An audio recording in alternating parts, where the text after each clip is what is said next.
So anyway, welcome to Advanced Pranayama. I decided to subtitle the workshop Healing Through Freeing the Breath for really a couple of reasons. There's sort of this idea that pranayama means just controlling the breath, but pranayama can actually have two different meanings. One is freeing the breath and one is controlling the breath. That seems somewhat counterintuitive that a word could have both meanings, but it depends on where you put the A in the middle of the word. And so my emphasis today with all of you will be more on freeing the breath rather than controlling the breath. So I chose this as a subtitle to sort of make that clear that there's not going to be a lot of talk of manipulating breathing or controlling breathing, but it really will be more talk about becoming aware of breathing, observing breathing, and then inviting a breathing rhythm or a breathing style or a breathing focus that brings a greater sense of settledness to the nervous system, a greater sense of self-agency and empowerment, and a greater sense of freedom to make auspicious choices. So there's that. So pranayama really is one of 8 yogic practices.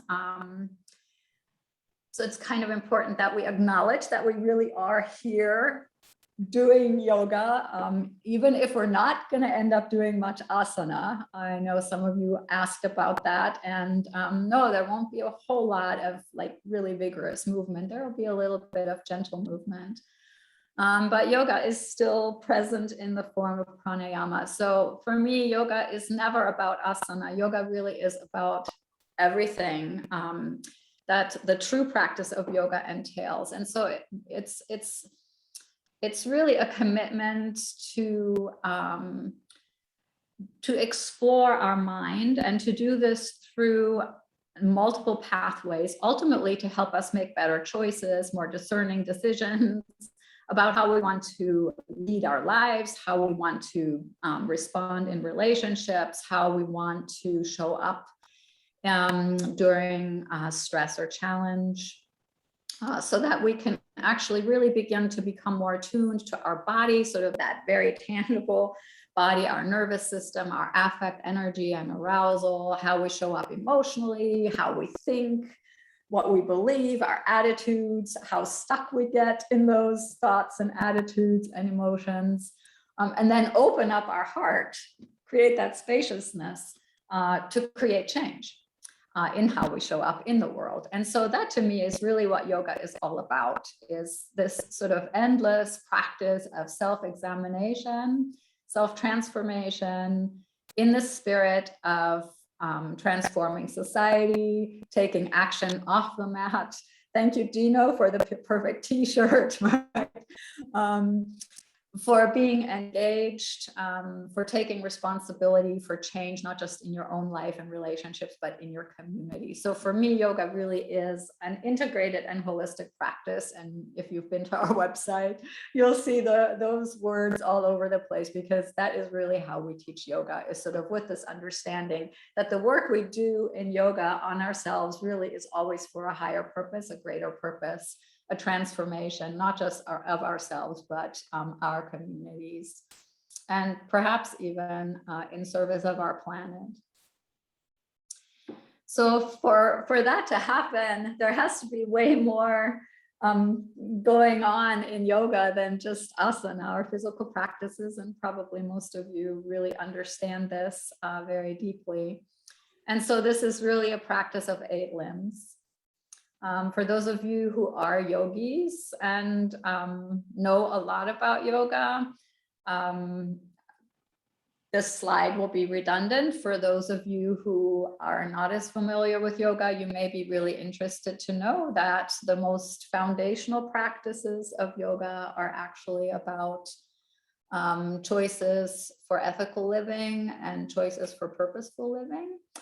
And it's really only the 3rd practice in the listing of the 8 in the Yoga Sutras of Patanjali that are about the posture practice. And they really weren't originally about posture practice at all. They were about preparing the body for sitting in meditation, for sitting in breathing, for sitting in self-exploration and self-transformation. So the great emphasis that we have on asana in the Western world is not in the original tradition of yoga. Pranayama is the fourth practice that is listed in the Yoga Sutras by Patanjali, and that will be our main focus today. From the asana practice, we move into breathing practice. So there's a certain amount of physical preparation that has to happen for the breath to become free, for the breath to become subtle, and for our energy to settle. And once our energy has settled through pranayama practices, we begin to be open to drawing inward more and more, to become less reactive to our sensory inputs, and to become more discerning about how we want to think, how we choose to feel that may seem really odd, and how we want to show up in relationships. And so as we begin to draw inward, we also begin to use very deliberate practices that invite this self-exploration. And they are concentration practices and meditation practices. And where hopefully all of these ongoing lifelong practices take us are to moments of really becoming absorbed in the realization that we all are part of a greater whole, that we really are an interdependent collective. And when I say that, I don't just mean that human communities are interdependent collectives, but we are interdependent with all other creatures on this earth. We are interdependent with the health of this planet. So it's really a pretty vast practice once you begin to think of it as this very eight-limbed lifestyle that unfolds. So while we will focus a lot of our conversation on pranayama, on breathing exercises, please know that the backdrop is always the eight limbs of yoga, and this very sort of holistic and integrated way of looking at yoga as a practice that we commit to in our own lives, and that we hope to radiate out, not in a proselytizing way at all, but radiating out through our own open heart and our own open mind. So I just wanted to give that really, really quick overview for you to get a better sense of just where I'm coming from, and maybe as a matter of an introduction of me and who I am in the context of the meeting that we're taking together. I'm also a clinical psychologist. I'm supposedly retired, but that has really never worked out too well for me. So, I'm directing Yoga X in the Department of Psychiatry at Stanford, and that's been a great joy. But yoga has been a part of my life for 45 years. It came to me during my adolescence, and so it's been a very meaningful and important practice. Right, so we'll keep going with just a few more slides, and then we'll do a little practice, and that's how the day will unfold. We'll do a little work, we'll do a little practice, we'll do a little work, we'll do a little practice, and hopefully there'll be enough balance that you learn, but you also experience. It's hard to figure out how to get so much stuff into 6 hours, so I'll do my best, and whatever doesn't get done, right? So, all right, so I wanted to show this next slide because that's another really foundational piece about how I think of yoga as being integrated and holistic, right? So you saw the 8 limbs and the fact that there's like this really, really sort of broad spectrum of practices that we can engage in to come to this place of self-care. I don't think it's selfish at all to be here, by the way, for your own needs. I think that is absolutely essential, right? Self-care has to come pretty high onto your list, because if you don't care for yourself, how will you have the expansiveness and openness of heart and the energy and the emotional resilience to care for others. So I don't think there's anything selfish about having identified that you're in this workshop for yourself. I think it's really, really smart. Yeah, and just beautiful. So I distracted myself a little bit with that detour, but so there's this diversity of practices, all of which I think help nourish our own sort of presence, and then help nourish the way we show up in the world. And how yoga defines this human being is really fascinating to me. And so I wanted to share that with you. We won't deal with that a lot in this workshop. For those of you who were in the mental health workshop with me in the spring, this will be completely familiar. In fact, I stole this slide from that particular workshop, so it should probably look really familiar to you. But so yoga thinks of human beings as sort of very layered beings, in that we have 5 like energetic layers that we show up with in our day-to-day life. The layer that's sort of most obvious and tangible is our physical anatomy, our body. And in the Panchamaya Kosha model, which is the 5-layered model of who we are as humans, that is this inner circle here in these 5 layers of the human being. And it's called Annamaya Kosha. And it is basically your food body. It is the body that is tangible, firm, touchable, palpable. It's the body that's made of food. It's the body that will become food at some point, right? It's how you show up physically and anatomically. And it will be a big part of what we talk about when we talk about pranayama, because how the breath shows up actually interacts a lot with how your body shows up, and how your body shows up interacts a lot with how the breath shows up. So these 5 layers are completely intertwined and interwoven, even though we have to talk about them separately. In no way am I implying that they are discrete entities within you. They're really sort of developmental, manifestations of growth and transformation, but that's for a whole other conversation. I could get myself really sidetracked. The second layer of the self, or the human being, is called Pranamaya Kosha, and this is the layer of your life force.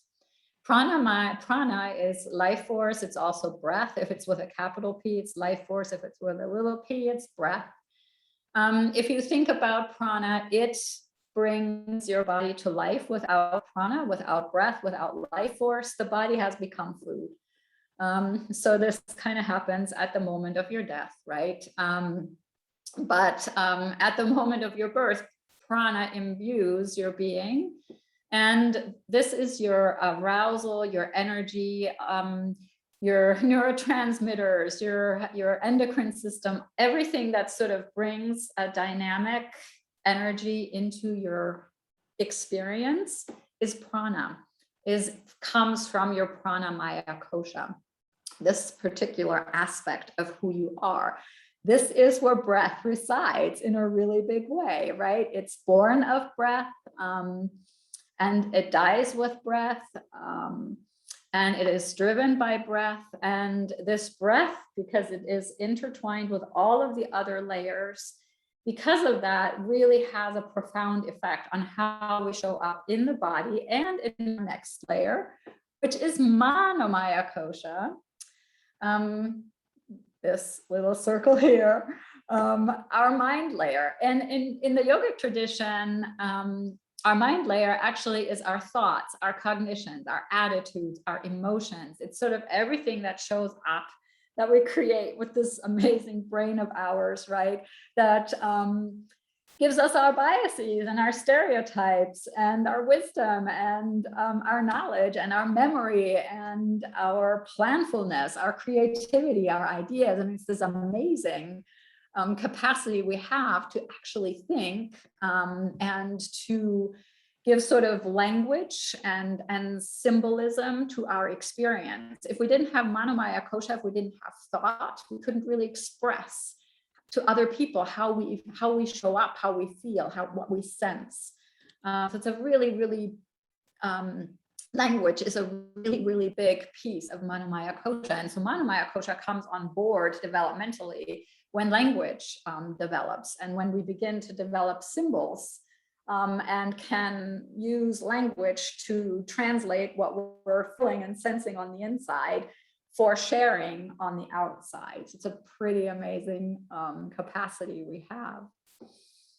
And it is also through our capacity to think, to be reflective, to introspect, that we can ultimately tap into Vijnana Maya Kosha, or our wise self.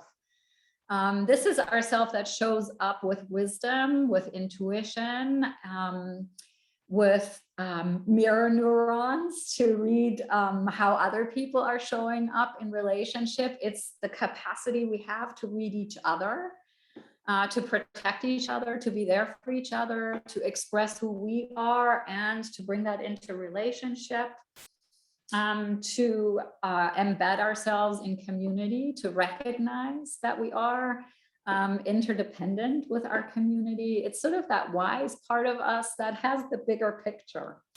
Not all of us get there in this lifetime, but I think it's kind of something that most everybody is hoping for, right? That we develop this wisdom to know how to be in community in a way that supports everyone, nurtures everyone, contributes to the greater web of life, and creates a better world.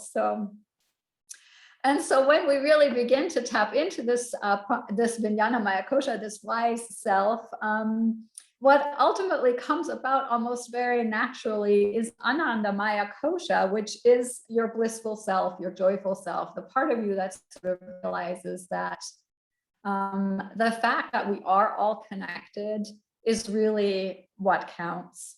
That we have the capacity to contribute, that others have the capacity to contribute, and that we are linked into this web of life, that this is what can sustain us when challenge arises, when stress comes up, when we're in pain, when we suffer.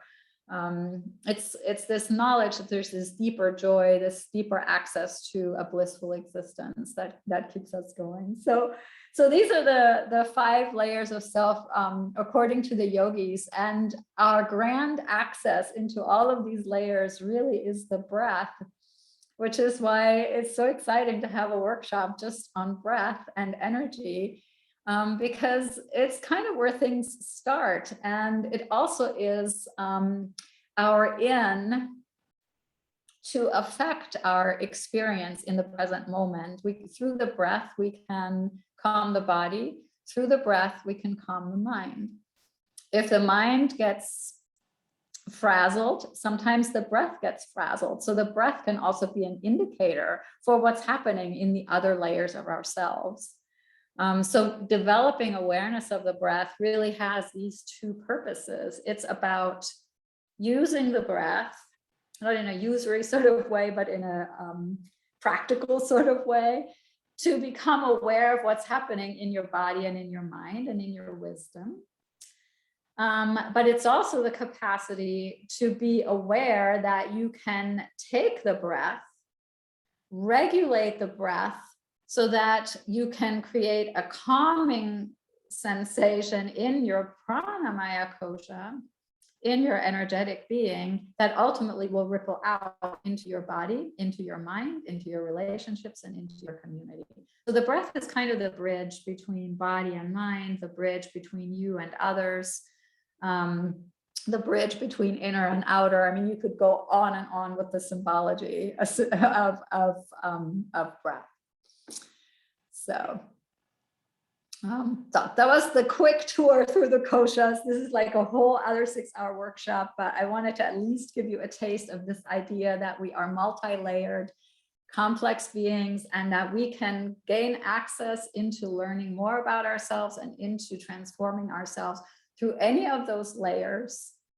And the 8 practices of yoga actually layer on top of these very beautifully. So the asana can really affect the body. Pranayama can really affect our energetic layer. Working with the mind is a lot of what we do in yoga. We won't talk about that so much in this workshop. And all of this will echo through all layers, deeper and outer. So yeah, I won't get myself sidetracked with the rest of this slide. So hopefully you can live with the reality that there's other stuff on the slide that we're not talking about, but someday we will. All right, so coming full circle then to where I started, which was this notion that prana can really mean two things, depending on where we place the A in the middle of the word. So prana, as I said, has two meanings. It can mean life force and it can mean breath, depending on context. And yama means control or restraint.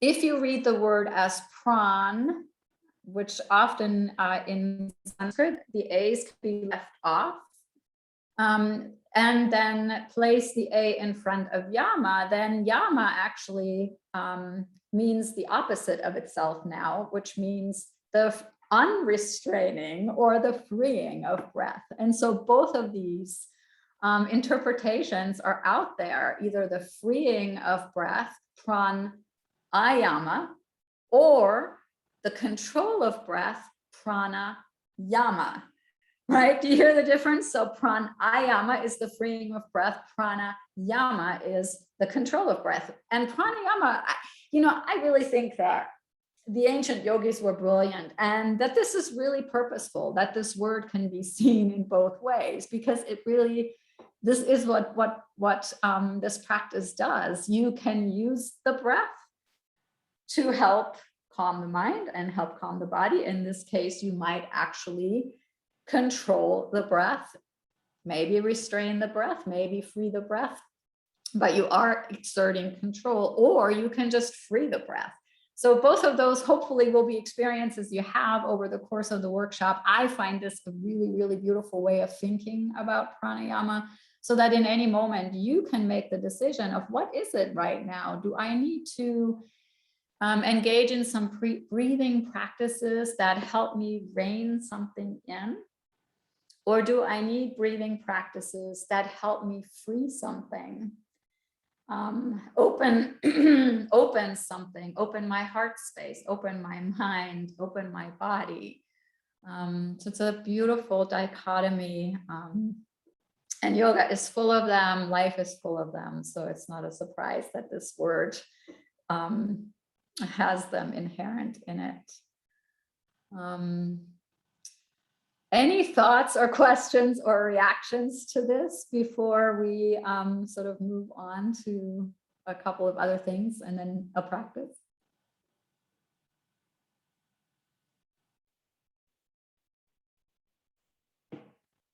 No, okay. I'm really good with keeping going. By the way, I'm one of those people, I can talk for 4 hours, so you have to interrupt me and let me know when I'm going too fast or too far or whatever. So I'll just come through. So in this workshop, as I said earlier, we will work a lot with freeing the breath and healing through freeing the breath. And there's a lot of literature out there. I have a biography in the syllabus that I sent you. I have some reading resources in there, so you can read on your own time. If you have a hard time tracking down the papers that I cite in the bibliography, just write me and I'm happy to share them. There are many more. I try to be somewhat parsimonious in what I included. And this slide just sort of summarizes in a very, very cursory way some of the research that's out there about why pranayama is effective. And that a lot of that has to do with the reality that pranayama works with sensation that comes from the body. And there are two key practices within yoga that we cue a lot in our asana, in our meditation, and in our breathing practices, which are neuroception and interoception. We will talk about neuroception again when we get to polyvagal theory. Interoception is this capacity to sense the body from the inside out, to sense sensation within you, and to really tune into what's present in your body. neuroception in a nutshell is your unconscious, quick perception of whether you, the entirety of you, all layers, are in an environment of safety, an environment of danger, or an environment of potential life threat. This is happening all the time. This is mediated by the vagus nerve, which is a very sensory heavy nerve. 80% of the fibers in the vagus nerve are fibers that come from the body to carry sensation to the brain, and only 20% carry motor signals back to the body. So the vagus nerve really is the nerve that sort of collates all of the sensation that comes from the body, either neuroceptively, very quick judgments of what's happening, or interoceptively, more discerning, deliberate sensing into your body to feel yourself from the inside out. So breath is in part very freeing because it is a way of facilitating interoception, and it is a huge aspect of how you read your environment neuroceptively. When your breath becomes dysregulated, that is communicated to your brain, to your medulla, and then is processed and turns outward in terms of motor signals. So the breath is very key to the vagus nerve and how the vagus nerve helps you perceive your world and then respond to your world or react to your world.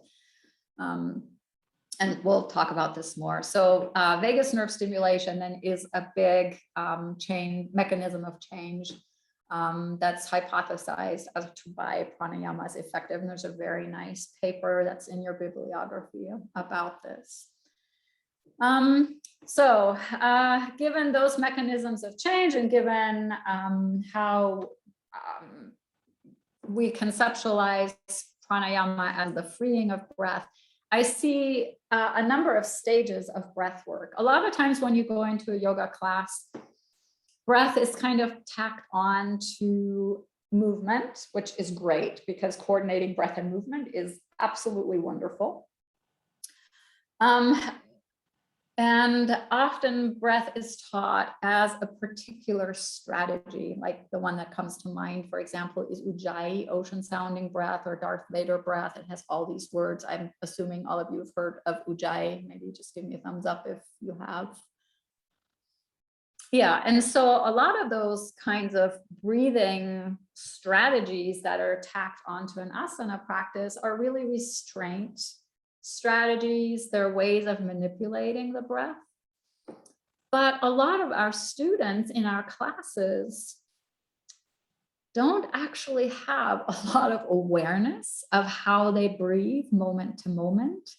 And so giving them a strategy to use without really knowing what their natural breath is like can be really inauspicious, I'll call it, because it may be the wrong strategy. Like Ujjayi is actually pretty energizing. But if you have a student in your class who's already kind of hyped up and anxious, and then you give them Ujjayi and you tell them to make it really loud and to really hear it, you might actually dysregulate their nervous system even more, because you're kind of putting hyperventilation, hyperactivity on top of hyperventilation and hyperactivity. And so I really think as a practitioner in a healthcare setting or as a yoga teacher, it's really helpful to think about, okay, well, I need to understand the bigger context of my student to know what kind of a breathing practice is helpful for them. And so I have kind of come up with a set of stages that I think you can go through very safely. Like everybody in your yoga classes, if you're not sure what they need, will benefit from breath awareness. Most of us in American culture breathe very unconsciously. There's nothing wrong with that. There's a reason why breathing can be completely unconscious and involuntary. It's kind of helpful when we're preoccupied with something else, not to have to think about, okay, now I need to inhale. Okay, now I need to exhale. That would be kind of a drag. But having some awareness of how breath actually shows up in your body, having awareness or the capacity to tune into recognizing, I'm inhaling, I'm exhaling. Oh, this is how my inhale is showing up today. This is how my exhale is showing up today. Oh, there's some resting pauses in my. A lot of people really don't have that awareness. And so it's a great place to start. That will be our first practice today together too. It's just a practice of breath awareness. From there, you can move into breath observation. There's kind of a very fine line between breath awareness and breath observation, and often we mix those together. We'll start with breath awareness and then sprinkle in breath observation. But breath observation is a little bit more guiding for the student in that you will actually cue some aspects of the breath that you're asking the student to pay attention to. So it's more of an attention than an awareness practice. So you might ask the student, for example, to count how long it takes them to inhale and how long it takes them to exhale. Or you might ask the student to get a sense of whether the breath is full or shallow, or what the texture of the breath may be, or where the breath may show up in the body. And we're going to go through all of those again later. I'm just giving you the bird's eye view right now, and then we'll come back to all of this again. And there will be slides for all of this with much more detail. So just for now, just let it kind of wash over you, get the big picture. From having developed in our students or having helped our students develop the capacity to become aware of the breath and to observe the breath and to actually become sort of a connoisseur of the breath, of knowing, oh, today my breath is a little fast. Oh, today my breath is really shallow. Oh, today my breath is kind of full of little hitches and glitches. Once your students have that capacity, you can begin to talk about, well, what is healthy breathing? What is a free breath? What is a breath that actually reflects health, resilience, the capacity to deal with stress, to deal with challenge? And so we will spend some time today on talking what is optimally functional breathing. What are its features? And in a nutshell, it's slow and light and nasal and diaphragmatic. And if that means nothing to you right now, that's totally fine, because this is where we will spend a lot of time today. So helping your students cultivate healthy daily breathing is another very lovely step that comes long before we create restraint or control of the breath. This is still setting the breath free. Another thing we help our students become aware of is stress apnea. Sometimes this is called email apnea. This came out of a study a researcher did, just looking at what happens to people's respiration when they first get to work in the morning and they boot up their computer and they open their email. And what they found is that the first response in respiration is holding the breath, apnea. People get so distressed by their hundreds of emails or people coming to their office that they begin to hold the breath, and then they start to hyperventilate. And then they breathe in a hyperventilating sort of way for the rest of the day.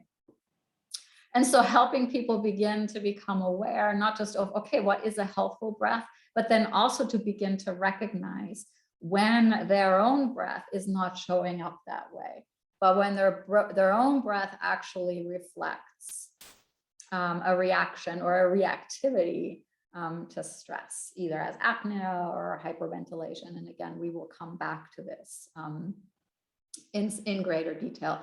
The next stage is to actually begin to talk to your students or your clients about their breath at night.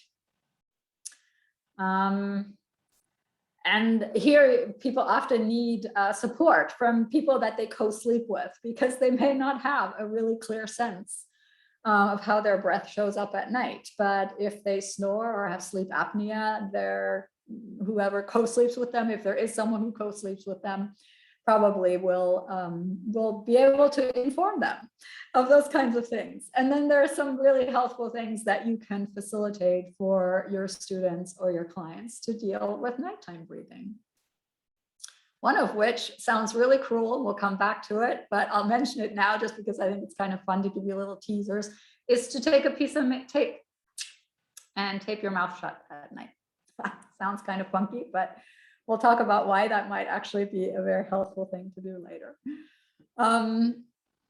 And then from there, you can move into functional breathing exercises, balancing breathing exercises. Those tend to be really helpful for most people, especially once they've developed some capacity to observe and be aware of their own breath. And only after you've done all of that will you move into breath control. The sort of, Nadi Shodanas, the breaths of joy, all of the different things that we offer, Kapalabhatis, Bastrikas, all those kinds of things that we often offer up without really having any idea about if that's what our students need. Once we have paid attention to all of this, then we can develop some breathing exercises that are really tailored to pranamaya kosha, and manomaya kosha, and maybe even annamaya kosha. And this is where polyvagal theory will really help us figure out what will work for our students or our clients. So, seeing some yawning and this and that on the screen, I'll pause here for a moment and just say, okay, responses, reactions, ponderings, ideas, light bulbs, anything.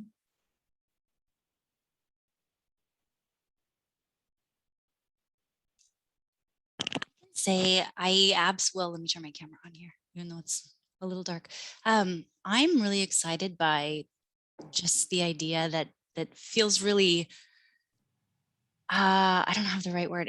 It feels very silly to me that I've never even thought to sort of assess someone's breath and where they're coming from as a way to think about what they really need moving forward, rather than just, oh, here are some things that might help, let's try them in a general helpful way, but to actually assess where someone is as a starting point and then offer something that is tailored for them and that's functionally going to help with what's happening. I think I'm sort of cracking up on the inside that I never really thought about it in that way, because it seems like a pretty obvious way to go about this, but it's exciting. It's an exciting thought. Yeah, I love that you're cracking up, right? Because it's like so interesting, because so often when we go to yoga classes, we're offered practices, but really with no thought about why. Yeah. Like, what is that supposed to do? What is the meaning of that? And so we're offered breathing practices, but nobody says, but if you're feeling a little agitated already, this might not be for you today. Absolutely. Yeah. It's in the mental health workshop, I talk about the Four Noble Truths of the Buddha, which is actually the foundation of Ayurveda, which is we really need to understand the symptoms or the suffering that our student is showing up with. That's the first noble truth. What's the suffering that's showing up? The second noble truth is what's creating that suffering? What's the etiology, right? What's the cause of this suffering? The third step is there something we can do about those reasons? But we need to know what the reasons are first before we know if there's something that we can do. And then we make a treatment plan, and then we implement the treatment. Those are the Four Noble Truths of the Buddha. This is the procedure of Ayurveda, and this is always the foundation of everything I try to teach in yoga, right? You first need to know what the suffering is. Then you need to know what may be underneath it. And then you need to know if that underneath stuff can be fixed. And if it can, then you make a treatment plan and then you teach it. So yeah, I'm with you, Kari. It's like totally intuitive once you think about it. And yet often we really don't. We just implement strategies and we sort of jump to the treatment before we really think through the rest of it. So yeah, thanks, Kari, for sharing that, cracking up. It's a little daunting to realize how complex all of this is, but at the same time, it's kind of fascinating because even as you're going through the sequencing of pranayama, it's pulling together bits and pieces I've heard in different contexts, like the slow, light, nasal, diaphragmatic, healthy breathing, or the stress apnea, the breath holding in the context of stress, or the attention to nighttime breathing. So there are few, it's interesting to have it pulled together in these ways. It's helpful. Yeah, that's awesome, Fiona. I love like systems thinking. I always like to see how the pieces fit together. So I'm glad that you're equally intrigued by that. Yeah.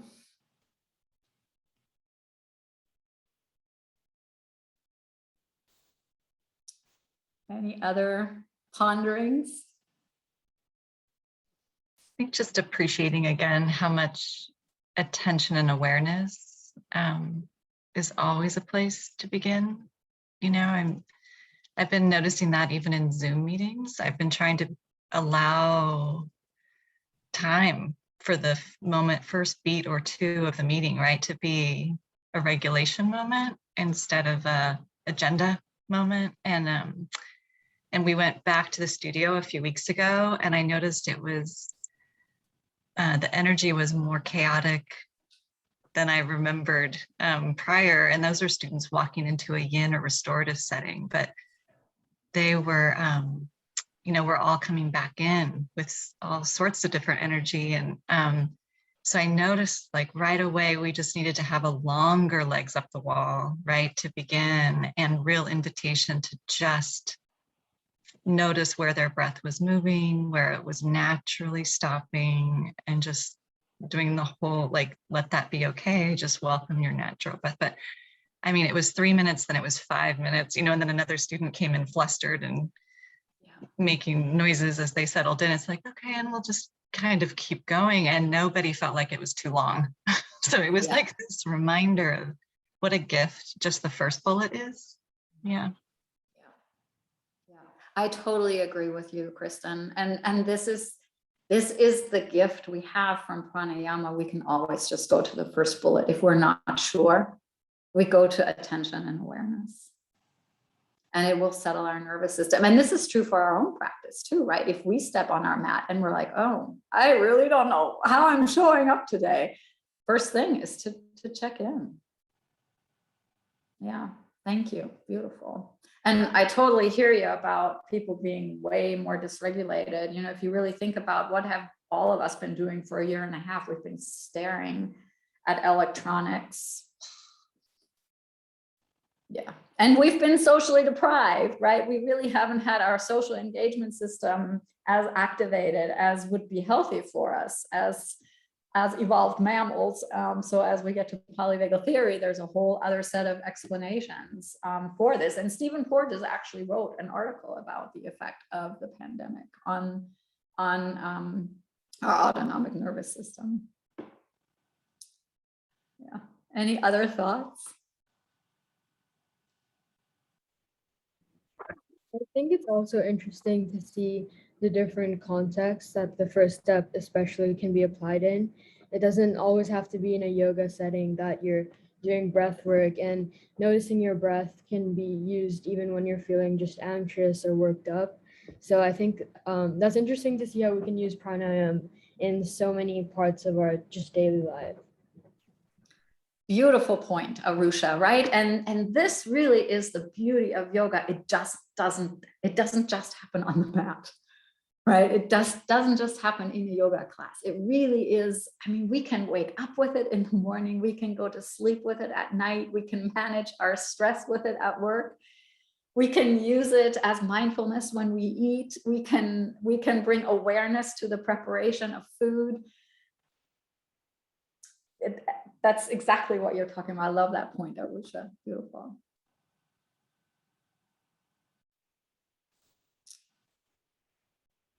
All right. So if there are no other thoughts you want to share in this moment, you'll have plenty of space later. I'm going to stop the sharing of the slides. So I invite you now to find a practice spot. Because we have been sitting, we'll do a little bit of movement. It'll be movement around breath awareness, but it will be a little bit of movement. It won't be like heavy duty or anything like that. And then we'll transition ourselves to a seat and do either a seated, or you could choose to do it on your back, breath awareness practice. So I'll give you like 3 minutes to get yourself situated, to take a bio break, and in 3 minutes we'll meet for a little practice. So it's 2:11 on my computer, so at 2:14.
It's always amazing how 3 minutes go so quickly, right?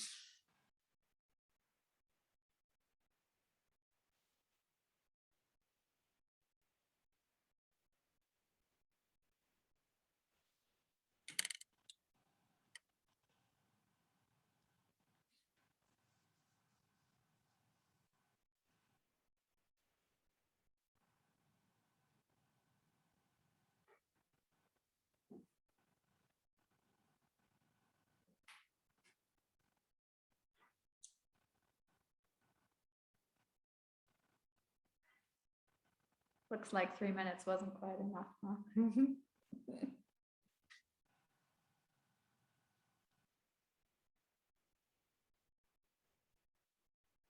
So you'll probably only see part of me. We're going to start standing. And I may have to do some of it kneeling so you can see my hand motions, because that's really what is kind of key to how we will start. So I invite you to stand up.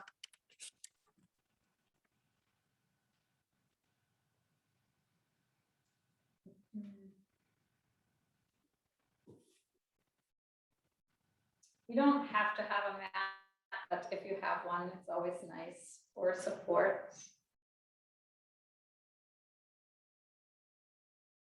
So I invite you to find mountain pose. And I invite you to find mountain pose in the same way that you find a seat, which is to start by experiencing and becoming aware of how you're grounding in the earth. So you could even, I always do this intuitively, I don't cue it, but I always end up looking at my feet. Like I really have to look at the ground to see, oh, are they really on the ground? I find that really interesting that for me, it's a very conscious process to ground my feet into the earth. So I invite you to do something very conscious as well. It might be that you drop your awareness there without looking, or you could look. Sometimes it helps to lift the toes, to feel the corners of the feet. Some of us have 3 corners, some of us have 4 corners. So that's a nice awareness thing to check out. It's like, do I feel like I have 4 or 3 corners? And then you could, if you did lift your toes, you could slowly lower them, maybe 1 toe at a time on each foot. You might have some codependent toes that come together and down at the same time. And then let them root as well. Letting your awareness truly drop into this sense of grounding, this sense of rooting into the earth. And as you ground and root in mountain pose, you have this beautiful opportunity to raise some awareness of your own energetic balance in your body. So you could, for a moment, lean a tiny bit forward to notice how the body readjusts. And then maybe lean a tiny bit back to become aware of how the body recalibrates. And then maybe moving side to side. And from having explored those edges of your physical balance, you can make a more informed decision about where your center might be and where you really might feel balanced in this mountain pose and rooted through the feet. And then I invite you to roll your shoulders up and then let the shoulder blades gently move down and toward each other on your back. Let the arms become heavy from here. And root through your fingertips. You might get a sense of energy actually connecting your fingertips to the earth.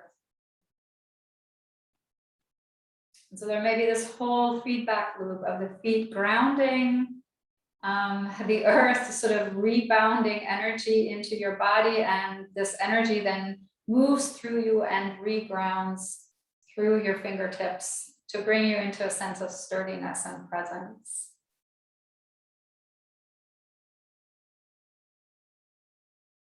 You could invite a gentle lift of your kneecaps. You could double check that you have a tiny micro bend in your knees and in your hip joints, so that you're stable but not rigid. That there's a beautiful interaction between your physical body and your energetic body. That energy can still flow through your joints.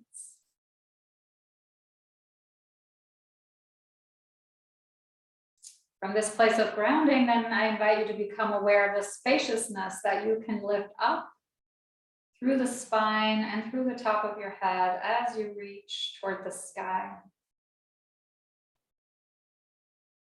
And as you reach up in this way, maybe you sense a gentle drawing inward of the belly, a gentle drawing inward of your attention as you arrive in this moment.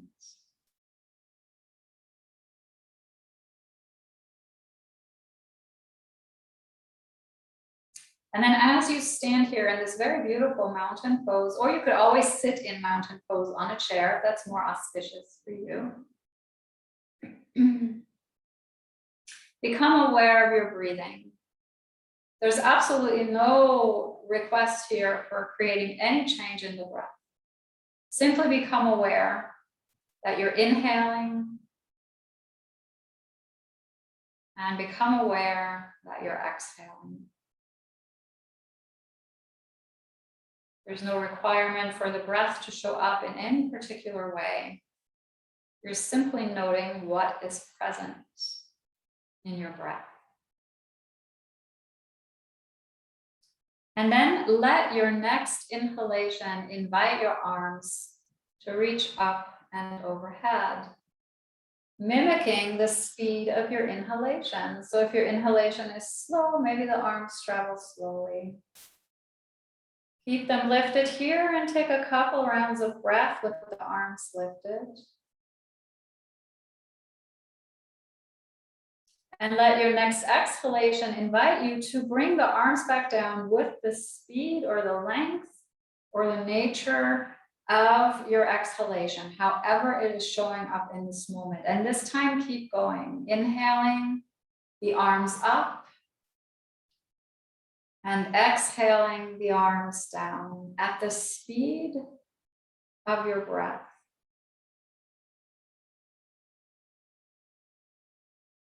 You have to be able to have awareness of the breath to let the breath guide this movement. It might mean that you'll be well served by closing your eyes if you can keep your balance that way. So you're not tempted into moving by the speed of somebody else's breath that you see on a screen, but that you're really moving from the inside out, from your awareness of how breath is moving through you.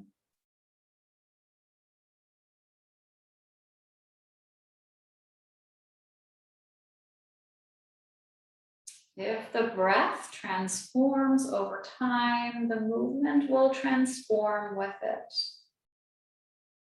Maybe as you do this a few more times, you might notice that there actually is a bit of a gap, a moment of stillness at the top of the breath.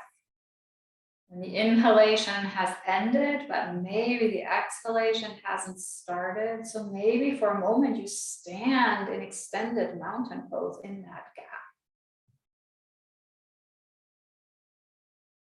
Maybe the same awareness comes to you at the bottom of the breath, where the exhalation has ended, but the inhalation has no urgency yet. And so notice if the movement perhaps is transforming from 2 parts to 4 parts. It's not a requirement. It's just something that might meet your awareness. The next time your arms have traveled up, keep them there.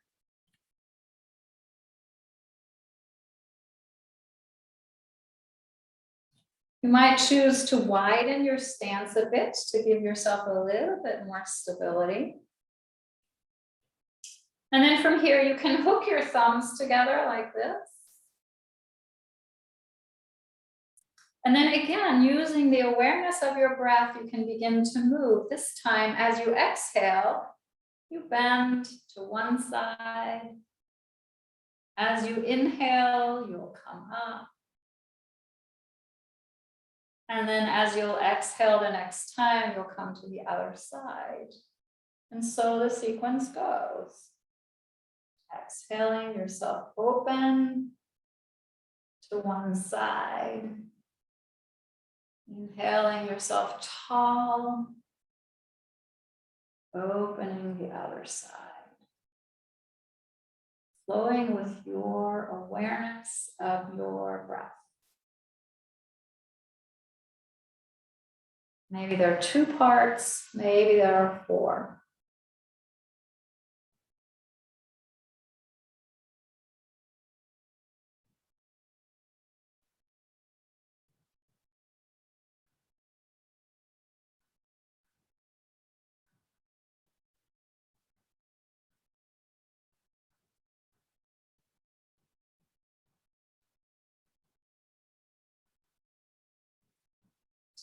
Take one more round, perhaps choosing to make sure that you're ending with the side bend on the other side than where you started, so that you're not getting lopsided. Not that one side bend would make you lopsided, but I like the symmetry.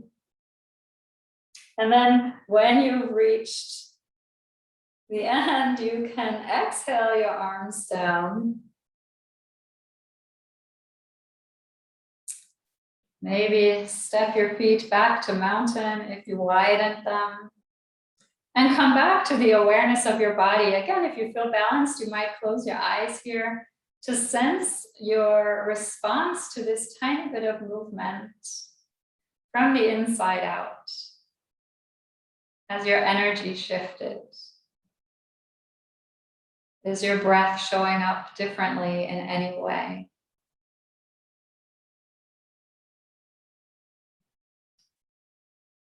Is there a shift in your awareness just of the simple reality that you are inhaling and that you are exhaling all the time?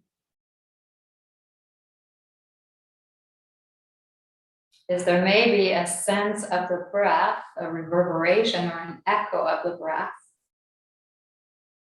in places where you haven't noticed it before, like as a tingling in your fingertips or a lightness in your arms? Maybe that shows up, maybe it doesn't. Simply notice.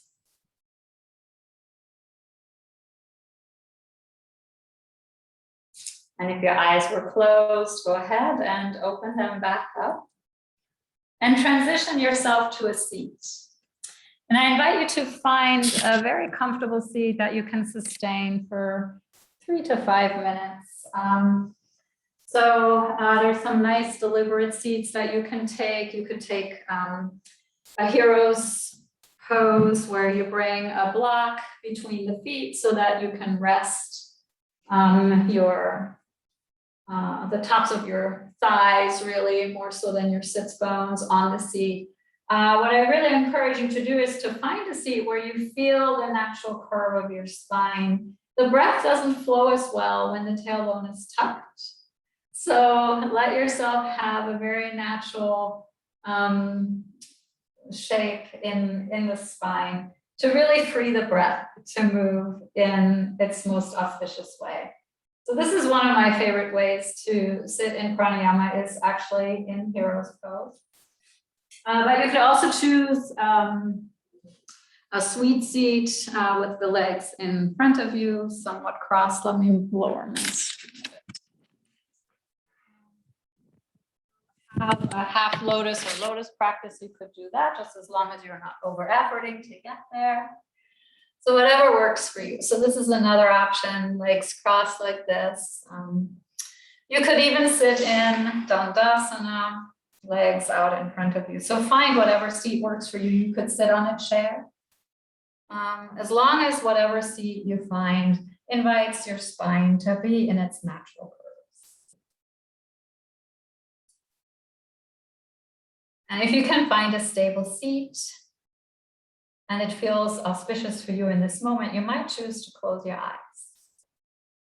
If that doesn't feel appropriate for you in this moment, maybe you can find a soft gazing point on your floor in front of you, maybe 4 to 6 feet out, or whatever feels good to you. This is not a laser-like focus. This is a very soft gaze downward. Reground and become expansive in the same way that you did in mountain pose.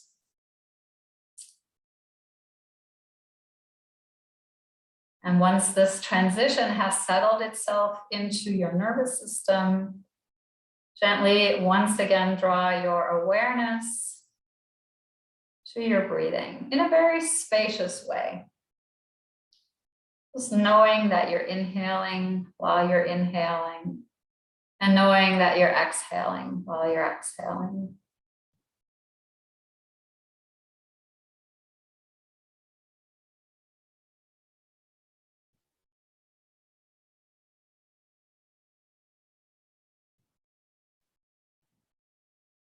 You might notice it's a bit more challenging to find awareness of the breath when there's no movement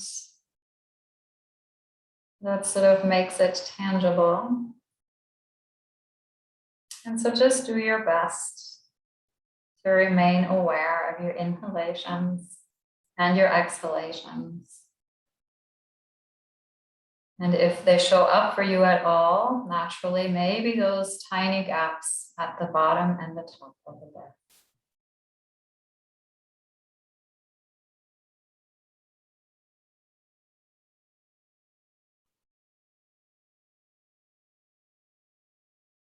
If you suddenly find yourself lost in thought, that's perfectly natural. Simply invite yourself to come back to awareness. Knowing that you're inhaling while you're inhaling.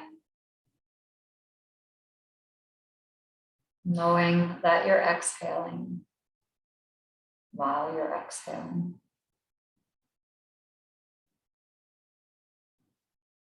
Nothing more, nothing less is necessary.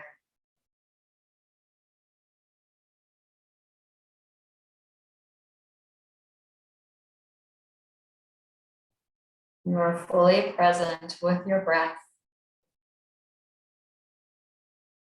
as it moves into, through you, and out of you.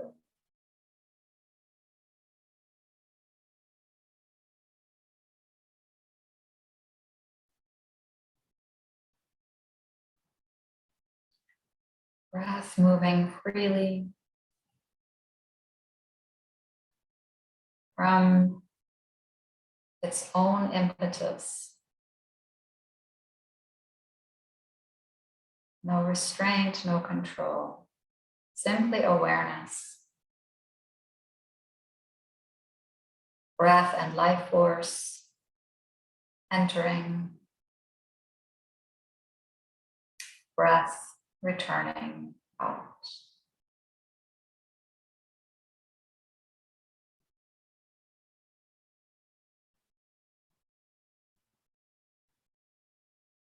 Gently bringing the mind back.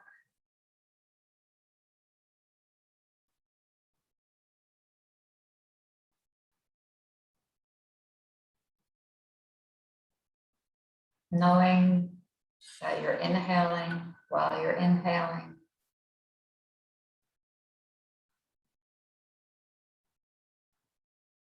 Fully aware that you're exhaling while you're exhaling.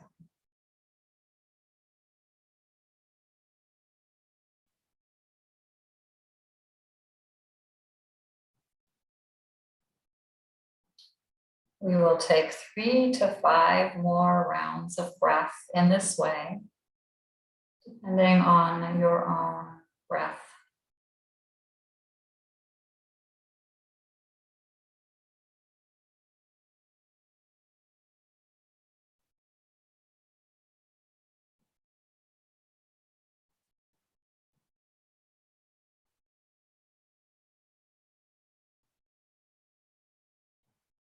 And the next time you exhale, I invite you to find a way of symbolizing that to yourself, perhaps by drawing your hands to your heart and bowing your head, or in some other way.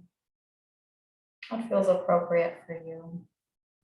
Bowing to your own breath, bowing to your own awareness of that breath. Finding a moment of gratitude for the breath and a moment of gratitude for awareness of the breath.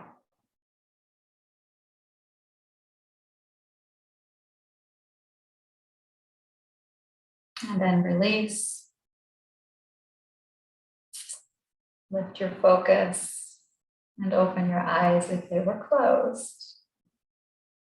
And welcome back. I am going to shift to a different place, but you can stay right where you are.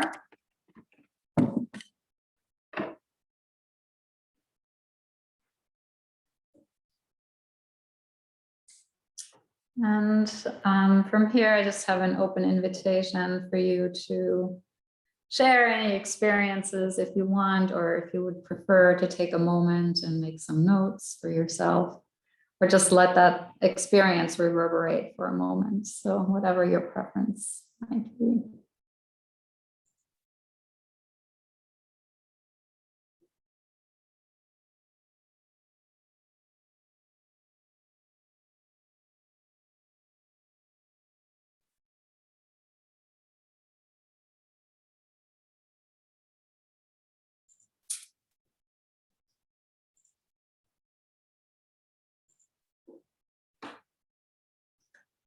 All right, so You'll actually have an opportunity to debrief this a little bit with yourself. We can also, after you've taken that opportunity, debrief the experience a bit in the large group if you would like. Or if some of you prefer to do this in a small group, just let me know. We could also break into some small groups, so whatever works for you. From here, I hope you have the email that I sent you. The first handout toward the back of the whatever you want to call it, content manual, is called breathing assessment, should be around page 28 or so. This is a little personal experience or exploration that I'd like you to engage in right now. Yeah, that looked like the right thing, Angela, you pulled out there. So yeah, this is what it looks like. So if you can find this, there are 2 pages. You'll need a time measuring device. I use my phone for this. If you have a smartwatch, it might actually do this for you, or you could use a stopwatch for the stuff that's on the first page. You'll need to take some measurements of your pulse and the number of breaths per minute, and then this thing called a comfortable pause. That's the only one I'll talk us through. And then you'll go off on your own for a few minutes and you'll take those measurements and you'll fill out the second page of that questionnaire so that you actually get a sense of how your breath is showing up, and in all different kinds of settings. Some of the questions may be like, I have no idea, just leave them blank, don't obsess about it. It's really just for you to sort of get a sense of how things are showing up. So let me just take a moment to talk about the comfortable pause measurement, which, if for those of you who read the Nestor book, Margaret, I think you said you just did. So he calls this the Bolt score. So if you've measured your Bolt score before, the comfortable pause measurement's the same thing, but in yoga language. So what this measures is the comfortable pause that you can have in your breath after a natural inhalation and exhalation. So you'll breathe for maybe a minute or so. And then at some point you'll decide, this is the breath. You'll breathe that breath in, and then you'll breathe that breath out. And at the end of the breath, you'll start your timer, your stopwatch, and you'll hold out the breath. So this is breath retention of the breath. If you have high blood pressure, if you're pregnant, you shouldn't do this. You can just sit this one out. And then you'll just measure how long you can hold out the breath comfortably. Your first inhalation in should be relatively easeful. It won't be completely natural. There will be some urgency to it, but it shouldn't be like, oh, a gasp for air, right? It shouldn't be that sort of thing. If that's what happens, you've waited way too long and you need to repeat the exercise some other time. So it really is just when you feel that first urge, often what you start to feel is there's like this moment of your diaphragm wanting to do something. That's usually the moment when it's time to release and to allow the next inhalation to travel in, and then just record the number of seconds that you had there. And there's like a little interpretation on your handout of what that might mean. It possibly won't mean much to you yet because we haven't talked about the biochemistry of breath yet, but you can worry about that later. And then once you've done those measurements, just go to the questionnaire, fill it out, and we'll come back together. My guess is this won't take you about 10 minutes, so that's what I'm giving you. So it's 2:40 now. Off you go for 10 minutes on your own, and then we'll come back at 2:50. All right. So another opportunity for you to check in, share anything that you want to share, and then we'll move into talking about polyvagal theory and then the biology and biochemistry of breath. So you know what our path is as we move along. So did anybody have any profound insights as you were filling out that questionnaire?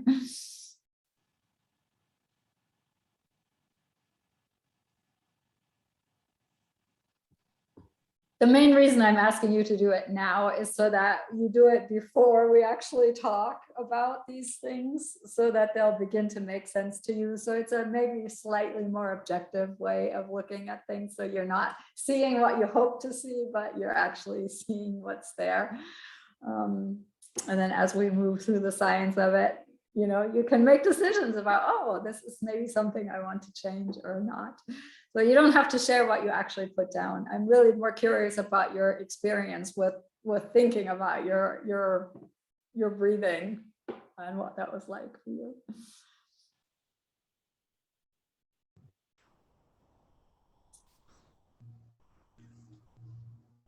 Hi, this is Gino. I'd like to share.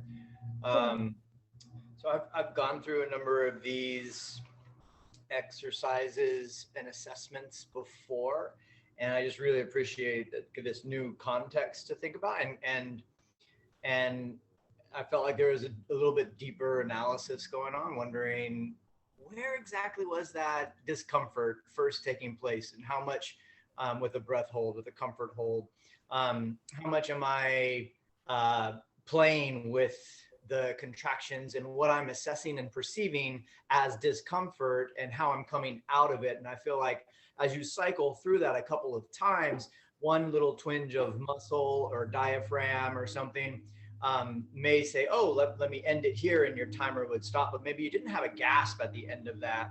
And then there are other times where perhaps you might feel some of these contractions taking place in a really subtle way, but still able to come out of the assessment without a gasp or some type of response. And I find that is such an interesting exercise to grow with and return to and talk about. And I just appreciate that. Yeah, and that's beautiful, right? Because that's exactly what this the comfortable pause measurement is. It's like you do it regularly, because it'll also change like over the course of the day. And Patrick McEwen says you should do it first thing when you wake up in the morning, because that's your most natural state of breath. But I find it's really useful to do it repeatedly throughout the day, to really see, okay, how is my breath showing up right now? Am I maybe over breathing or under breathing, or what's going on? Yeah, and so this is a great way to use it with your clients or your students too, right? You could have them take that measurement at the beginning of a yoga class and at the end, or at the beginning and at the end of a session, or they could use this as sort of a thermostat into their breathing throughout their day. So yeah, I love that you picked up on that, Gino, that this is really something that you would do repeatedly. Yeah, beautiful. Thanks for sharing that.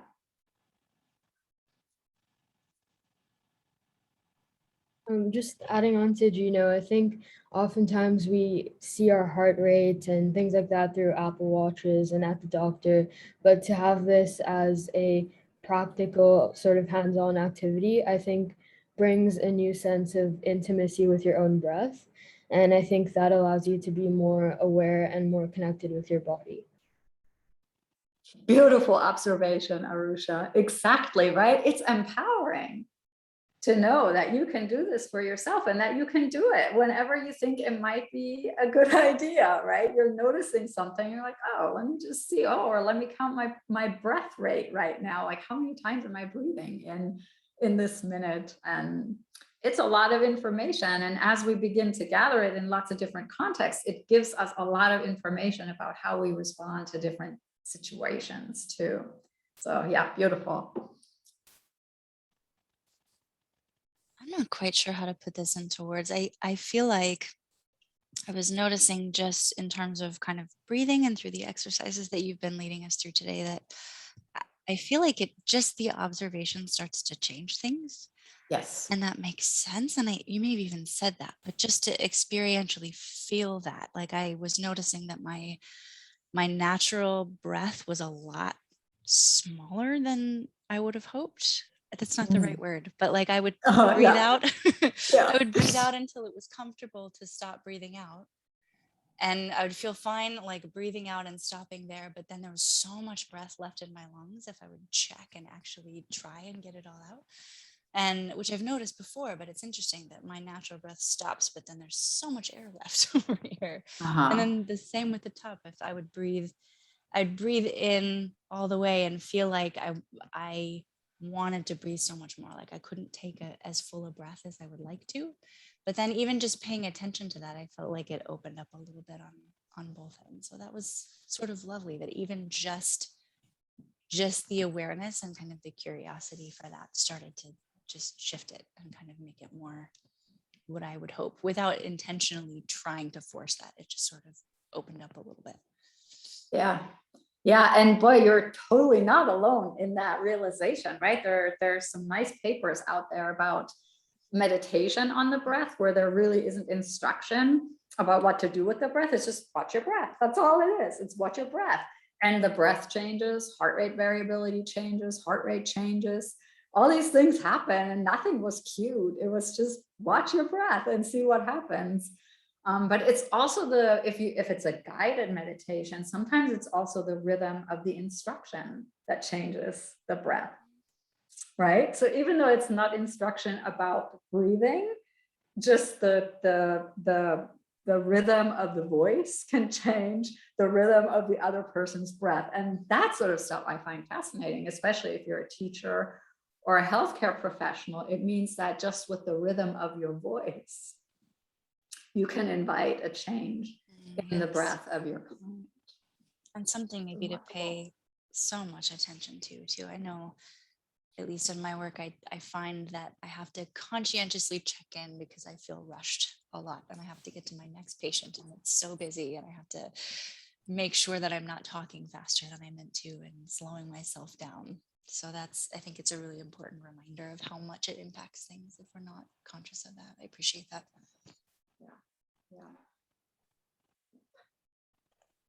Yeah, John. So on that point about the rhythm of the cueing, sometimes when I'm leading a breath awareness meditation, I use an actual metronome, Mm-hmm.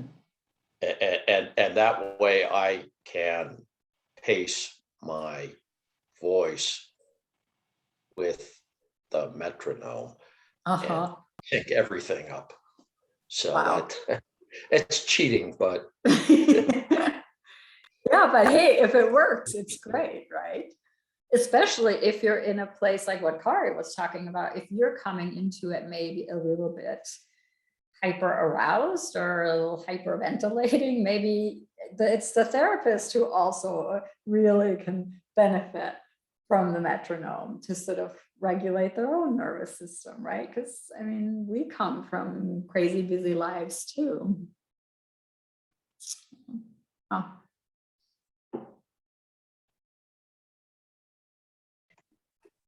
Completing the assessments and the questionnaires was helpful, and it's even more helpful to think about using them during the day as you say, a barometer or thermometer. And at the same time, I have to say, I did notice some moments of discomfort, so I did have to bring myself back to a stance of openness and curiosity as I was doing this. So it was an interesting exercise. Yeah, I love that you bring that up. And so you do want to use some discernment, right, about how you use it with clients or students, because you don't want to throw people in the deep end and suddenly have them despair about, oh my gosh, I have all these things that are happening here that are maybe not in my own best interest. So yeah, I really like that you pointed that out. Yeah.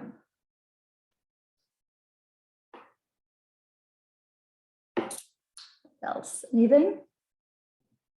Yeah, I had something to share. I had sort of a simple but profound experience earlier with the movement where I could feel my body kind of like getting tired, being sitting for some period of time. And then with the movement exercise and the breathing, like immediately my circulation started and my attention was sharper, and the connection of body and breath in that moment was really clear, in a way that was like a reminder that we actually ask our bodies to do so much when we're just sitting still and trying to focus, when really like the movement brings that back into our body. So yeah, something simple but really felt happened during that. Wow, thank you for sharing that. That is amazing, right? We freeze ourselves into place, and freeze is a defense mechanism. And so it actually is kind of dysregulating for the nervous system. It moves us to sort of this dorsal vagal space in the parasympathetic nervous system, where we now are expecting that something bad might happen because our body has frozen into space. And I think, and maybe I'm reading a lot into what you're saying, Noah, right? But I think especially with our Zoom world, where we are so focused and frozen in front of cameras now, I think this is even getting worse. So I love that even just a simple getting up and breathing and moving with awareness could shift that for you. Thank you.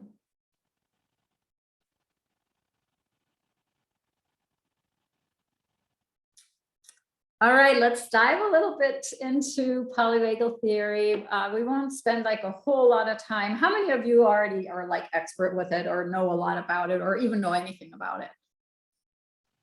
A little bit.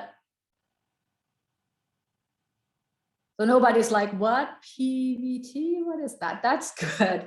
So I'll try to summarize it sort of in a way that won't be too redundant for what you already know. And if I'm being too basic, just stop me and say that's good enough. We can move on.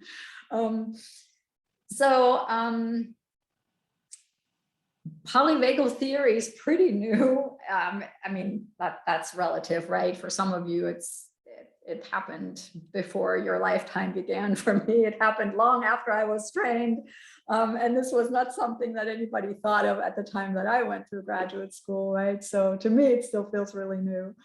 But of course, Stephen Porges is the name most associated with it because he is the person who came up with the theory. It's basically a theory of the perception of safety and self-protection.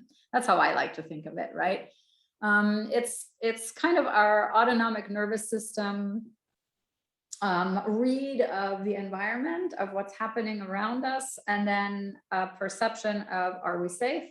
Are we in danger, or is there a life threat? That's like putting it really simplistically, but the physiology that goes along with that is not at all simplistic, right? It's really very complex and very instantaneous.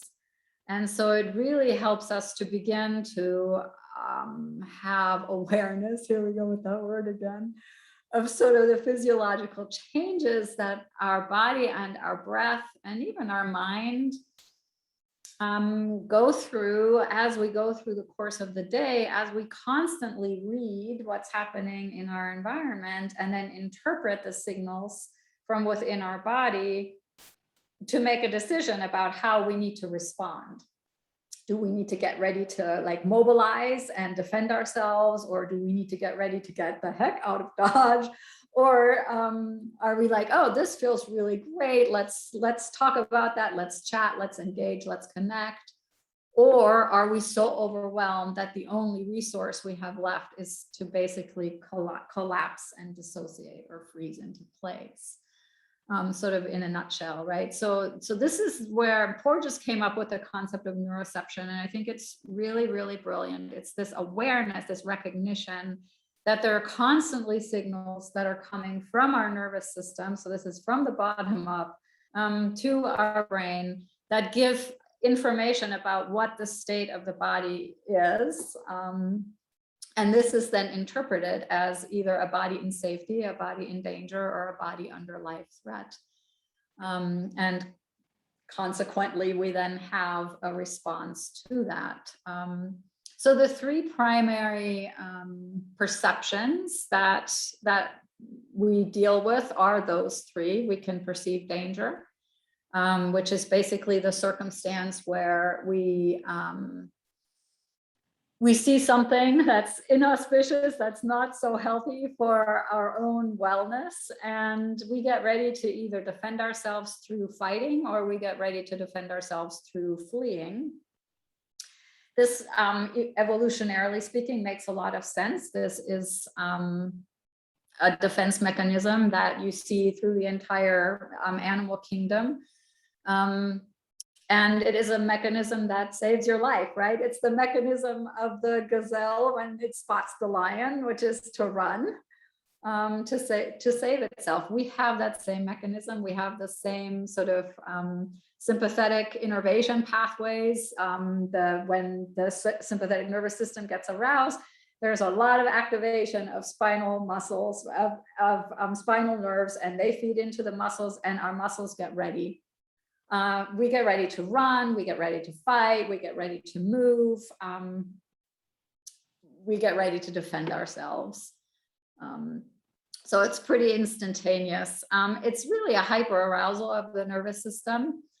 And yeah, it's a way of mobilizing ourselves and sort of making ourselves able in that moment to draw on the last bit of strength we have. It's really, really adaptive for that gazelle, right? As it runs and saves itself, but it's not so adaptive for us when that mobilization response happens, because we're really tired of dealing with a boss, or we are under chronic stress, or we're constantly worried about finances, or we're in an ongoing battle with a partner, or we're in a big fight with somebody, or all of those chronic stressors that show up in our lives have the potential of keeping us in this state of hyperarousal, in this state of sympathetic nervous system arousal. In yoga, we call this rajas. R-A-J-A-S, rajas, and I didn't slide share. I'm gonna share in a moment. And you have a handout on the gunas, and rajas is one of the gunas. It's our activated state. It's our state of mobilization. It's our state of being ready. It's passion. It's energetic. And it can be enthusiastic and vital. I mean, we need our sympathetic nervous system. Our sympathetic nervous system pops into play during play, especially competitive play, right? So it's not a bad thing at all. It only becomes challenging or problematic if this becomes our default mode of our nervous system, and that we meet every challenge with sympathetic nervous system arousal, so that we're basically always on guard, always ready to fight, and we're always sort of, our muscles are always tight. And you see students or clients like this who have muscles that are just always tight. They're always prepared. You see the muscles bulging in their neck. Yeah, the shoulders are shrugged up. They're just ready, or they're protecting, right? They're in this state. The downside of being there, well, there's so many downsides, but one of the downsides of being there is that your body is redirecting resources from other places to have you ready to fight or flee. And so in that moment, it will have to downregulate your immune system. It'll have to downregulate the resources that can go to your digestive system. And so people who live in this constant state of hyperarousal or hyperventilation, that's the respiratory sort of concomitant of rajas, or this sympathetic nervous system state, that's a downside, right? Your body literally is using up its own resources to shift them for you to be ready to deal with stuff. And so people burn out their adrenals, they get irritable bowel, they have all kinds of immune issues, maybe even autoimmune issues. There's just this sort of deconstruction of your own body to keep you always on alert. So as good as it is that we have a sympathetic nervous system, and that we can rise to the occasion, that we can have vitality, and that we can have all this enthusiasm and movement and energy, if we rely on this exclusively, we will wear ourselves down.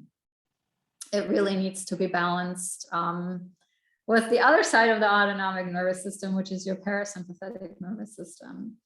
And we have known about those two branches of the autonomic nervous system for a really, really long time, right? We've talked for a long time about rest and digest versus fight or flight as sort of the two dichotomies.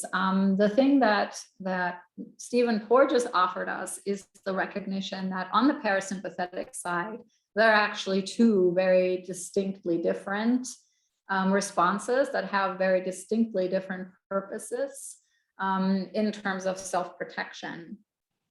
there is what he has coined the ventral vagal response, which is the most evolved response in the animal kingdom. And this is a response that came about in mammals who needed to take care of their offspring because the offspring could not survive without tender loving care from the parent. And so mammals evolved a ventral vagus, which is all about social engagement, mutual nurturing, mutual support. This results in tremendous resilience. And it's really a self-protective style that, resilience is the best word that comes to mind right now. It's a response that's adaptive. That's maybe the other word, right? It's not returning us to homeostasis all the time. It's not just bringing us back to where we were, but it's creating allostasis. It's creating that capacity to shift our different systems, whether it's immune system, digestive system, whatever, to a new reality, and to adapt in ways that's much more flexible than just on or off. So it's a very resilient way of being in the world, and it is entirely dependent on human interdependence or mammalian interdependence. You can have a wonderful ventrovagal relationship with your dog or your cat or your pet pig or your cow in your pasture, right? So yeah, Kari, you remember the horses in our pasture in Oregon and the donkeys, right? They were definitely like little ventrovagal companions for us. So any mammal has this response, and it's a response of connection. It's a response of nurturance. It's a response of tender loving care. It's a social engagement, and it brings relaxation into your nervous system. It is a parasympathetic nervous system response. In yoga, the ancient yogis 2,000 years ago had a name for this as well. I love that the yogis saw this tripartite autonomic nervous system 2,000 years ago, and science, took a few millennia to catch up. This nervous system response is called sattva in Sanskrit, S-A-T-T-V-A, and you have a handout on the gunas in that little packet that I sent you. It's a long one, it's like 4 pages, because the yogis had a lot to say about these different states of the nervous system, because they show up not just in us, but they show up in nature. But I won't let myself get too sidetracked. So sattva really means radiance or harmony, lucidity, it's clarity, it's like a balanced response to the world. It's very much associated with that capacity to read others and read ourselves accurately. So it's also based in these ideas that we now would call accurate neuroception, accurate interoception, the capacity to rethink our stance on things. So it's this very sort of flexible, luminous, wise way of being in the world. I wish we could all be in this sattvic sort of space all the time, right? We would be so much better off for it all. We don't see a lot of sattva around. This is a peaceful response. This is an affiliative response. And yet it is a response of strength. So it's not all just sweetness and tender loving care, right? It is also a response of honesty and truth and firmness and fearlessness in a way. So it's very lovely and it aligns beautifully. And I have a paper in the bibliography that writes about this alignment between the gunas and polyvagal theory. It's the Sullivan reference that's in your bibliography. It's a wonderful paper. I really encourage you to read it. And it's co-authored by yogis and Stephen Porges. So it's very wise because it brings the two traditions together. So that's your ventral vagal space. That's your perception of safety. That's when all of the sensory information that hits your brainstem is like, oh, we're chill. we're cool, we're safe. There's nothing here to defend. There's nothing here to protect. We can hang out, we can chat, we can laugh, we can play, we can be together. So it's very affiliative, and it's called, Porges calls it the social engagement system. Whereas the sympathetic nervous system, or Raoul, he calls it your mobilization system. It mobilizes you for action. Now, there's the other piece, right? So the parasympathetic is your rest and digest system. It's the system that slows you down. This is where the vagus, if you've heard of the vagal brake, the vagal brake is when your vagus nerve is informed that there is safety and it's firing, and your nervous system is in this ventral vagal space. What your vagus nerve will do, it will exert a brake on the sympathetic nervous system response, because that's actually your primary response, and it has to be down-regulated. And that's what your vagus nerve does for you. It actually puts the brakes on the sympathetic nervous system response and puts you into this ventral vagal space. So it's kind of a cool thing, right? To know that we're like always prepared for mobility, but as long as there are signals that we're safe, we're taken care of, this vagus has this capacity to down-regulate that sympathetic nervous system response via a direct access to your heart rate variability, right? So there's a lot of work that is accomplished by the vagus nerve. And guess what? One of the best ways to stimulate the vagus nerve is. It's like a trick question almost. Yes, exactly. The breath, right? So respiratory vagus nerve stimulation is a huge aspect in all of those wonderful, beautiful outcomes that you read about yoga and meditation, of improved heart rate variability, decreased anxiety, enhanced digestion, enhanced immunity. All of this is because your respiration, your breathing actually stimulates the vagus nerve. And as long as you're doing this in a place of safety, that signal is directly relayed to all of your systems, because this nerve really is kind of ubiquitous in your body. So, so that's one of the parasympathetic nervous system states, is this ventral vagal one. So remember, sympathetic nervous system, action, right? Take less care of digestion and immune function. That's not important, because right now you need to run from the lion, and so who cares whether you're digesting your food right now? You will become food if you don't run. Parasympathetic nervous system, on the other side, is we're cool. We can dedicate some time to resting and digesting and being with. So the parasympathetic is our braking system, our down-regulating system. Now it has an extreme switch for down-regulation. And this is what Stephen Porges calls the dorsal vagus. This has to do with which part of the vagus is activated, whether it's on the ventral side or on the dorsal side. So he just very creatively named it by the place in the brain where the vagus nerve fires, right? So this is your dorsal vagus. And what this is like an extreme brake on the sympathetic nervous system. This is not a slide down regulation into a ventral vagal space, but this is a switch that flips and says, hey, fighting and fleeing isn't working. We're gonna play dead. And you see this in the animal kingdom, right? There are animals that do exactly that when they feel life threat. They play dead. That is what your dorsal vagus does. It's a very ancient self-protective mechanism that developed very early in like evolutionary terms, right? So this is like amphibians have this, right? And that's where it comes from. It's kind of like a remnant of your old amphibian brain, but that's exactly what it does. It shuts you down. It collapses you. Porges calls it immobilization. The old yogis called it tamas, T-A-M-A-S. Now,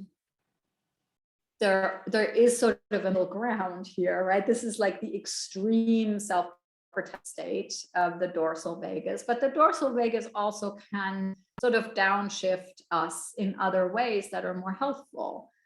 So it's part of the parasympathetic nervous system response. It's only when it becomes sort of this extreme shift from sympathetic into like the extreme place of parasympathetic that the dorsal vagus actually puts you into this collapse. There is this chill sort of down regulation, and the yogis saw this in tamas.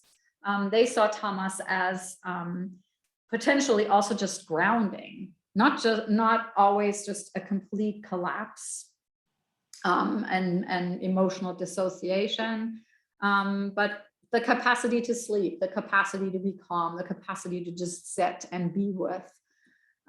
So they kind of had a little bit more of a mixture, which Borges also talks about, a mixture of ventrovagal and dorsal engagement at the same time. And they also saw the extreme dorsal vagal collapse. The dorsal vagal mixture we see, for example, when a mom is nursing, you kind of have to shut down your systems. You have to become very still, but you're completely socially engaged. The mixture of dorsal vagal and ventrovagal can happen during sex. So it can happen during intimacy. So anytime when you're immobilizing with social engagement, you have that sort of more positive tamasic mixed state. But in the really extreme shutdown in response to life threat state, this really is an extreme withdrawal from all social engagement, an extreme withdrawal from any kind of action, whether fight or flight or anything. And it is truly a collapse into hopelessness and helplessness. This is a state that people can make their default if they are victims of chronic abuse, where there's constant expectation of life threat. Their initial response to challenge may become one of shutting down emotionally, dissociating emotionally. And so this is really what we see in trauma populations. And this is what we work with a lot when we work with trauma sensitive yoga. We have a really specific approach to trauma sensitive yoga. And I added a handout to your packet because we're not going to talk about that today, but I thought you might be curious, and we've published a couple of papers. And so those citations are, I think, on that handout. If not, I'm happy to send you the papers if you're interested. So, so this dorsal vagal space is something for you to be aware of. And if you use very calming breathing with people who are already in a dorsal vagal state, you can just push them into that sort of emotional dissociation and hopelessness further. So this is another good reminder why we need to kind of have a sense of our students and to give options in our instructions when we cue something that we think might resonate in a different way than expected in some of the students who are in our room or in our clients. And you know, one-on-one work is so much safer in many ways than teaching a big class, because you tend to know your clients better. And so, you know, in yoga classes, it's always nice to sort of walk that fine line of just cueing in ways that allow people to adjust and to adapt the practice based on their own needs. And we'll talk more about that later. So let me just share my screen again so you can see some of the slides. Since I made them, you might as well see them, right? So here we go. So, so here's just the quick overview again of the physiology of, I call it the physiology of safety and self-defense. Borges and self-protection. Borges calls it the physiology of safety and defense. I've never been a fan of the word defense. In all the books I ever wrote, I always talked about self-protective mechanisms rather than defense mechanisms, because defense is kind of a strong word, but what our nervous system is really shaped to help us do is to protect ourselves to the best of our ability. And I think it frames things differently than being defensive. We are protecting ourselves, and that's a good thing. And so even a dorsal vagal collapse can be a good thing. During an acute trauma, dorsal vagal collapse has the benefit of also interfering with memory consolidation. And so for some people, not remembering can actually be really helpful. It also really allows you to work, and I'm going to drift a little bit off target here, but I'll come back, I promise. But it also allows you to sort of normalize for people who, like, you know, women who've been raped often say, I didn't do anything, I just collapsed, I just let this happen, and they don't understand. But if they begin to understand that their dorsal vagus kicked in, this was the best way for them to protect themselves in this moment, they can actually create some compassion for the fact that they didn't fight. And when people ask, why didn't you do anything? They can now understand, they can now explain why they didn't, because there was no more hope. And the best thing that they could do from their autonomic nervous system's perspective was to surrender. And that's what they did. There's no shame in that. It is self-protective. So anyway, that's my little soapbox about polyvagal theory, but I think it's a really sort of beautiful way of remembering that all three of these states serve a purpose. All three of these states are there to protect us and to protect our loved ones, because we don't have these reactions just on our own behalf. We have them on behalf of the people we're close to as well.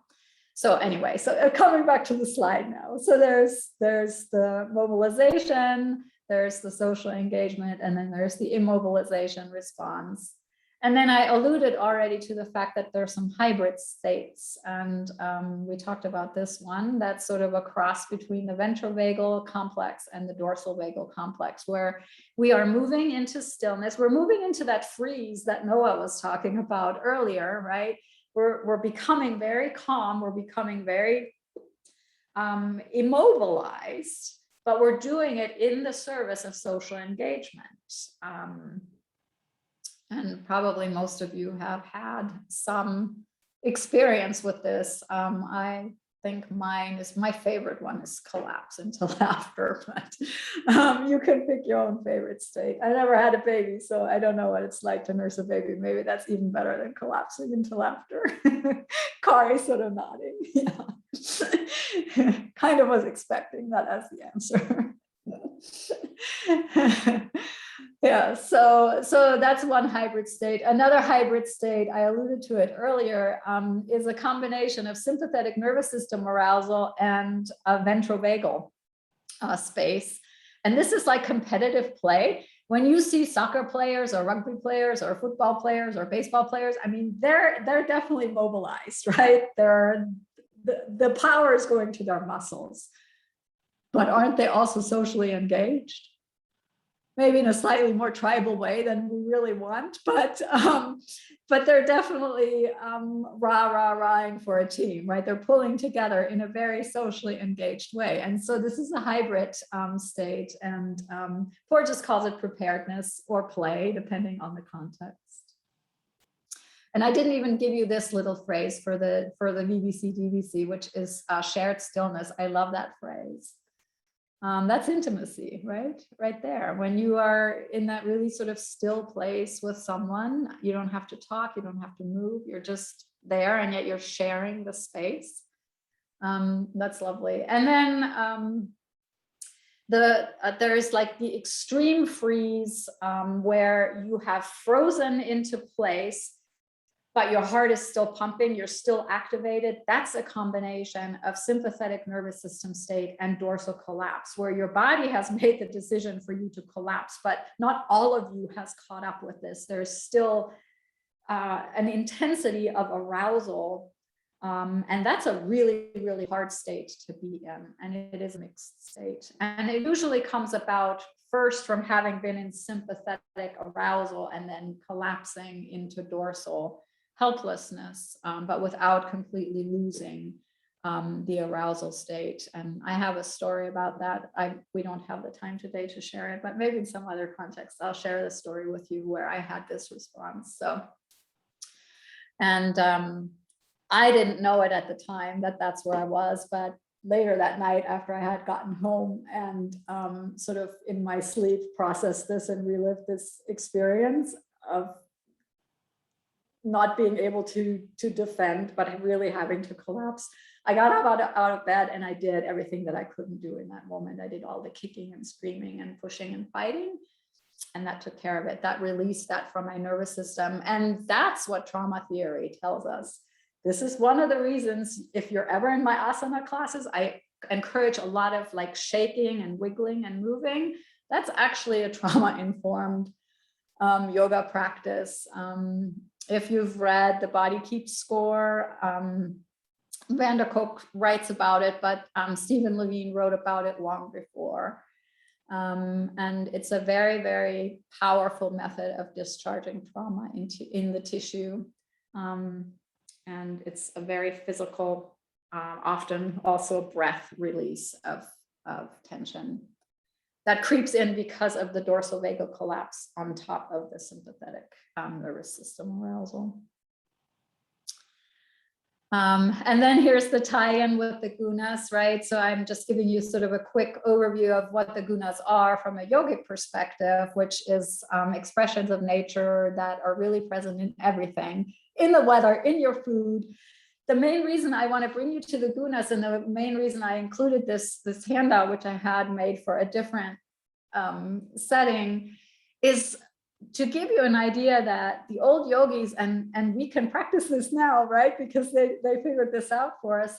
They knew that there were foods you could eat if you were in a state of constant hyperarousal. There are calming foods. If you're in a constant state of dorsal collapse, there are energizing foods. There are sattvic foods. There is rajasic weather. There is dorsal vagal weather, right? Tamasic weather.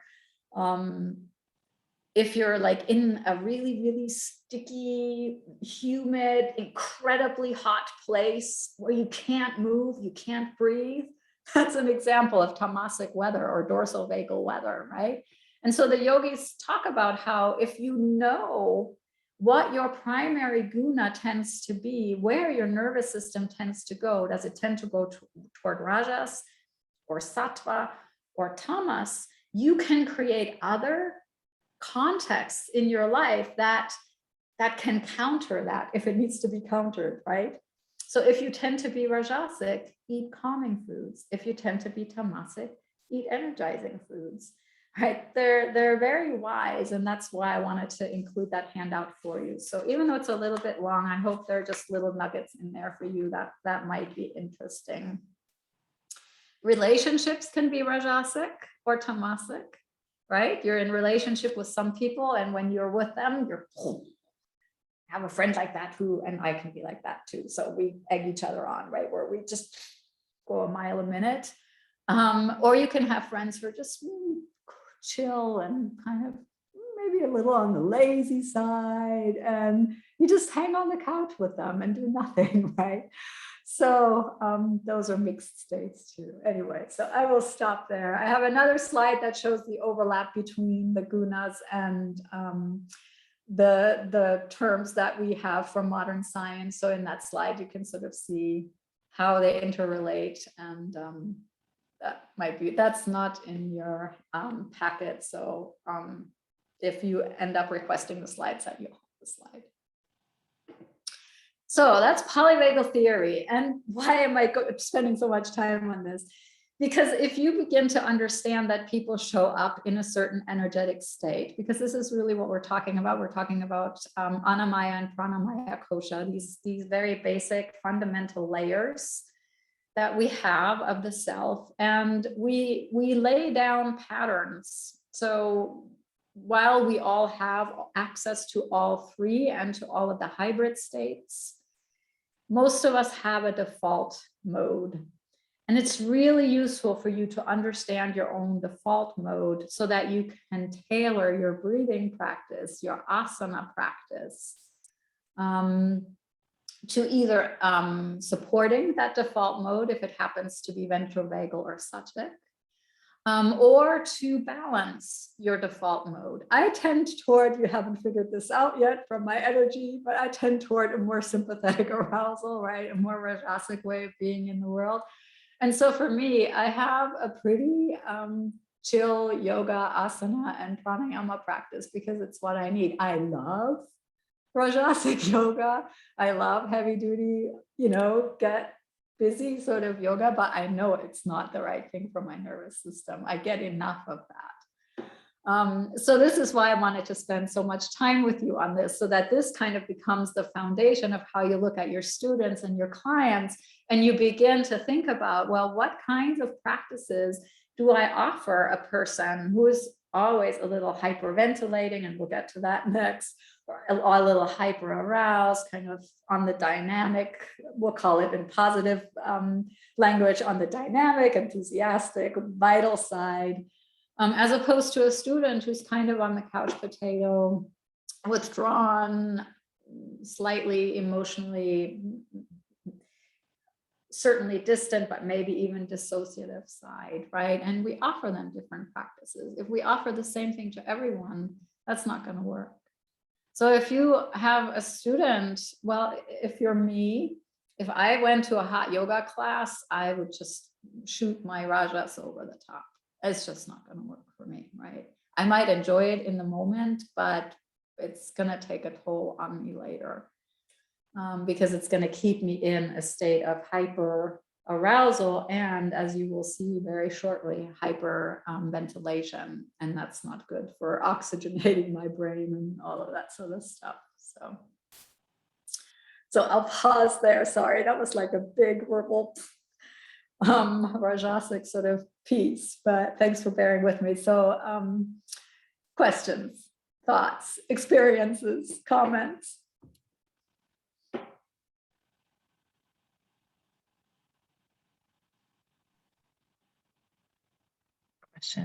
Christiane, when you describe that, when you can begin to notice your sort of default state, and then there are things you can do in your context with foods or practices, things like that, to help bring that into the kind of the conversation with your state. Is that at the heart of what Ayurvedic work is about? Yes, it's an important part of Ayurveda. Ayurveda moves from the gunas to the, oh my God, the word just went straight out of my mind. What is the, oh my God, wow, I hate it when that happens. Vata and kapha, and what are they called? Tridosha. The doshas, thank you. Thank goodness somebody's brain is working. Yeah, so the gunas become expressed as the doshas in Ayurveda. And so Ayurveda works with the doshas rather than the gunas, but it's kind of on a continuum. It's like the earth elements combine to create the gunas, and then the gunas and the earth elements combine to create the doshas in sort of the esoteric yoga tradition. And so Ayurveda works at the dosha level rather than the guna level, but they are definitely linked. I mean, you can see this, right? You can see the effects of the gunas in the doshas for sure. Yeah, great question, Kristen.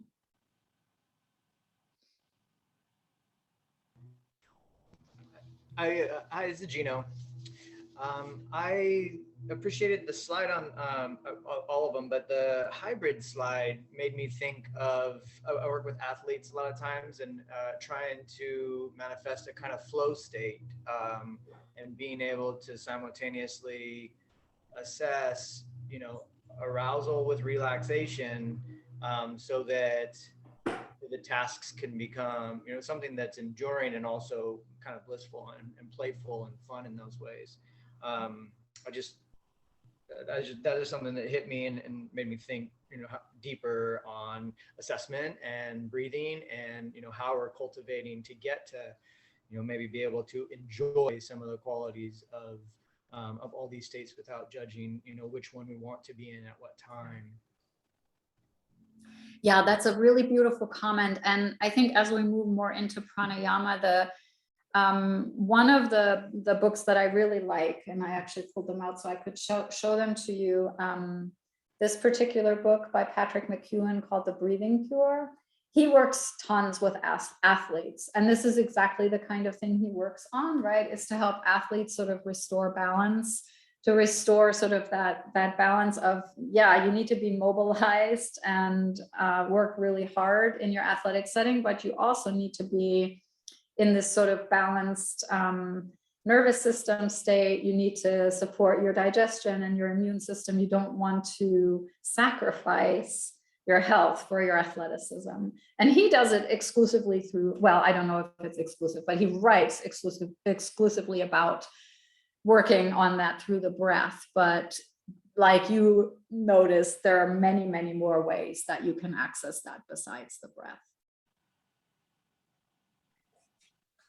So, Christine, Chris, I'm kind of curious. So I have whatever pitta dosha, and I don't know why, but been more rajasic recently. And then I was kind of identifying with what you said, like if I worsen it, then it takes a toll on me, and then I am like, oh, by the afternoon I'm done. Like I'm done for the day. I can't work. I can't function anymore. So can you explain that a little bit? I thought like, more vata people were more rajasic. So can you explain like which of the doshas, which of the states of existence are more associated with?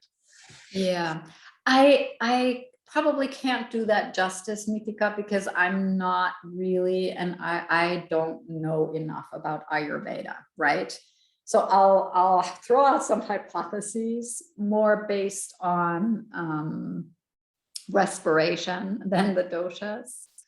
But I think, vata is sort of this very flighty energy, and pitta is more of an engaged, strong energy. This is how I think of it. I could be like way off, right? And so I see pitta as a little bit more of a mix of rajas and sattva, for one thing. Vata to me is like almost pure rajas, right? And pitta is more of a mix. So that would be one thing. From a more pranayama perspective, I think what happens to people who are rajasic, people who are pitta, or especially vata, is they move into, and I know this from experience because I definitely was very pitta most of my life. We're often moving from breathing at a place of hyperventilation. So we're actually breathing fast and shallow, or fast and deep, but somehow we are taking in way too much air and our CO2 levels drop. And it becomes sort of a vicious cycle where the CO2 levels drop, the signal goes to the medulla, and we'll talk about this more in a minute. The medulla says, oh my gosh, we're in trouble. We need to breathe harder, and we breathe even more. And by the afternoon, we're worn out because we're actually getting lower and lower in terms of oxygen absorption and perfusion and this and that, right? So it's more that I think we're moving into a state of hyperventilation. Again, talking now just from a respiration perspective, and it's really, really helpful to change breathing rhythms the very sort of optimally functional breaths that we will talk about, of breathing slowly, breathing lightly, breathing nasally, and breathing diaphragmatically may just be one of the things that could be really, really helpful. So sorry, I don't have a really great response for you, because I just don't know about enough about Ayurvedic nutrition and other sort of like herbal practices and this and that. I know a lot of Western herbal stuff, but not Ayurvedic. So sorry, Nitika, I can't help a lot. No, this has been extremely helpful. Like I didn't even think about, tying it to the respiration. So thank you. Great, good.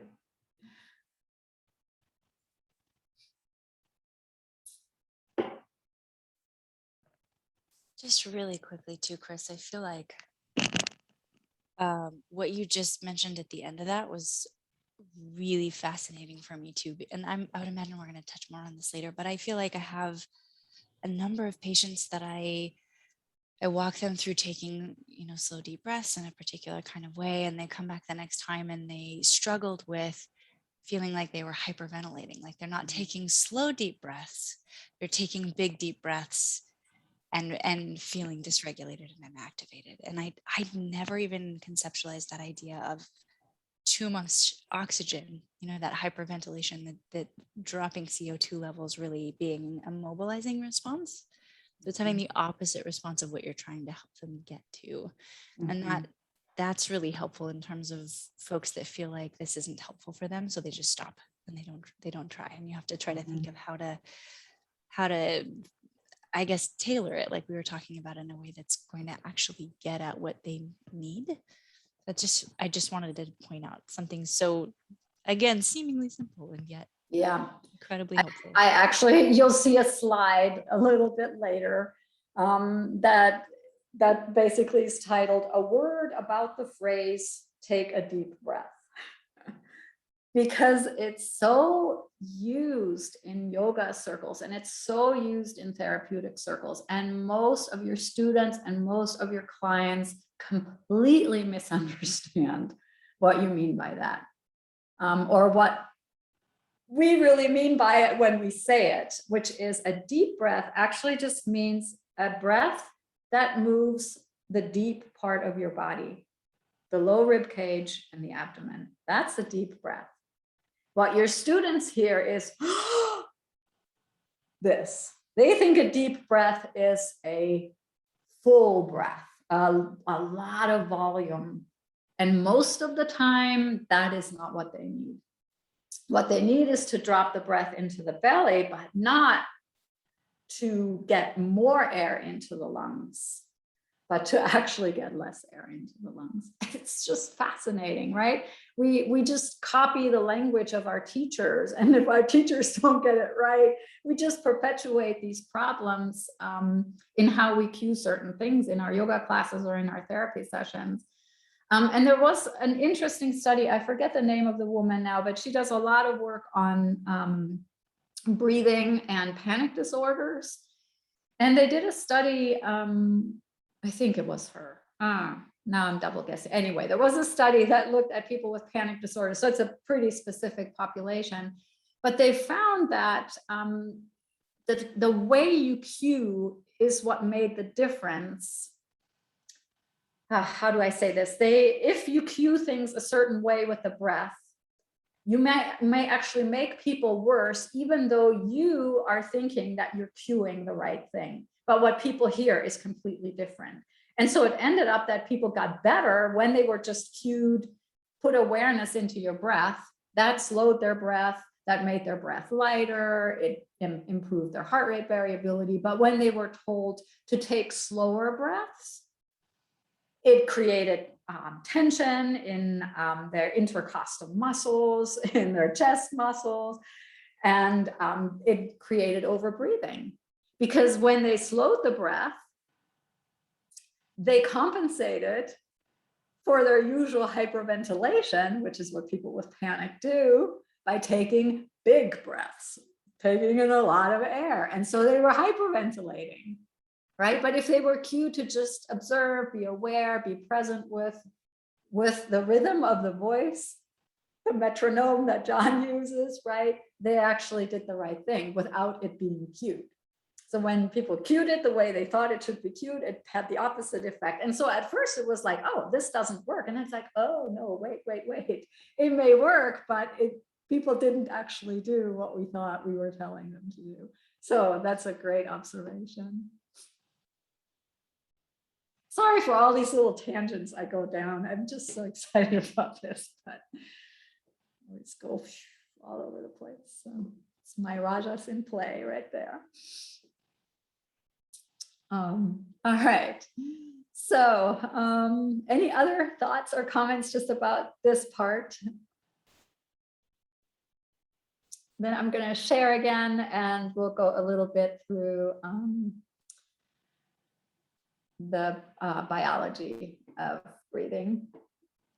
We're sort of getting there already. This is just a slide as a sort of review.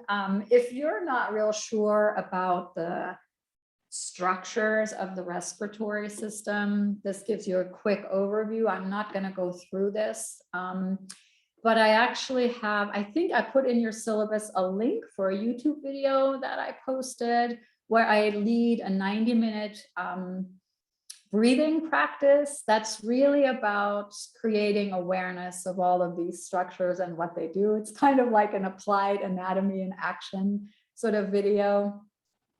So if you need a refresher on that, I just encourage you to watch that video. I'm pretty sure I put it in the syllabus. If it's not in there, I'm really happy to send you the link. It's not a public link. I only use it for yoga teacher trainees. But I think all of you might enjoy it. So it's just a little cruise through breathing anatomy while you're actually doing it. So, but I will point out that the nose is sort of at the top, and there's a real purpose here. Obviously, it's at the top. It's the first contact that the breath has with your body is through the nose.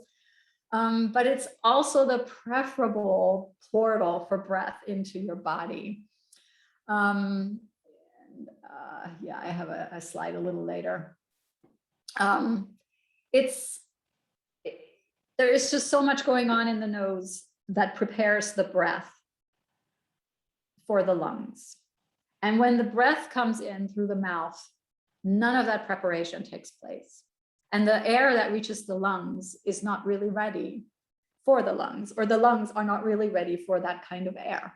And so just nasal breathing alone can shift your students' or clients' experience of breathing and their health resultant from breathing or from not breathing well, right?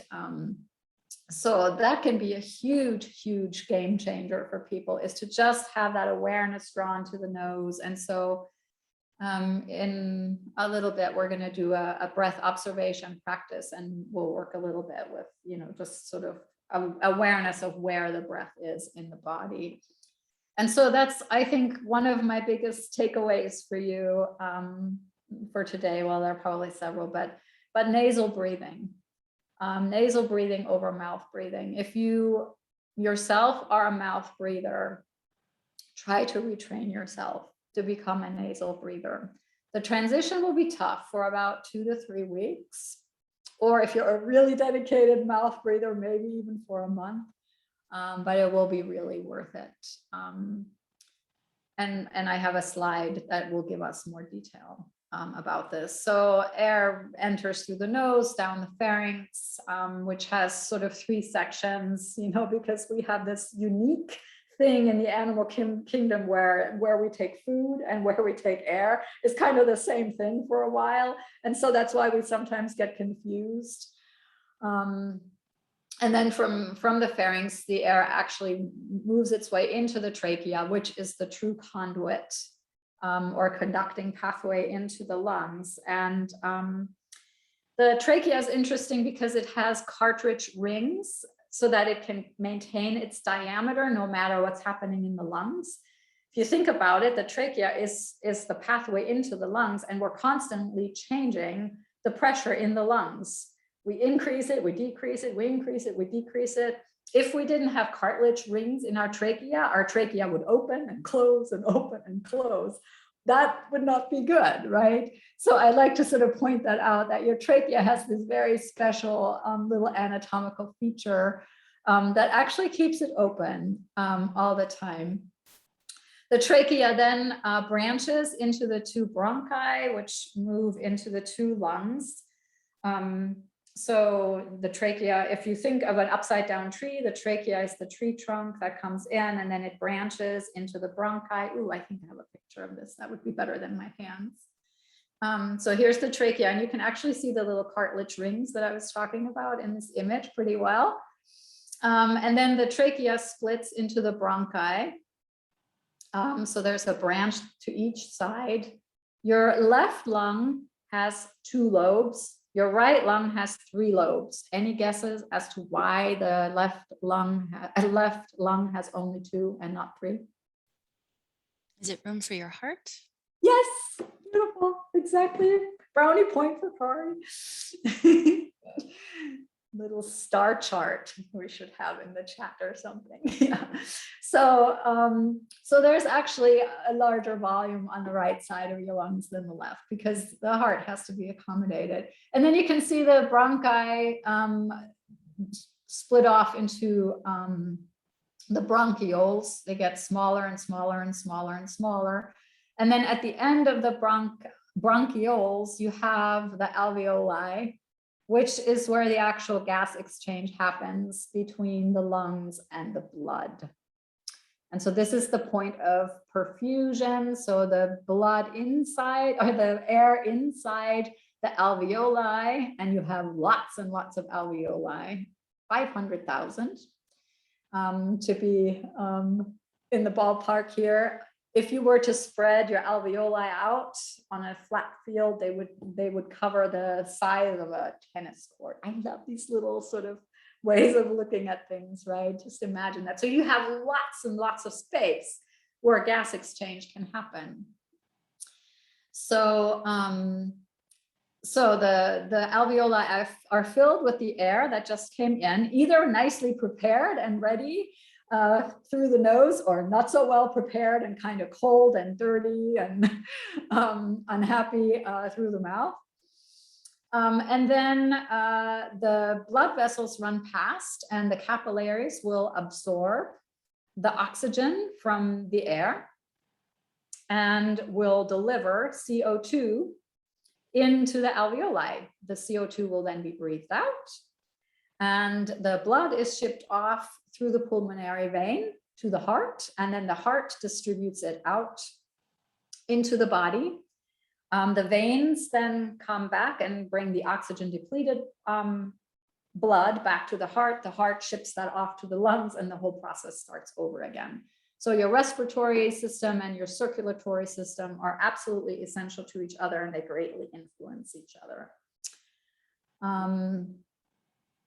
There are also bones and muscles that support that whole process, and we'll talk about that as well. So, but that's kind of the basic process, right? But the gas exchange happens at the level of the alveoli. And the better you can bring your air deep into the lungs when you inhale it, the better the oxygen absorption is from the alveoli into the capillaries, and from there into the blood supply. And guess what? Nasal breathing in combination with diaphragmatic breathing does just that, right? So nasal breathing actually has a very sort of sympathetic relationship with diaphragmatic breathing. If you nasal breathe, you're very likely to also breathe diaphragmatically, meaning that you're using the primary breathing muscle, your diaphragm. You can see it here. That's why I have the picture. It's this big dome-shaped muscle that on the inhalation moves down into the abdomen, creates a vacuum. Imagine the lungs up here. So imagine that on top. In fact, this is the diaphragm right here. So it moves down into the abdomen on the inhalation. This creates a vacuum in the lungs, and the air flows into the lungs. If the main action for breathing comes from the diaphragm, all will work really, really well. And your heart will get massaged in the process. Your digestive system, your organs will get massaged in the process. Your spine is stabilized by the intra-abdominal pressure that's created in the process.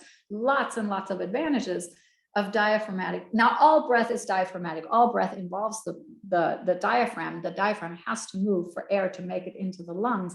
It's the degree to which we breathe diaphragmatically. And for a lot of people, their diaphragm works at maybe 10% of their range of motion. Think about that. That's awful. And so they will never get air deep into the lungs. So this is what we mean by deep breathing.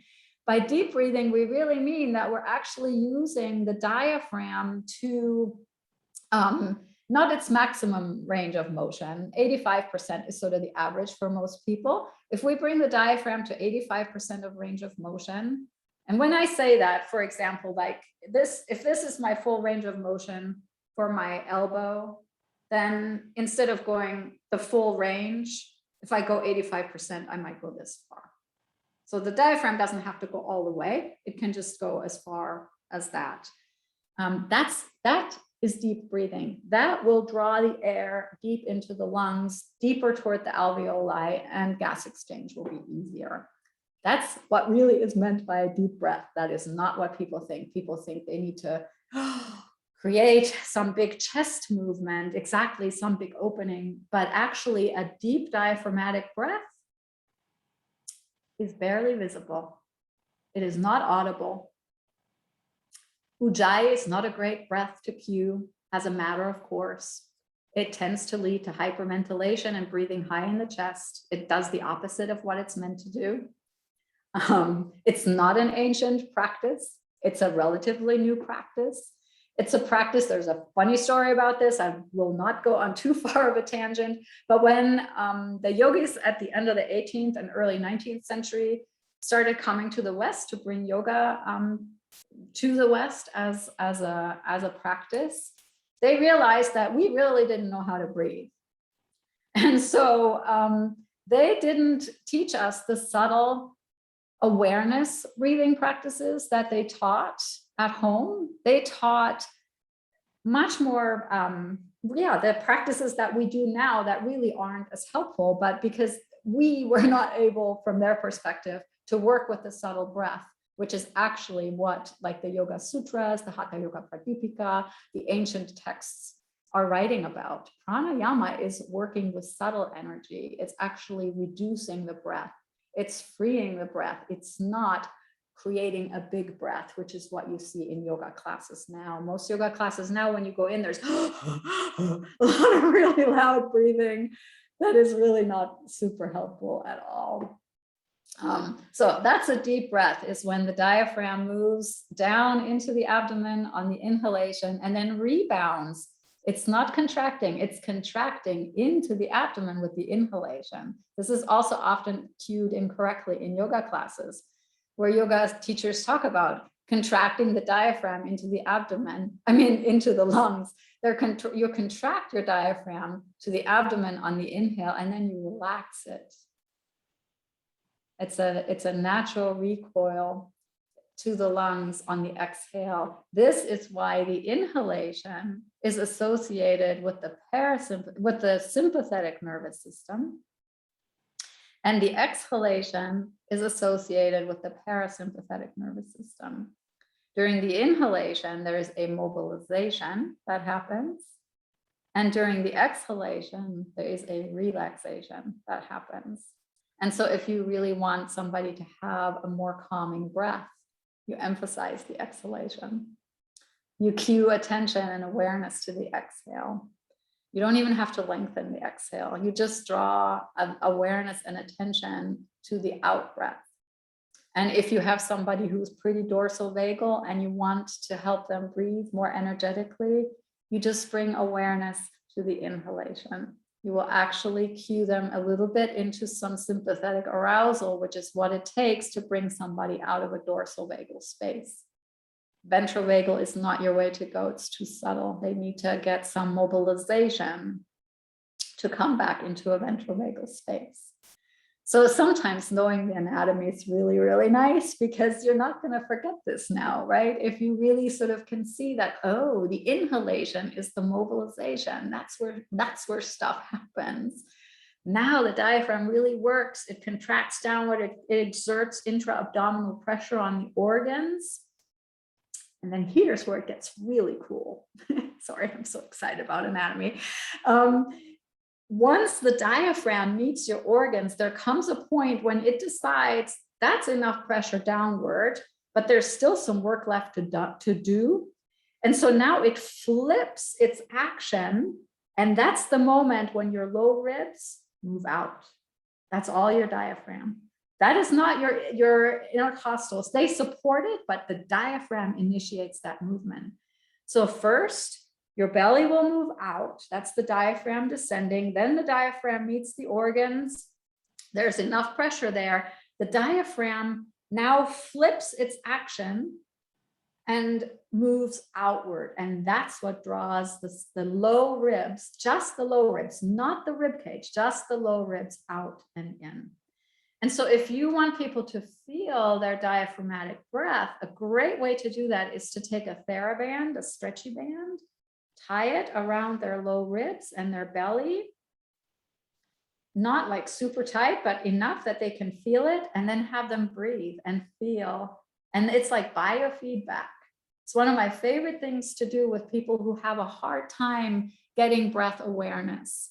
I have a really wonderful client. She's 80 years old. She's a former rocket scientist. She's like a trailblazer woman. And she always said, I can't feel my breath. I don't know what you mean when you say, notice your inhalations and your exhalations. And we did this and it was like, oh, that's what you mean, right? It was like a revelation for her. It was a way for her to gain awareness of her deep breath, her diaphragmatic breath, this movement.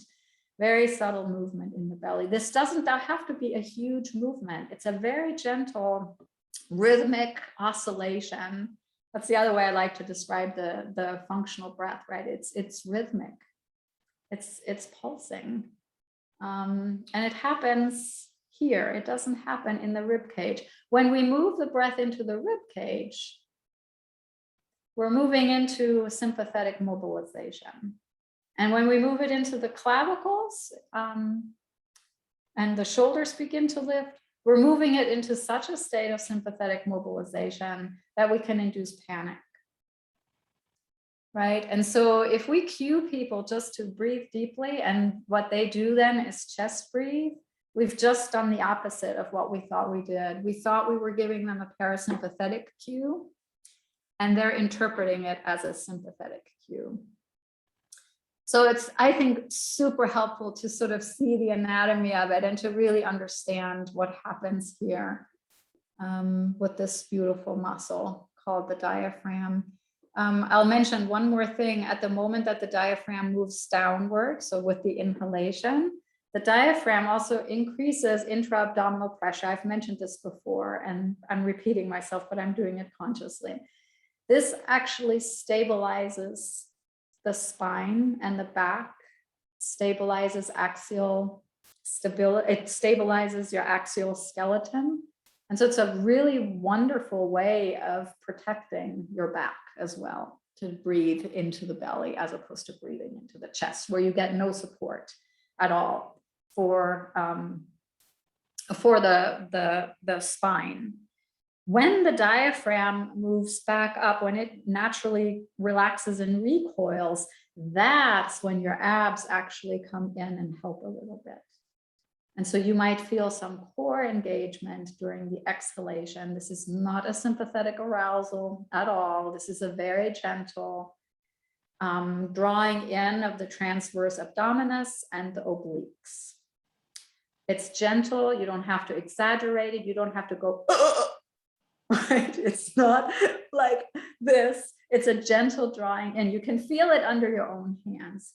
You can make this happen as you exhale. You can sort of feel, and now it's the core muscles that are stabilizing your spine. So it's like they're taking turns, right? The diaphragm protects your spine on the inhale, and then your core muscles protect the spine on the exhale. So your spine's actually super resilient.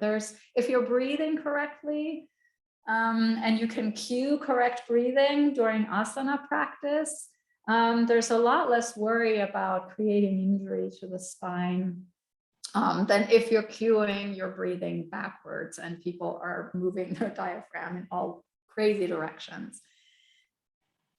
So I know I'm running on, but I'm going to say one more thing. There's also this thing called a paradoxical breath. And some people, and I don't have research on this, but my own observation is that I would say people with trauma histories and people who have the dorsal vagal nervous system as sort of their default have this thing that is a paradoxical breath that for most of us only happens like when we get really startled Imagine somebody is jumping out at you and you have a really big startle response and breathe. What happens? Can you do it and just feel it in your body for a moment? Where's your diaphragm going on that inhale? Up. You're right, Angela. It's called paradoxical because your diaphragm's like completely clued out and it's moving up while you're inhaling, and your whole inhale has to happen up here in the chest. For some people, this is the way they breathe. Their diaphragm is moving backwards. It's moving up during the inhale and down during the exhale, and they can never get a relaxing breath. So if you have a client or a student where you notice that their belly moves in when they inhale, just have that as a thought in the back of your mind that they're probably not using the diaphragm, or they're paradoxically breathing and their diaphragm action is backwards. So just a little aside, little fun aside. Little drawing here that I stole off of YouTube, to be really honest with you, and now I can't remember where I got it, so I don't have like attribution here, so I feel terrible, but I love it, so I'm using it anyway. Someday I'll find it again and give attribution, but it's just a really nice drawing, sort of the process of air moving in and out and blah, blah, blah. I have to move us along a little bit. Nasal breathing, we're going to rush through this slide because you can read it later, and you have a handout that has this and more. So it has this information, plus it has juxtaposed to it what happens when you mouth breathe instead of nasal breathe. So for those of you who think that you might be a mouth breather, this will be a great handout, or I'm also happy if you want, as long as you give attribution, for you to use that handout with your clients. And I should have put my name on the bottom so that you can use it that way. But so it's almost at the end of your handout packet. It's called The Impacts of Nasal versus Mouth Breathing. So, oh, I did put my name on the bottom. So I'm happy for you to use this as a handout with clients. I don't have it in the slides. I just have the nasal. So the nose, why is the nose your main breathing portal? It warms the air. We can all feel that. The air is warmer when it comes out than when it goes in. A lot of this is actually happening in the nose. People think it's happening as the air moves through the body. No, it's mostly happening in the nose. It moistens, it humidifies the air on the way in. And then on the way out, when the exhale comes out through the nose, the exhale re-moistens the nose. Is that not cool? Otherwise, the nose would get dried out. If all it did was dry the air, at some point, moistens the air, at some point it would get dried out. But because the air that's coming out is moist, it re-moistens the nose. So if you breathe in through the nose, but out through the mouth, at some point, your nose is going to get congested. So it really needs to be nasal in both directions. It also cleanses the air, so it filters out particles.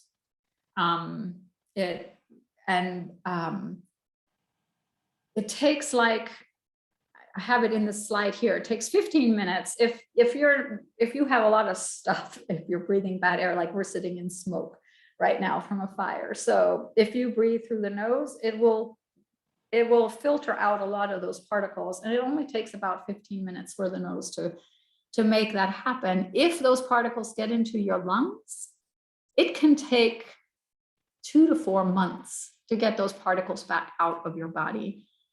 That's what happens when you mouth breathe. You just bring all the gunk straight into your lungs. So once you really think about it, the other amazing thing is that the mucus in your nose actually has antibodies. It can sterilize the air against bacteria and viruses. You don't get any of that protection through mouth breathing. Times of COVID, kind of a big thing to think about. There are also little hydraulics in your nose that pressurize the air, so the air flows more freely into the lungs. That's really super helpful. There's also something in the lungs. I don't see that on my handout. I might have forgotten to put that in the hand. Oh no, there it is. There's nitric oxide that is added to the air in the nose, well, really in your sinus cavities. And nitric oxide is an amazing gas. It dilates your airway and it dilates your blood vessels. So if you breathe in through the air that reaches your lungs automatically on its way opens everything up for itself. If you breathe in through your mouth, that's not happening because there's no nitric oxide in the air. Are you convinced? It's pretty compelling, right? So the other thing you miss out on is smell if you breathe through the mouth. But another one, and this one I find really fascinating. This one was news to me until like a year ago when the Nestor book came out. And then I've really been reading about this because it's fascinating. In nose breathing, your tongue lives at the roof of your mouth. In fact, it often will press against the hard palate, which is the roof of your mouth. In mouth breathing, the tongue rests at the bottom of the mouth. And so the tongue actually gets in the way of breathing. And this is like obstructive sleep apnea. It's the tongue falling into the back of the throat and getting in the way of the breath. But in children, mouth breathing will actually lead to a malformed palate and to, or it doesn't for every child, right? But children who mouth breathe are more likely to have kind of like a really high arched palate, as opposed to kids who nasal breathe will develop a nice sort of roundly flat arch as a palate, which is a wider palate, which gives the teeth enough room, whereas kids who have a tight palate from mouth breathing also tend to have crooked teeth or malocclusion. So even in your kids, you might want to encourage nasal breathing. And I read a really fascinating paper once, I don't even remember where I read this, where in the 1800s, somebody was observing Native American women who were tending to their children. And as they were putting them to sleep, they would hold their mouth closed until the children were asleep to train them into nasal breathing. I think that's just fascinating. How did they know that? And yet they did. So it just supports healthy facial and jaw development. Also, if you mouth breathe, it automatically shifts you into forward head. Otherwise, you can't get the air down your throat because of the way the anatomy is. So when you mouth breathe, and you can try this, just breathe in and out of your mouth a few times, and you'll notice that your head moves like, I'm exaggerating it right now, but, and especially if it's a rapid mouth breathing, it actually will move the head ultimately into a forward head carriage. So it ruins posture and it puts a lot of strain on the upper neck and back. So lots of really compelling reasons to cue nasal breathing, which we do really, really well in yoga. What we don't do so well is to encourage our students or our clients to continue to nasal breathe when they're off the mat, and especially at night. And if you have a really dedicated mouth breather, and I said this earlier, take across the lips at night. It'll only take a few weeks to retrain your nervous system into nasal breathing, and you'll actually naturally decongest your nose. So if it's because of congestion, all of that will happen very naturally. And there are lots of great resources out there that talk about this. This is one of them, the breathing cure that I showed earlier, but there's also a great yoga book called Restoring Prana that goes through this. So,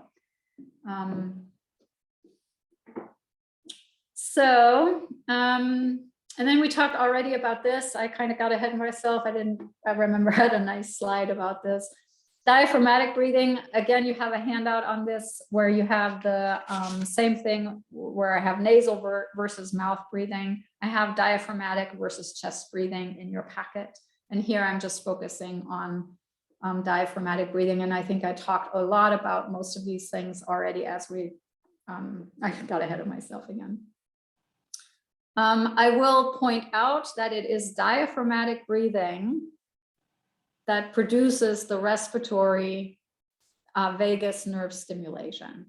So if you want the benefit of your breathing on the vagus nerve and your autonomic nervous system, you will have more of an effect from diaphragmatic breathing than you will from chest breathing. There's much less stimulation. And as we already talked about with, if you're not using the diaphragm, you really encourage more of a sympathetic nervous system response anyway, because of all the chest breathing. And that usually leads to hyperventilation because people will not get enough air absorption because the air stays too high in the airway. It doesn't ever really come into the lungs low enough for optimal perfusion of oxygen into the capillaries and CO2 back into the alveoli. And so only a much smaller portion of the air is actually utilized. And this is true also for speed of breath. I'll maybe also talk about abdominal breathing versus diaphragmatic breathing, because this is something you see in yoga classes. Students can have a lot of abdominal movement, but it's I hate this word, but I can't think of a better one right now. It's pretty flaccid. It's not really an engaged muscle movement. It's more of a pushing. And then on the exhalation, there is none of that tone in the core muscles that I talked about earlier. So it's really just a distended abdomen, but there's none of the stabilization that happens on the out breath for the spine. And so you kind of want to differentiate abdominal from diaphragmatic breathing. And the big difference is usually the ribs don't move if somebody's just abdominal breathing and not diaphragmatically breathing. And so that TheraBand trick can be really helpful again, or you can just ask your student to place their hands on the low rib cage. Or if you're somebody who's hands-on, you can place your hands on their rib cage to feel this. All right, so that was a little excursion through the anatomy and the biomechanics. We still have the cellular level, which is the actual gas exchange at the alveoli, and then from the arteries into tissue. So it's actually, and this, a lot of yoga teachers do not know this, it's actually the concentration or the level of CO2 in the blood, not the level of oxygen, that triggers breathing. So the medulla, which is the part of the brain that receives the signal from the chemoreceptors about the level of oxygen and CO2 in the body, is sensitized to CO2 levels. Oxygen levels are actually amazingly stable. You hear yoga teachers say all the time, oxygenating your blood through the breathing. It's not what we're doing. What we're actually doing is increasing the tolerance to CO2 in the blood. So it's enhancing the sensing of CO2 in the medulla that's driving the health benefits of yogic breathing. It's not that we're creating more oxygenation of the blood. Blood saturation in the arteries is always in the high 90s. The body is incredibly particular about that. It's really, generally speaking, in disease that people like COVID, you heard a lot about pulse ox, right? Oxygenation levels in the blood. It's disease that drops it, not less breathing or more breathing. So the urge to breathe really is dependent on the levels of CO2 and chronic hyperventilation. I'm just going to move through this a little more quickly. Chronic hyperventilation, so breathing high into the chest, breathing too fast, breathing too full, anything that brings too much air into the lungs, but not necessarily deep into the lungs, leads to very low CO2 levels. Over time, your medulla becomes increasingly sensitized and it resets its thermostat So because you have chronically low CO2, it thinks that's the new normal. And so it resets itself. And so you become increasingly insensitive or intolerant of the level of CO2 you need in your blood to actually release oxygen molecules from hemoglobin. I know I'm getting a little technical. You just need to sort of let this wash over you. You have to have a certain amount of CO2 in the blood for the hemoglobin, which is carrying your oxygen to the tissues, to let that oxygen go. If there's a low level of CO2 in the blood will hang on to those oxygen molecules because of what we just talked about, which is oxygen saturation in the blood is very stable. It will keep the oxygen in the blood and not put it in the tissue to keep oxygen saturation in the blood stable. So we're not oxygenating the blood. The body is taking care of that. It's keeping the range of oxygen in the blood at a certain level. It's the CO2 level that drives the release of oxygen into the tissues. And then that just leads to more oxygen being delivered and more oxygen can move into the tissue. So if we reset our medulla to tell us to breathe when CO2 is low, we're bringing more air in, but the oxygen can't be absorbed because the hemoglobin is already full of oxygen. The bus is full, right? The attachment sites for oxygen in the blood are full because there's no CO2 to release that oxygen into the tissues. So we can breathe all we want, but we're not going to get any more oxygen into the tissues if our CO2 level is too low. What you need to remember is hyperventilation is bad. Right, that's that's the takeaway. The chemistry, it's all in your handout. If you want to read it again, to remind yourself to start to be with it a little bit. But that's what I want you to remember. Hyperventilation is a vicious cycle. Once it starts, it's a self-perpetuating process because your biochemistry resets itself around a new set point.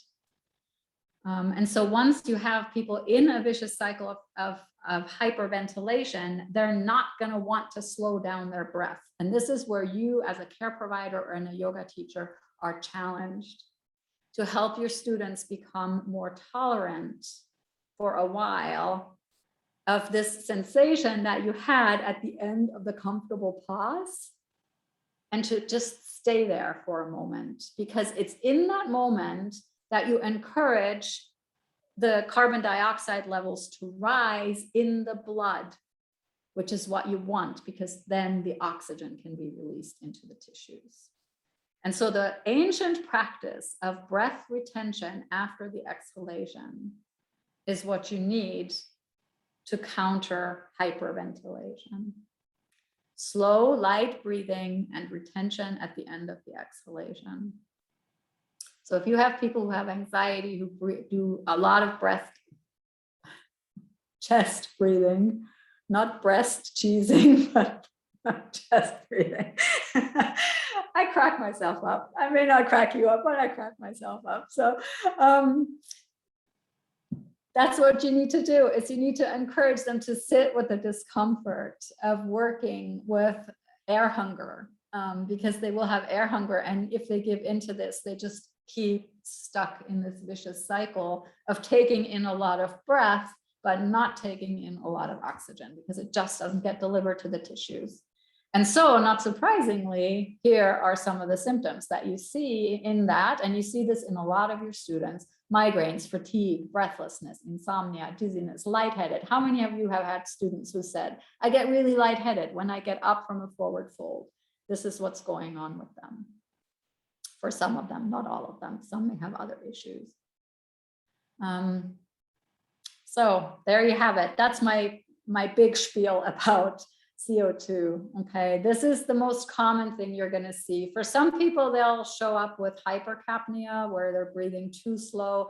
That's usually a disease process. You're not going to see that nearly as much in yoga classes. You might see it more as a healthcare provider.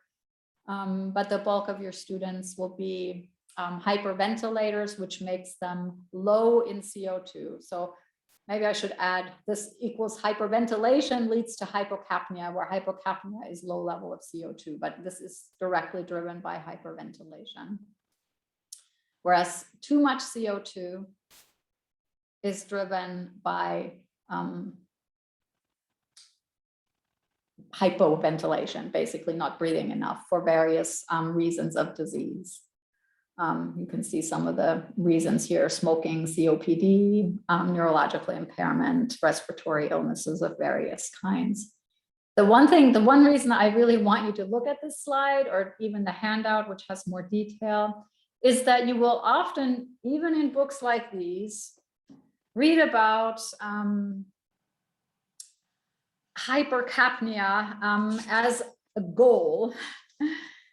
And hypercapnia is not the goal. When you read, so translate this in your mind. When you read in a book, or when a teacher tells you you want to have hypercapnia, what they're really talking about is they want to increase your tolerance for higher levels of CO2. But the reason you do that is because the levels are too low. So you're creating a higher CO2 level, which means hypercapnia, but not to a point where it's actually above normal. You're trying to bring them back to normal. So when you read in, like, I think I even have an article on the bibliography, uses hypercapnia the whole way through, but what he really means is resetting the medulla to reading CO2 at a normal level as a normal level, but it feels like hypercapnia to the student on the way, because they'll feel like they're not getting enough air. So anyway, sorry, I know I'm like really going on, so I'm gonna stop now. We'll take some questions and comments, and then we'll do a practice, and then we'll have our 2-hour break. Yeah, Gino, did you have a question or comment? Dr. Burns, I had a question. I know they have, so like you mentioned, this oxygenator, these levels are really consistent. Do they have a device that measures carbon dioxide levels in the blood?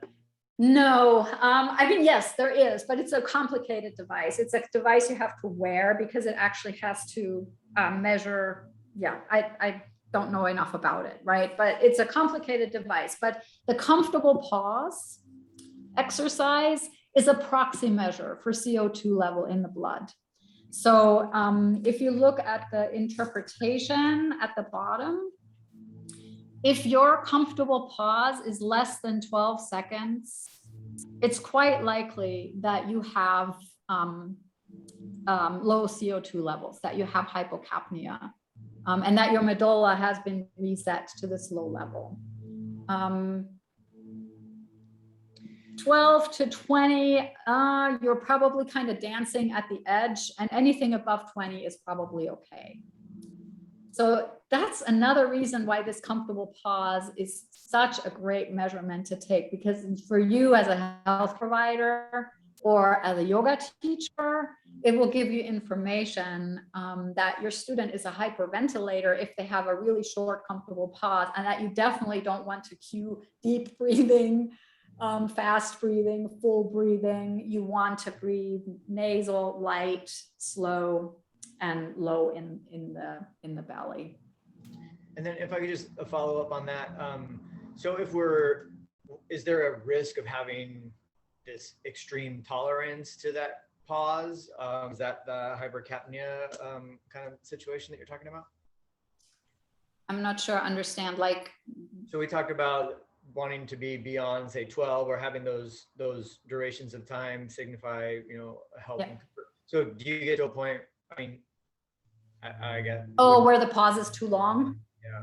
I mean, is that a signal of hypercapnia, or is it hypo? Does it move into hypo? I think that's a really fantastic question. I don't have a great answer for you, because there are all these stories about, and there's actually research about yogis who can have a breath rhythm of 1 breath per minute.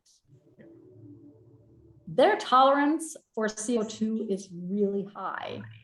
Are they hypercapnic? I don't think so, because they're moving oxygen into the tissues, right? I mean, they're usually on heart rate monitors and heart rate variability monitors, and their oxygen saturation is great. They just have a really high tolerance for CO2.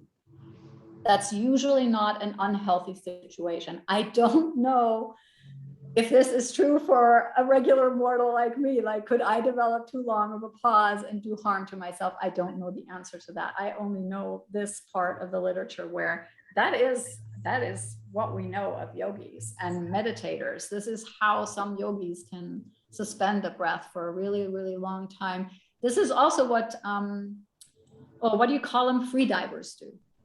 They develop extreme tolerance to CO2 in the blood. So there's no real detriment to encouraging to extend that. Not that I'm aware of. So, but don't quote me on that.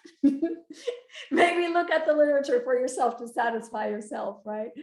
But not to my knowledge. So, yeah, I don't see much out there about pushing it past 40 seconds, though. So I will say that. Yeah.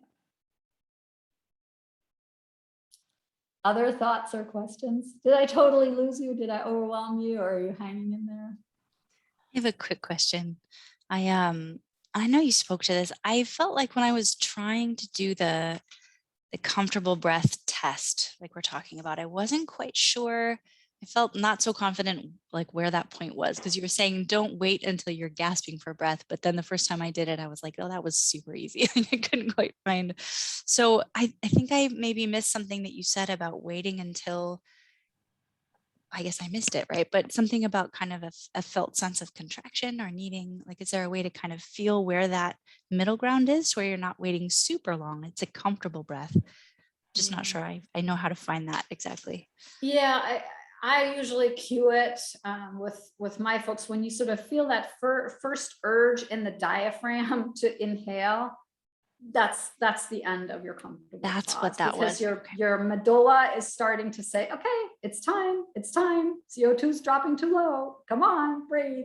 And so the diaphragm is readying for that. So I can feel it in my body when I usually have this moment of, and then I know, okay, I'm there. But you'll get the feel of it once you do it a few times. Okay. Yeah, the harder thing is teaching it to your clients and helping them get a feel of it, because it's a very interoceptive sort of practice, right? Yeah.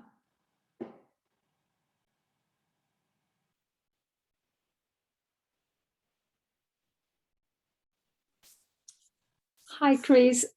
Maybe you had answered that and I got lost, but I was thinking about the trauma that if someone experienced trauma and they become hyperventilated, right? It's possible. Yes, because the hyperventilation is tied to the sympathetic nervous system. Yeah. Yes. And then that can cause the diaphragm to freeze? No. No. If the person moves into a dorsal vagal place from sympathetic arousal, that's different, right? Now they're moving into collapse. They're going to stop hyperventilating at that point. In fact, they may at that point, and there is no literature on this, but this is my conjecture. I didn't put it in the slides because this is just my thinking on this, that this is where you can find psychological underbreathing, right? Where it's not a pathology process that's driving breathing too little, but it's a dorsal vagal response because the body is shutting down. And so I think that's what happens in the dorsal vagal is you're actually moving from hyperventilation to hypoventilation, where you're not breathing enough. And maybe CO2 levels will now rise too high. So that's different from the sympathetic, which leads to hyperventilation. But if somebody is in a dorsal vagal state, if they're collapsed, frozen, and still, they're not going to hyperventilate. They're usually bradyapneic. They're breathing too slow. Okay. Yeah. So I was just thinking about what could cause my diaphragm to freeze. It's a bad habit of breathing can cause that. Yeah, what would cause my diaphragm to freeze? Yeah, and I would say don't call it freezing of the diaphragm, because I don't think it really freezes. It Yeah, just yeah. doesn't, it doesn't move in its full range of motion. Yes. I think it's habit. In Uh, yoga language, we talk about it as a samskara. It's a respiratory samskara. Samskaras are habitual patterns that we develop in body, breath, or mind that can get in the way of health. And I think underutilizing the diaphragm is a respiratory samskara, where we get so in the habit of breathing high in the chest that we forget to utilize the diaphragm. Yeah, John. Yeah. And so if it's a samskara, you can retrain it. uh-huh. So it would be tight psoas muscles. Would that affect the ability of the diaphragm? I think it's a mutuality. I wouldn't assume any cause or effect here. Because fascially, the diaphragm and the psoas, as you very well point out, are incredibly linked, right? The diaphragm has a strong connection to the psoas. In fact, they collaborate during walking to keep the breathing rhythm appropriate for walking. So the psoas and your diaphragm are very linked, but I don't know of any research that suggests that tight psoas muscles will impede the functioning of the diaphragm. I mean, but they're linked, right? So I can't say that with certainty, but I don't know what the pathology would look like there exactly. I can't imagine that tight psoas muscles alone could reduce the range of motion of the diaphragm as much as what we actually see in people. And for those of you who maybe aren't sure, what the psoas muscles are, the main muscles that run from the spine to the legs that flex the hips. And we're a sitting culture, and so those muscles tend to be chronically short because we sit all the time, and so they're in a shortened state. And they are very connected to the diaphragm. So they're going to pull on the diaphragm when you get up. So I don't know, John. I don't have a good answer for you. It's a fabulous question because there is a strong fascial connection. I have one more. So you mentioned about the diaphragm on the inhalation moving up. It's also called reverse. No, when you you mean in the paradoxical breath? Yes. Oh, paradoxical. Yes. It's also called reverse breathing. Yes. Okay. Got it. Thank you. Yeah, thank you. All right, we have 15 minutes left. We have a breath observation practice, so it'll be kind of quick. I just will warn you. So go ahead and find your practice spot. I'll turn my computer around and we'll take 15 minutes to observe our breathing a little bit, and then we'll take a long break.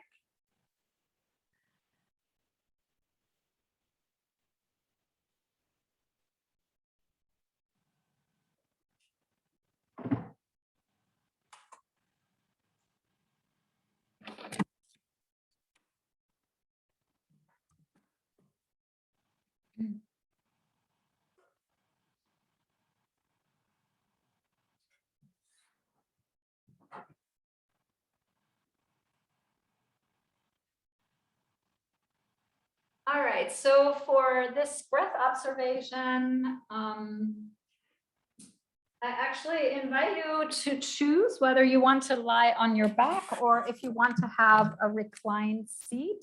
You could even have,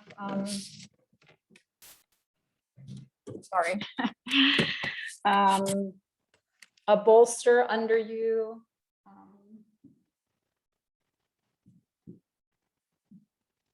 Like this, where you have one block at the high setting, one block at the medium setting. You place a bolster or a large cushion or something firm, and you lie back on the bolster. Your legs could be long. like this. You might have a blanket under the head, or you could have your knees up, knees together, feet out to the side. Just anything that sort of gives you a bit of a sense of an open heart and some support. Or you, like I said, you can lie flat on your back, or if you really are a committed sitter, you can also sit in easy seat. But that slight incline is actually really conducive to helping people observe their breath. So it's my favorite way to prompt people into a breath observation practice is by creating a bit of an angle. Yeah, that looks really good, Arusha. So the more you can sort of build that up, the better. Yeah, it's creating a little bit of an open heart.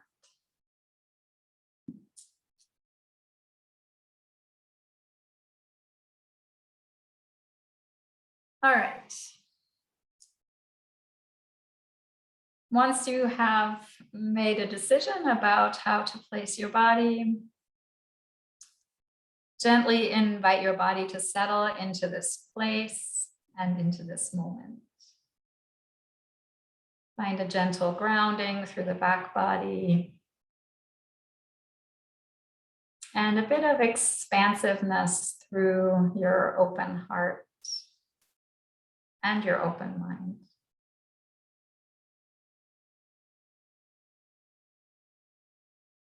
You've been absorbing a lot of information.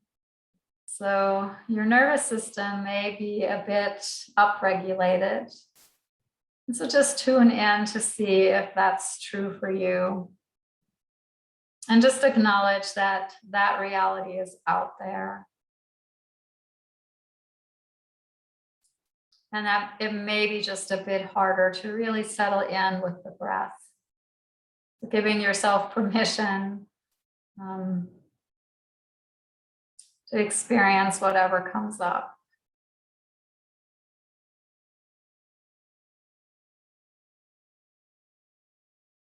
As your body settles in, gently invite your breath to do the same.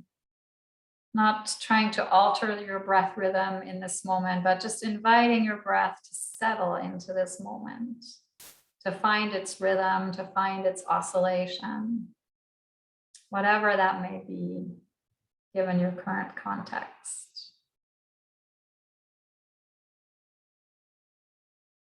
It's always good to know when you move into a breath observation where you're coming from, what the echo of the activity is that you just engaged in, so that you have realistic expectations about what might show up in your breath, and whether this is typical for you or whether this is more of a contextual presentation of the breath.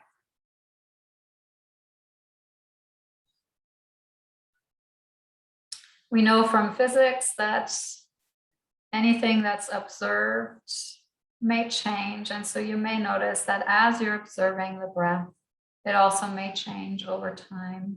Just note that. It's nothing to seek out. It's also not something to reject. It's just the reality of life unfolding within you.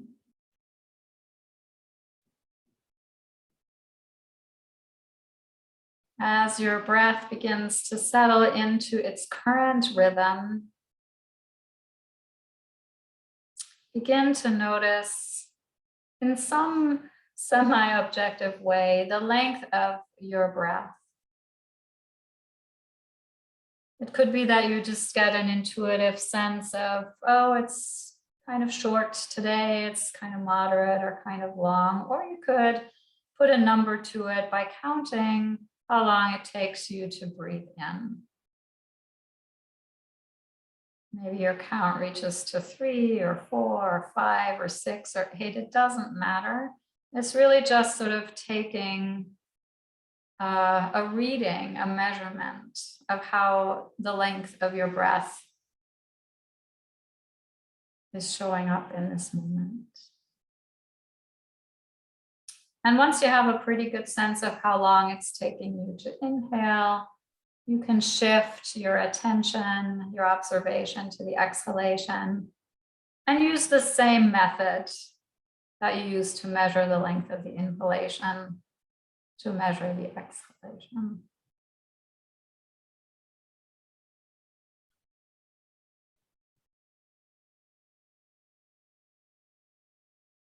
Being open-hearted and open-minded about whatever you find out.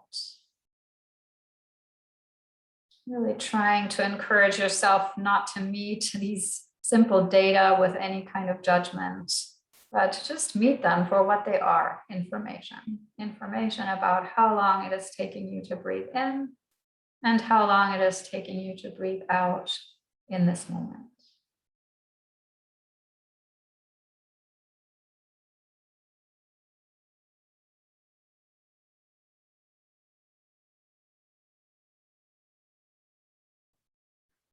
You can continue to take these measurements, or if you're satisfied that you have a pretty good sense of the length of your breath and that it's not in the middle of changing, you can simply return to being aware of the fact that you are inhaling and exhaling.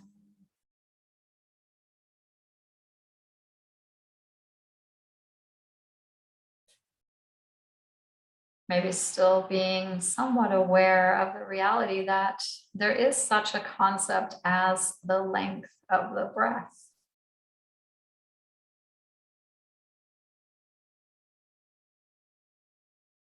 And that the length of our breath can vary across the day, across the weeks, across our lifetime.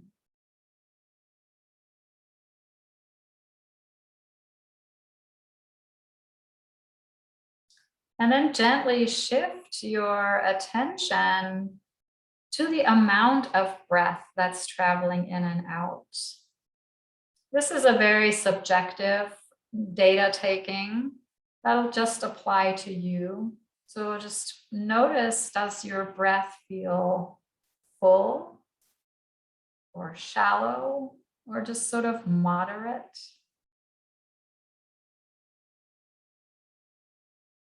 And as you're getting this sense, don't try to do so without any effort to increase the fullness or decrease the fullness of the breath. Really try to observe how the breath is showing up, how the volume of the breath is showing up in this moment. Are you moving a lot of air in and out? Are you moving very little air in and out? Or does it seem like just a sort of normal, moderate amount of air flowing in and air flowing out?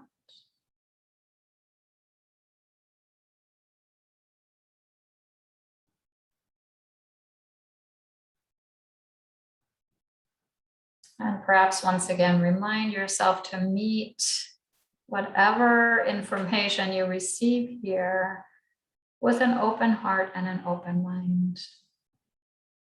You're observing the breath. You're not here to judge what's happening.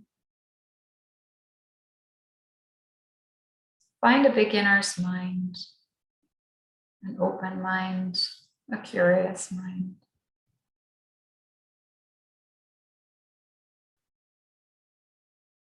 Maybe even note if the volume of breath seems to be changing across time.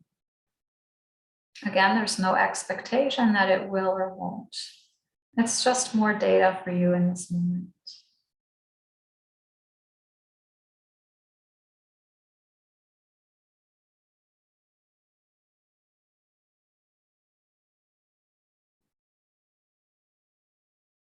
If your mind wants to wander away from observing the breath, gently invite it to come back. Gently invite it to stay curious about each inhalation and exhalation. And then gently shift your attention to the texture of your breathing. Perhaps again, starting by noticing your inhalations. Noticing if they're smooth and soft or choppy and hard. Is there an easeful, peaceful flow, or are there some hitches and glitches, moments or places where the breath catches?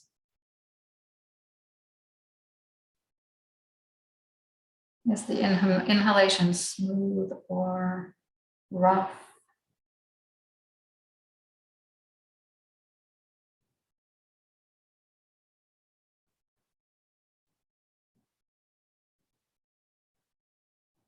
And you might begin to observe that same phenomenon of texture in the exhalation if you haven't already. Being open to the possibility that there is a different texture when you breathe in as compared to when you breathe out. Maybe one is smooth, the other is rough. Maybe one catches and the other one doesn't.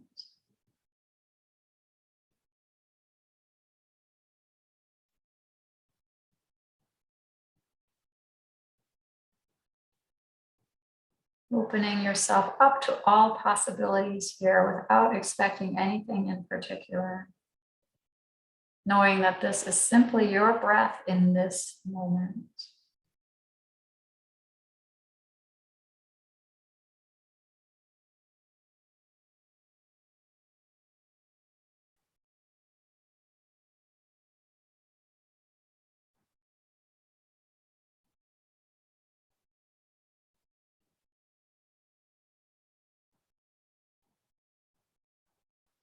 And then gently shift your attention yet again to begin to notice now if there might be a resting pause in your breath cycle, maybe at the top, when the inhalation ends and before the exhalation starts, or maybe at the bottom, when the exhalation has ended and yet the inhalation has not yet started. Maybe that pause is almost imperceptible. Maybe it's long, maybe it's short. Just meet whatever shows up without expectation, without judgment. Just learning another piece of information about your breath.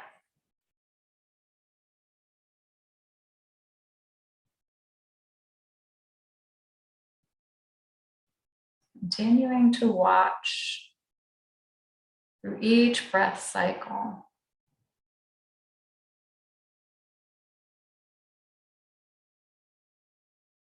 If there is a moment of pause, a moment of stillness, a gap, as one part of the breath evolves into the other.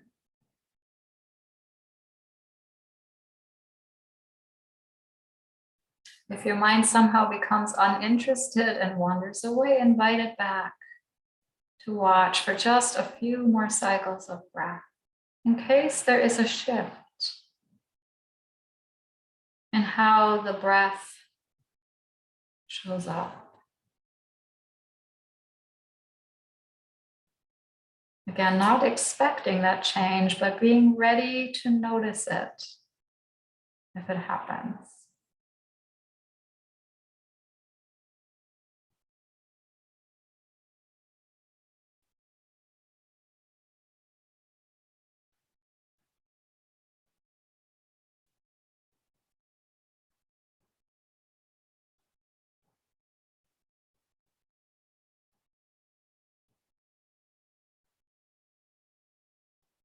And then gently draw your attention to where in your body you feel the breath in a most pronounced way.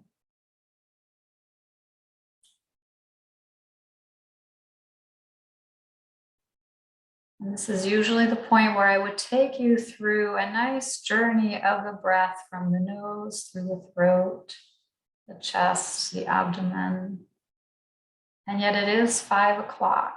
So you could take yourself on that journey by yourself if you would like, being here already. But for those of us who have a commitment, I invite you gently to begin to roll yourself to one side.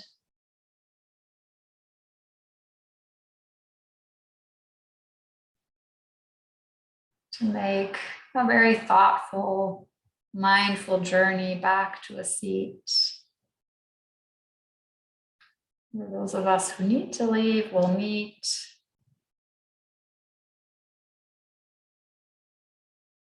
To take a moment to acknowledge one another. To take a moment to say goodbye for the next 2 hours. And from here, I will let you go. We will be back at 7 o'clock. It looks like some of you are not able to be there. I am recording, so hopefully you can catch up with the recording at your own time. So thanks for letting me know. For those of you who will be back in a couple hours, have a lovely break. Keep your dinner, if you're going to eat it, somewhat modest, because we will do a couple more breathing practices and they're just a bit easier if the belly's not too full. All right, everyone, sorry I made us a bit late to be kind of compressed with the practice, but I'm hoping you got sort of the idea of it in this very abbreviated form. All right, so I'll see you again very soon.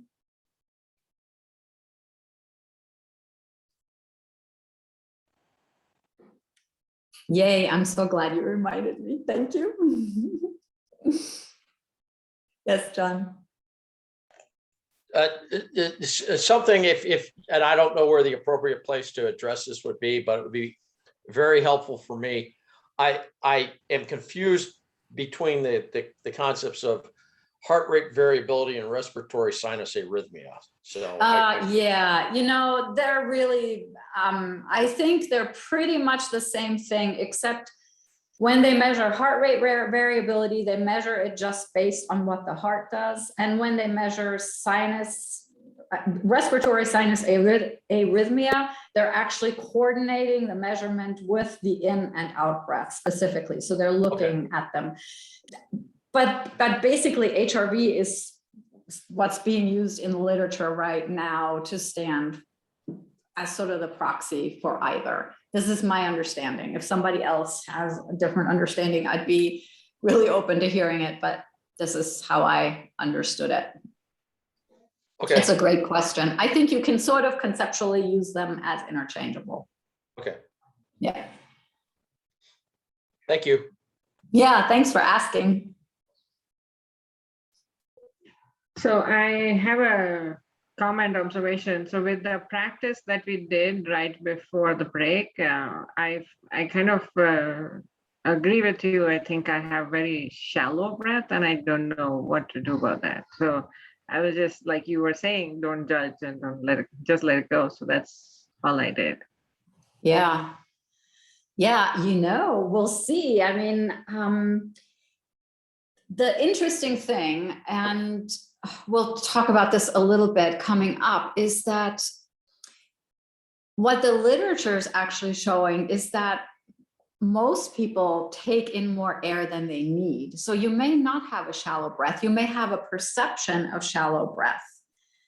Unless somebody actually goes and measures your tidal volume and figures out your minute respiration, we won't really know for sure, right? And maybe that would be interesting to do sometime to see if you breathe 5 to 6 liters per minute, or if you breathe less than that. That's really the only way you'll know for sure. But the interesting thing about, we sort of touched on this earlier about the cueing. People cue slow breaths and then people make up for it by actually taking in more air. Well, the reason we cue slow breaths is because we actually want people to take in less air, because a lot of people take in 10, 20 liters a minute. And that's really not necessary. The ideal is 5 to 6. So, so I don't know, right? It may feel shallow to you, but the balanced breathing we will do is a practice out of actually from Robin Rothenberg. She calls it subtle breathing. I do a mild variation on it, but it's pretty similar to what she does. I'm gonna have you at some point during the practice place your hand in front of your nose. And the idea is that your breath becomes so subtle that you can no longer feel your exhalation at your hand. That might give you some feedback as to whether your breath really is shallow or not. If you can feel it, it's probably not shallow. So the idea really is that most people are over breathing. So I'd withhold judgment if I were you, but maybe it really is shallow, right? I don't know. So. Thank you. Good to know. Yeah. What else came up for people? I just had a question relating to what you mentioned with social engagement and how that's gone drastically lower with the pandemic. And the example you gave of a JE and how that shouldn't be recommended to someone who's already anxious. So I was wondering that, especially with the pandemic, if I have students who are struggling with mental health, are there any pranayama practices that can be directly helpful to that? To help them down regulate a little bit, to do the calming, yeah. The calming breaths, we'll talk about them and we'll close with them. But anything that brings awareness to the exhalation will be calming. You don't have to encourage them to lengthen the exhalation. Often just by bringing attention there and observing it, it will lengthen on its own. So that's a calming practice that you can offer very safely. And the other one is breathing in and out just through the left nostril. And we'll talk about this in a little bit. So all of the calming breaths should be fine. Okay, thank you. Yeah.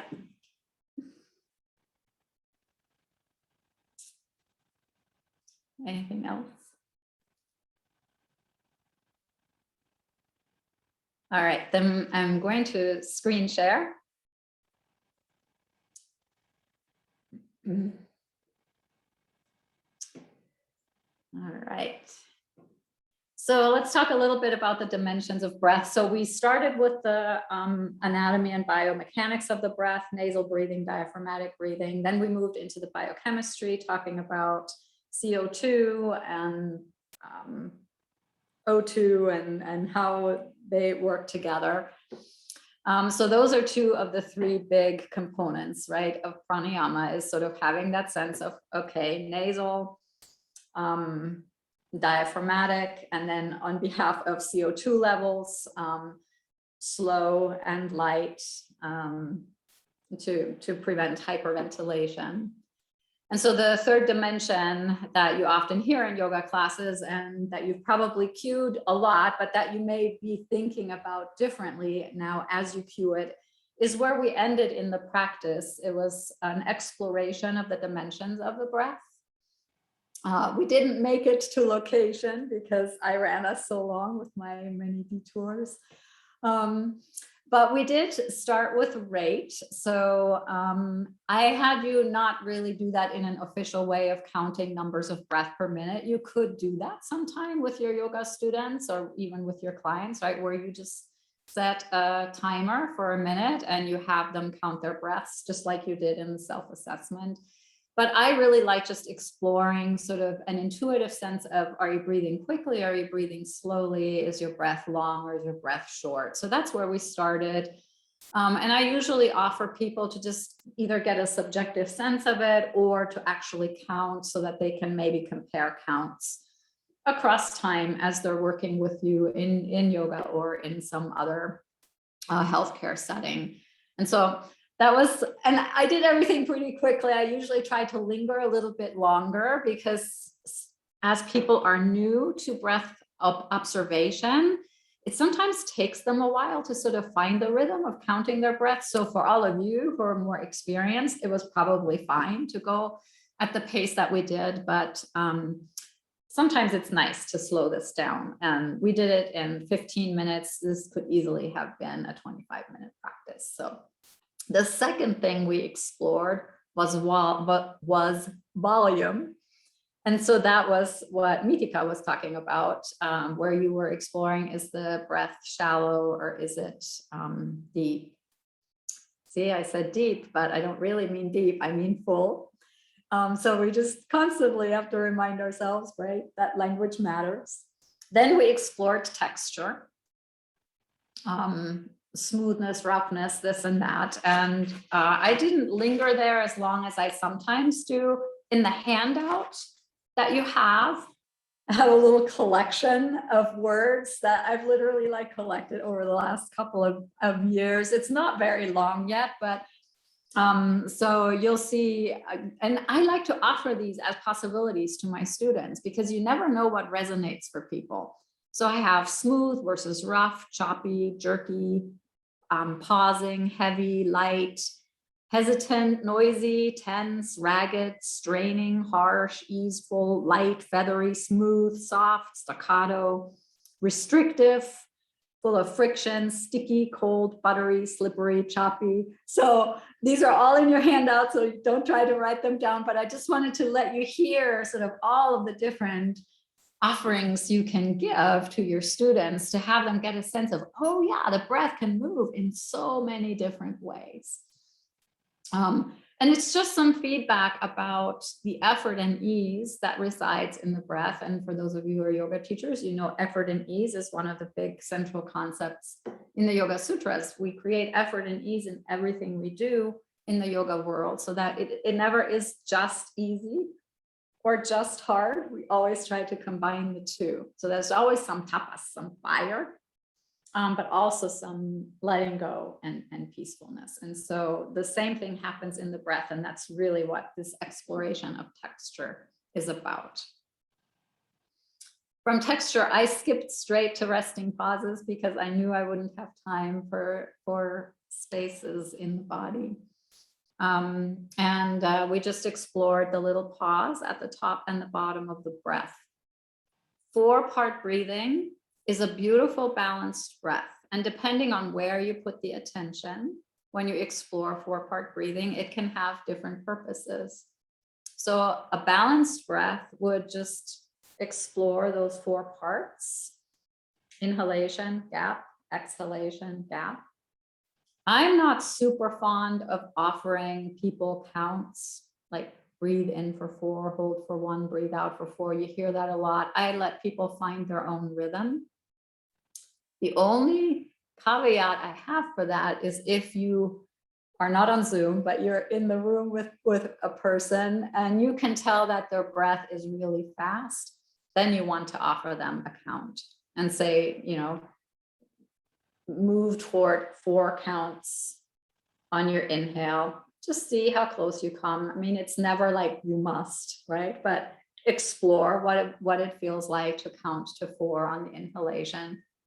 Pause, I don't give a count for them. And then if you're working on a balanced breath, also 4 counts on the exhalation. 4 is a pretty safe place to start with most people. But if you notice that that's too long, they can start at 3. This is where John's metronome might come in, right? You could really decide to go by that and to let that guide people through 4-part breathing. That can be a beautiful way to do it. So you all have to find your own way and just have clarity on what it is that you're looking for. If you want a little bit more energizing, you can bring more attention to the inhalation. If you want a little more calming, you can bring attention to the exhalation. So this is my favorite way of exploring the resting pauses in the breath in preparation later for retention practices, either retaining at the top of the breath or at the bottom of the breath, and typically retaining at the bottom of the breath because that's the more calming way of breathing a 4-part breath. So 4-part breathing doesn't always mean equal breathing. It doesn't always mean it's the same ratio all the way around. That's often called box breath, where it's 4 in, 4 for hold, 4 for exhale, and then 4, another 4 hold. But I don't have a lot of luck with making that work for most of the people that I work with. So I don't use it a lot, but I know some people really swear by it. So you'll just have to see what works for you and your clients. But 4-part breath is beautiful, and this exploration of the resting pauses is great. I'll just, as a little aside, say that a big aspect of yoga is the idea of stilling the fluctuations of the mind, of doing all of these practices ultimately to find ease and peace in your mind, and to let go of, you know, biases and stereotypes, and become more open-minded and open-hearted and somewhat calmer. It's kind of paraphrasing quite a bit. And the exploration of the gaps in the breath are beautiful for that, because just as you're cultivating a gap between the inhalation and the exhalation, you can then talk about creating a gap or a pause between stimulus and response, so that your mind isn't reactive anymore, but that your mind becomes responsive, that you actually take that gap in the breath as the moment to make new decisions with discernment. And then when you have done that, you release the breath and you respond to the situation. So it's a beautiful symbolism too for the broader practice of yoga, of really creating this pause between stimulus and response to bring some deliberateness to our actions.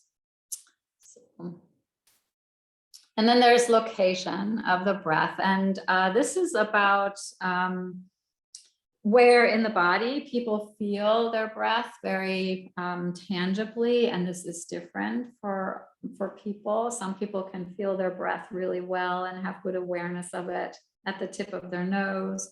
Some people feel it as coolness and warmth in the nose or in the throat. Some people feel the gentle rising and falling of the belly or moving outward of the low rib cage. Some people feel it as an opening and closing of the chest. That's something that you'll then be aware of to maybe help them not cultivate so much, right? So if that's what comes up for them, that's feedback, that's data about what they may or may not need in their practice. So it's all of that. It's all the sort of anatomical places where the breath can be felt from the inside out.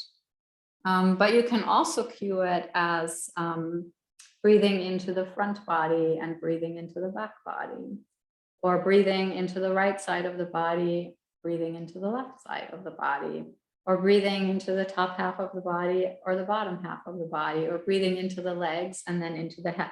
However, you want to frame that for people. So there are lots of ways to work with space.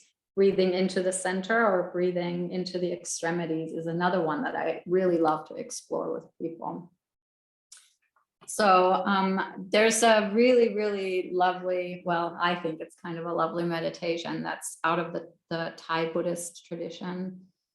That's a body scan with sending breath to different parts of the body. That's an example of really a very focused sort of combined body and breath observation that uses this particular dimension of the breath. And if you're curious about that, there's a practice on YouTube that I guide of a Thai body scan. And you can get a flavor of what this might look like. So it's more of a meditation focus on the breath rather than like a true pranayama practice, but I think those two really do have a place where they overlap nicely, and the Thai body scan is one of those. So those are the dimensions. I will show you one more slide. I don't want to spend too much time, but in terms of rate and volume, coming back again to Mitika's point about, is the breath shallow, or is the breath really just appropriate to the number of breaths that you're breathing per minute?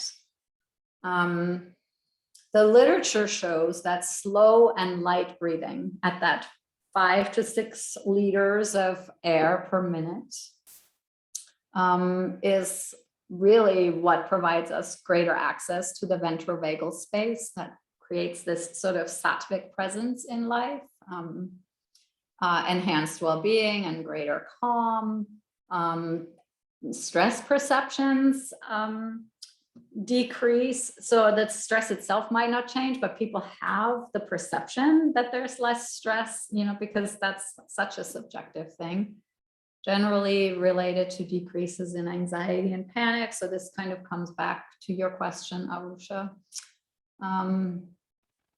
A lot of the enhanced cardiovascular and pulmonary function that we see, like heart rate variability and blood pressure and better lung efficiency in terms of gas exchange or perfusion at the alveolar level, but also oxygen release into the tissues. All of that happens with a relatively slow, light breath. And the average number of breaths for an adult in the American literature, I don't know what it's like elsewhere in the world, is between 12 and 20. That is so far away from the optimal number of breaths per minute, which the literature is saying is between 5.5 and 10.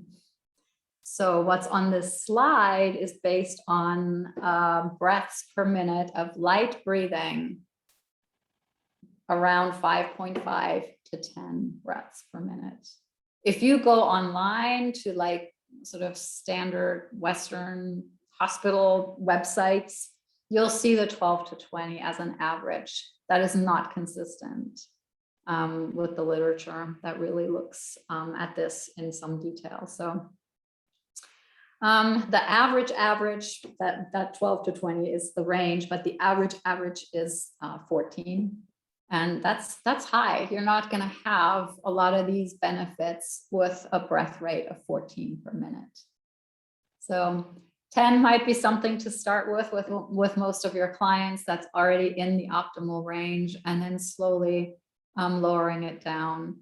There can come a point where your breath rate is too slow, and that's sort of back to Gino's point earlier, or related to Gino's question about, can the pause get too long? Yeah, probably at some point, but we don't know. And but generally speaking, I think most physicians get pretty worried if your breath drops below 5 or 6, which, here we're saying optimal is from 5.5 up. My own rate when I'm calm is between 4 and 5, and I sometimes worry that that's a bit on the low end.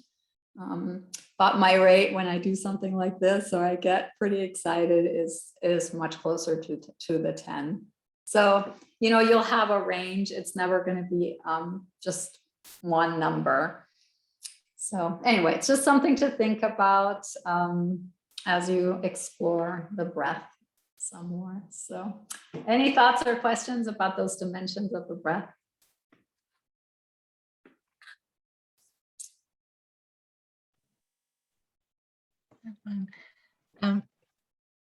In your experiences, just some of the practices we've described already, like just paying attention and noticing, inviting this sort of noticing, does that tend to help someone slow the rate? Does that start to happen? Like you've mentioned, it automatically starts, not automatic, but it tends to foster breathing from the belly, right? So does it also tend to slow the rate down just with the invitation? That's yes, great.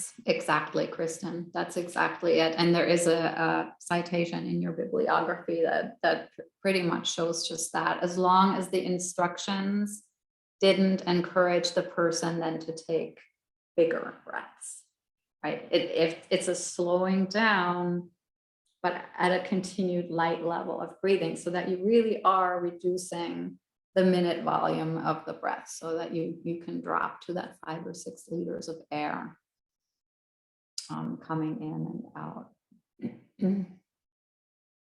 Yeah.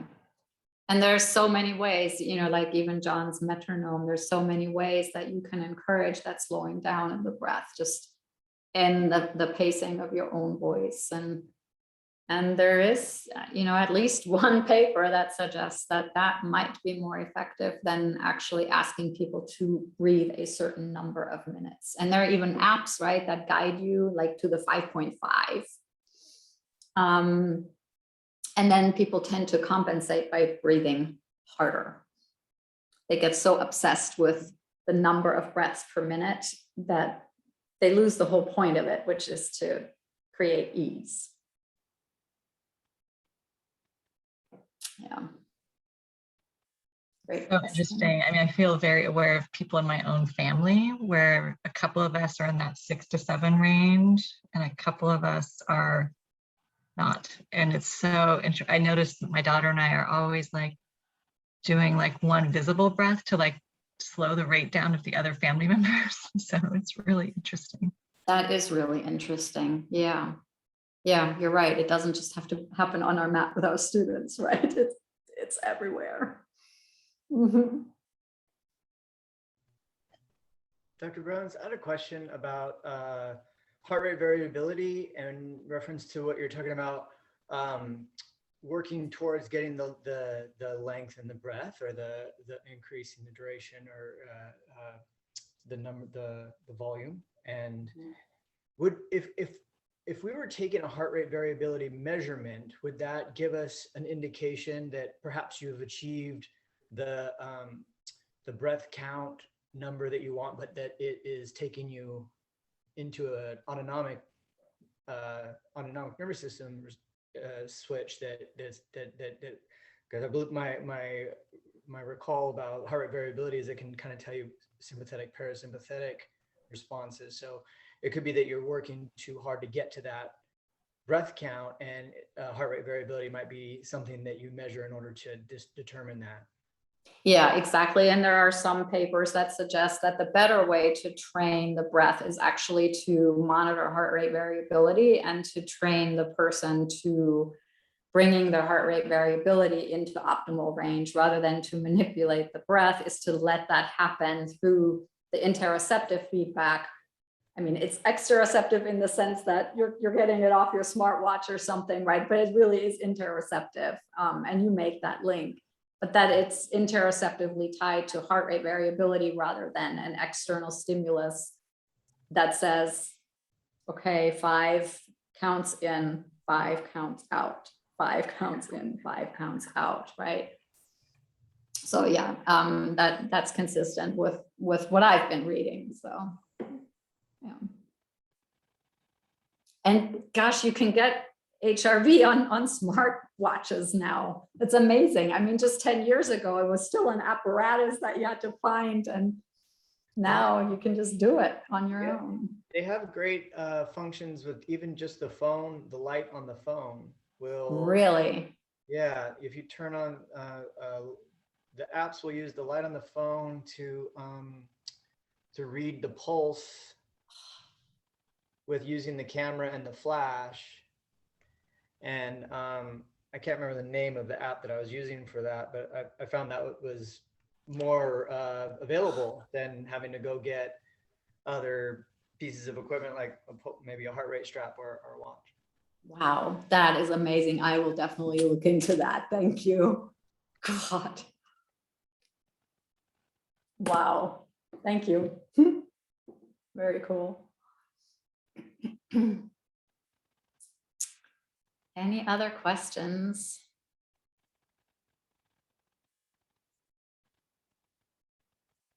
All right, so let's come back to our practice space. This picture is for Ruth. Mark says hi.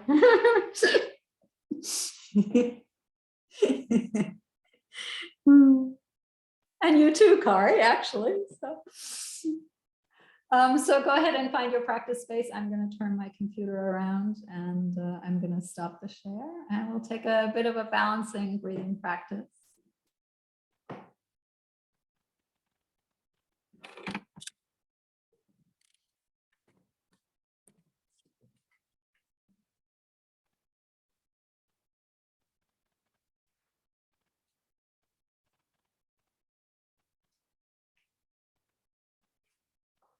If you're feeling relatively tired and you think you might fall asleep, you might want to take this practice seated. But normally a balancing breathing practice, I offer people the various options of either lying on their back or being at a slant or being seated. Given the time of day, it might be a little dangerous to lie down right now. So you might want to choose a seat, but if you don't want to, that's fine too. So whatever feels good for you.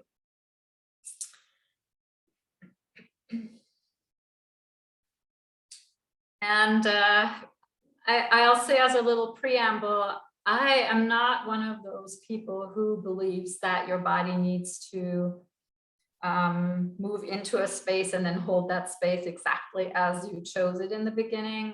It's perfectly fine to do some moving and wiggling as you get interoceptive feedback that your legs falling asleep or your arms hurting. I would rather you find ease in the body so that you really can also access ease in the breath.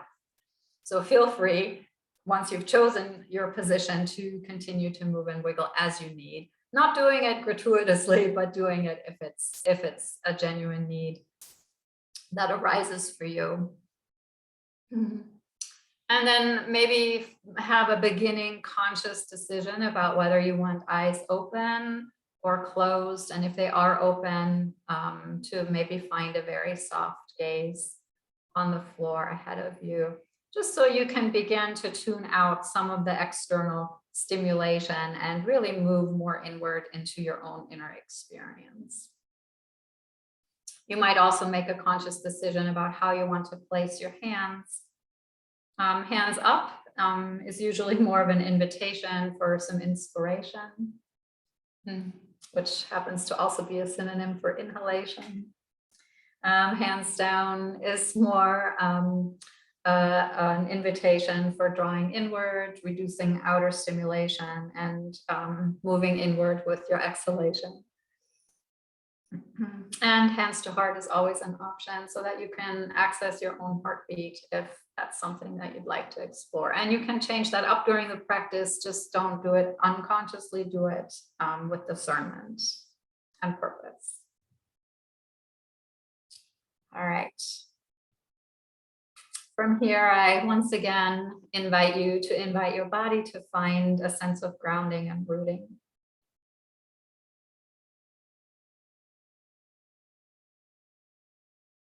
We've done this many times, so I won't give you too much instruction. I'll leave you to your own devices.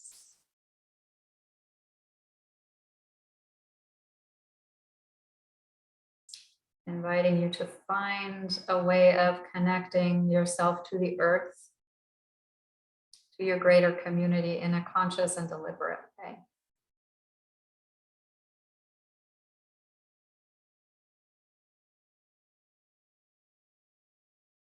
And knowing that you will stay rooted and grounded, invite a bit of a sense of opening and spaciousness into the heart region and perhaps into the mind. This could be a very tangible upward movement of the spine, drawing the top of the head toward the sky, or it can be more of an energetic spaciousness.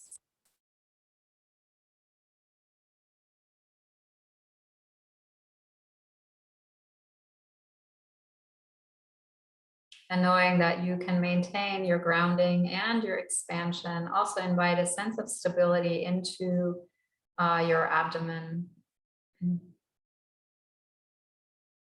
This place where the breath is most tangibly felt as you inhale and exhale.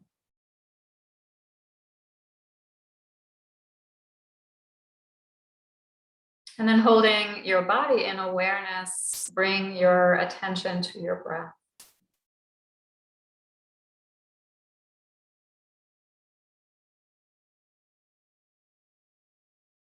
Becoming familiar with how your breath is moving into and out of you in this moment. Watching inhalations come. Watching exhalations go.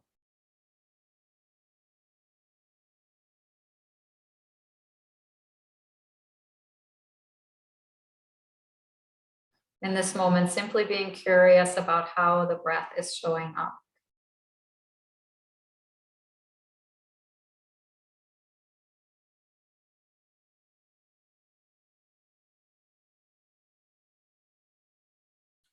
And then gently draw your attention to the tip of your nose. And feel the breath there. This may not be an actual feeling of the breath, it may be more the energy of the breath that you can perceive at the tip of your nose. And then follow that breath into the nose.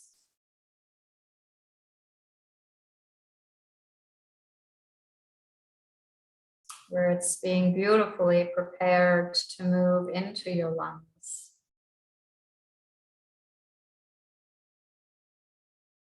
You might follow that breath through the throat.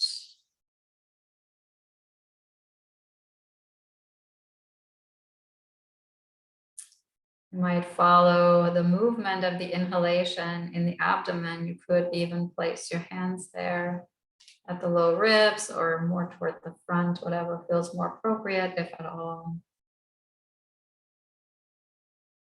To sense the inhalation really most keenly in a very gentle rising and falling of the belly, and a very gentle outward movement and inward movement of the lowest ribs.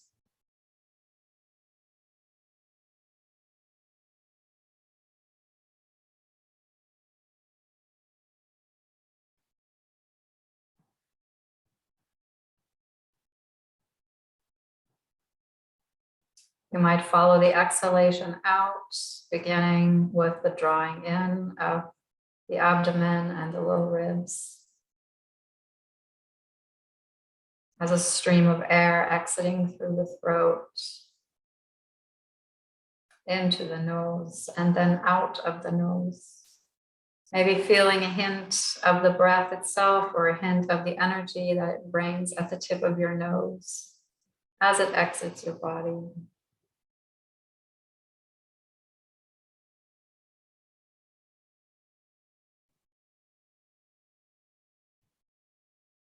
You might watch this cycle again, becoming aware this time not just of the places where the breath contacts your body from the inside out, but also inviting a very gentle, slow and light breath.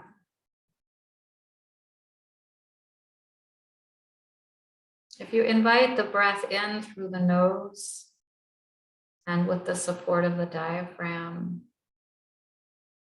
it will naturally be a warmed breath, a purified breath, a moist breath.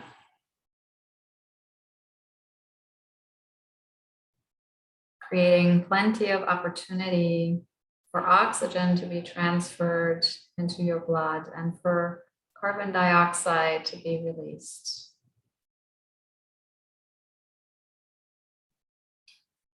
And so in this moment of watching your breath come and watching your breath go,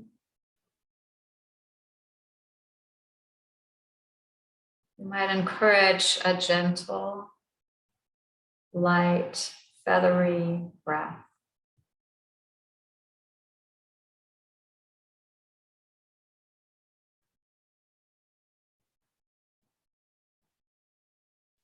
Drawing the breath in sweetly and slowly.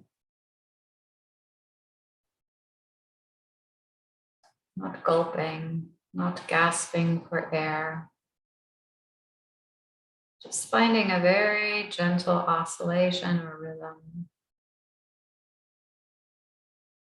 that's barely perceptible. That's perhaps just coolness and warmth in the nose. That's perhaps just a gentle, small rising and falling of the belly and outward and inward movement of the ribs, the very low ribs.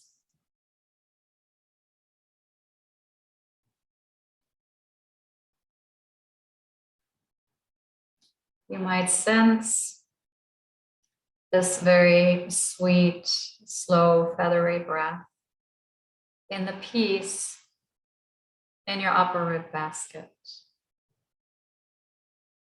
There may be no discernible movement here whatsoever. This breath simply travels in easefully, slowly, primarily from the belly, from the diaphragm.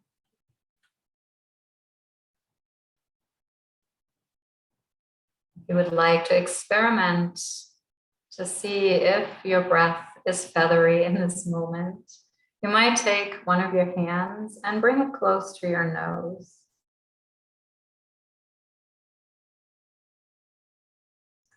And just notice the sturdiness or softness of the stream as the exhale leaves your body.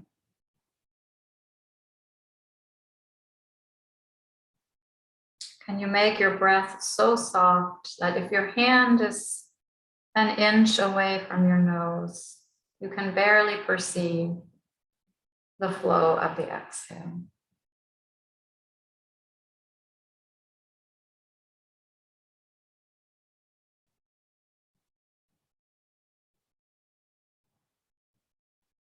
Can you bring the hand even closer and not feel any urgency here in the breath as it's being released?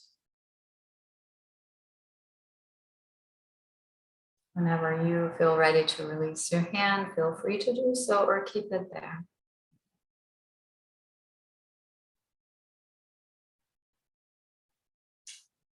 And then notice if your breath can be so slow and light that not even you can hear it.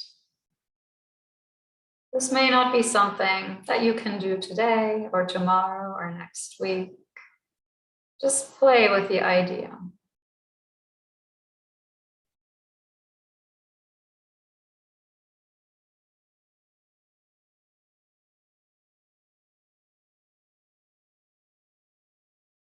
If this is your first time of really trying to breathe slowly and with feather lightness, it might be difficult.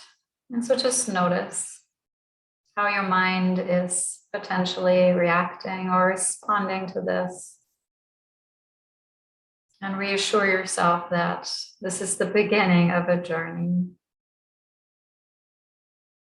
And the first steps are often difficult.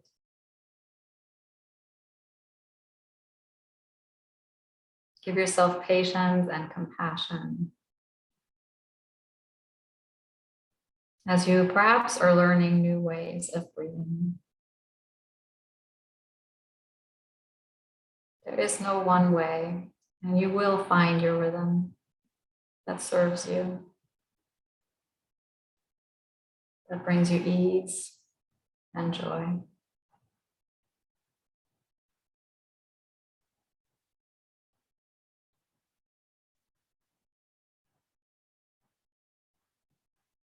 Take a few more rounds of breath without any expectation, without any manipulation. Just let yourself be breathed.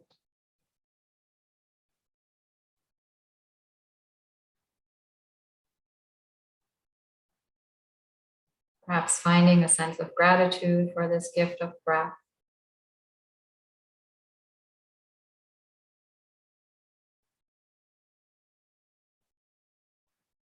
And perhaps offering yourself gratitude for being here and experimenting with new things.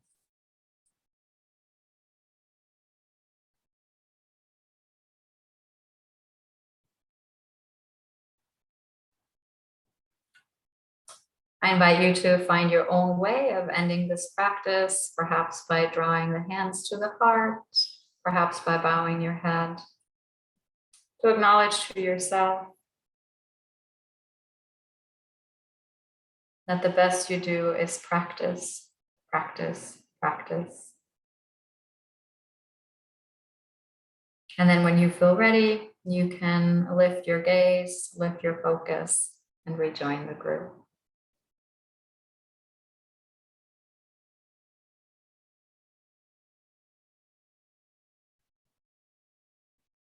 Thank you for journeying with me into balanced breathing.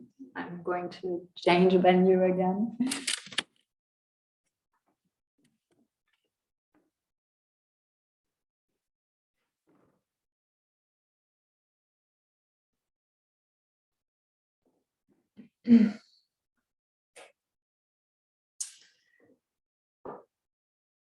Right.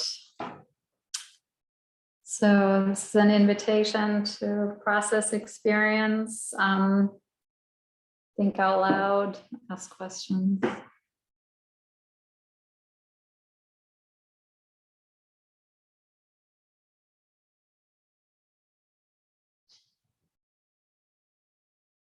Would it be easier to do that in a small group? Should I break into some small groups, or what's your preference?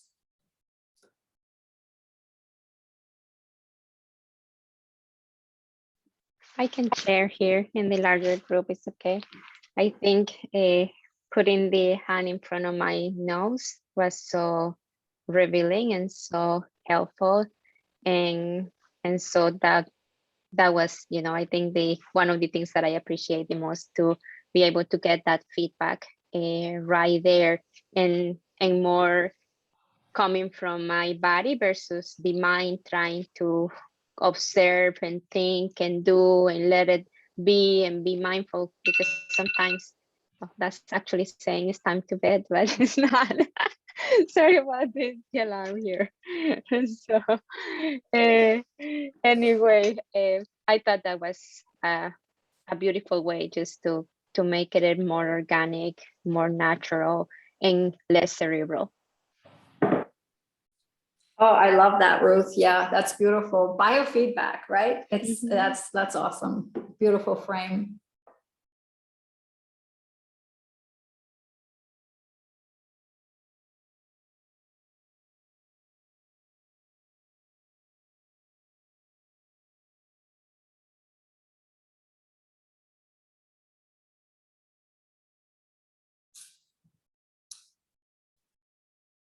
All right, well, if there's nothing else to share or ask about, we can move on.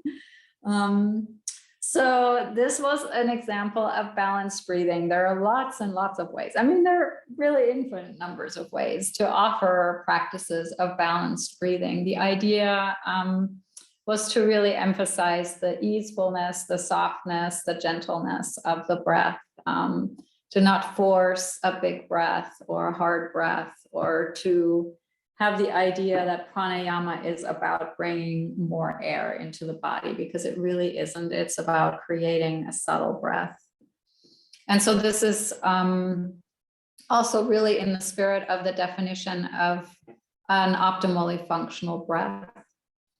And I'll just bring a slide up. So it's nasal, it's silent, right? An optimally functional breath is not audible.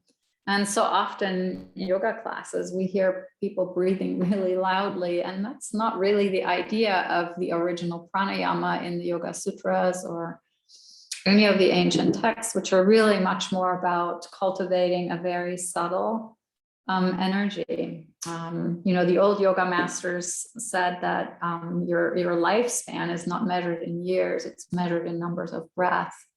And so the more subtle we can make our breath, and the more we can reduce the rate, the longer our lifespan. The interesting thing that this is actually true in the animal kingdom. The animals who breathe the fastest have the shortest lifespan.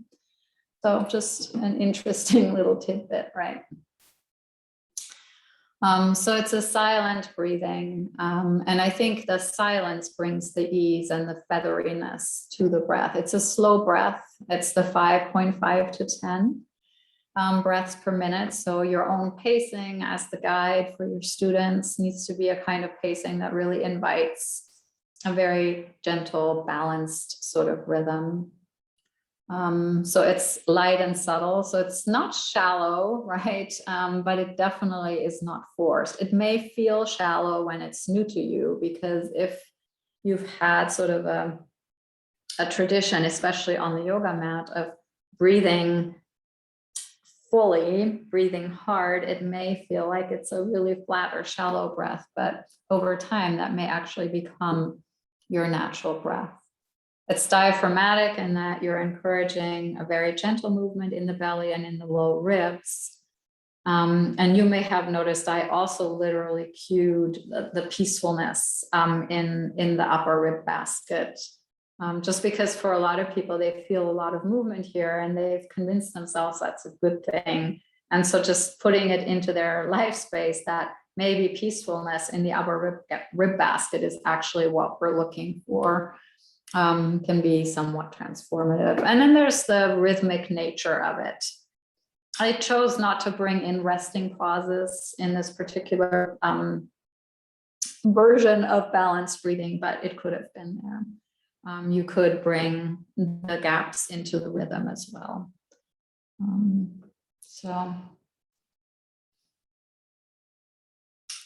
Right. So I was going to do an energizing practice with you at some point, but I think we're going to skip that because we've only got an hour to go.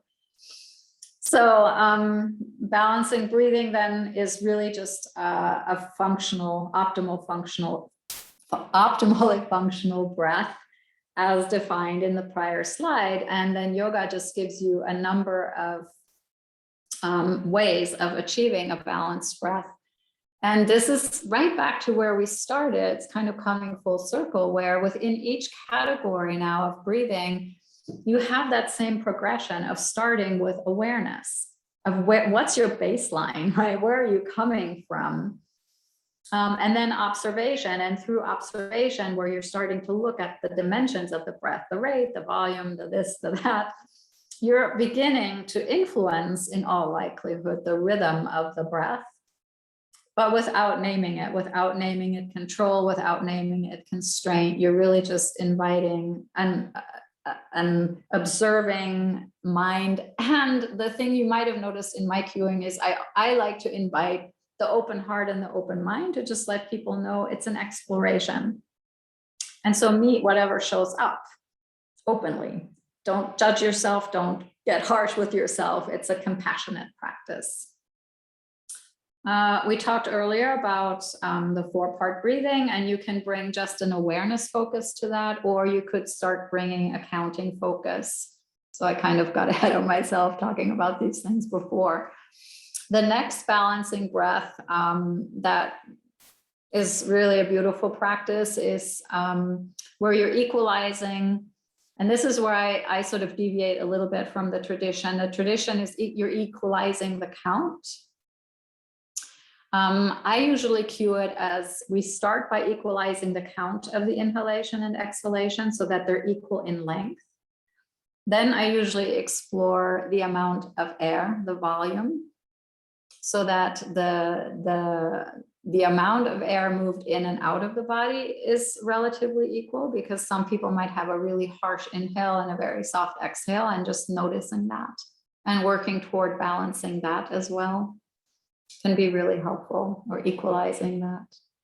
And then you could even look at texture, because people often have very different textures in their in-breath and their out-breath.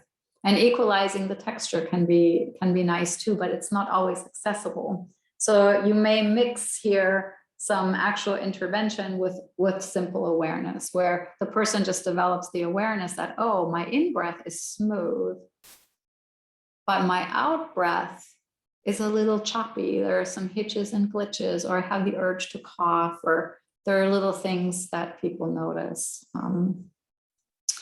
Most of my work these days is really with individual yoga therapy clients. And so I have the beautiful opportunity to actually talk to people about their breathing practice after we've done it, and to sort of debrief and to really think about, okay, how do we adapt this to your needs? That's a little more challenging in a group, as you could tell. I mean, you guys weren't that interested in processing out loud.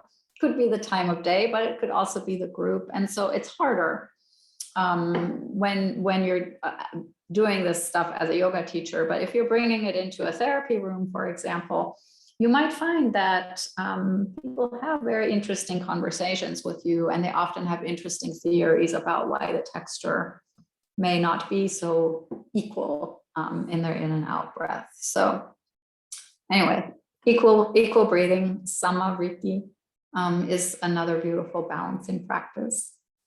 Alternate nostril breathing. How many of you know? I mean, I'm just giving you the same old breaths. Great. So if you're using it as a balanced breath, you would alternate left and right, right? So you breathe in through the nostril, you switch sides at the top of the breath. So that creates a gap. And then you breathe out through the other nostril and back in through that nostril. You switch at the top, creating a gap. Breathe out and in and switch. This is the traditional mudra, thumb and ring finger. But for some people, that's not accessible. Some people have arthritis in their fingers. Some people just don't have the dexterity. And so I also offer people to just use their whatever works. And you can do it with the right hand or the left hand. It doesn't have to be. Some people prefer to place the finger at the bottom of the nostril like this, rather than closing the nostril from the side. And with some people, I have imagined this breath because they're so congested in one nostril that they really can't do it. And so we just imagine it. Imagine drawing the air and the energy in through this nostril and then out through that nostril. And then congestion doesn't matter, but you often get the same energetic benefit. And often the nose starts to decongest. So it's just an interesting thing that we can do a lot of things in our imagination. We don't have to actually do them. But I do love alternate nostril breathing. There is some pretty good research that this is effective. So that's a lovely one. And then there are a couple of breaths that I have on the slide that I have videos on YouTube. You can watch them, but they are both kriyas. So they're actually movements with breath. Sun breath is interesting. I'll talk about connection breath first. Connection breath is essentially a 4-part breath, but with movement. So it's an inhale, hands to the top, and then a slight hold. And then an exhale where the palms come together and draw down the heart, and a slight hold. Then an inhale to open the arms, and a slight hold. An exhale to draw the hands in, and a slight hold.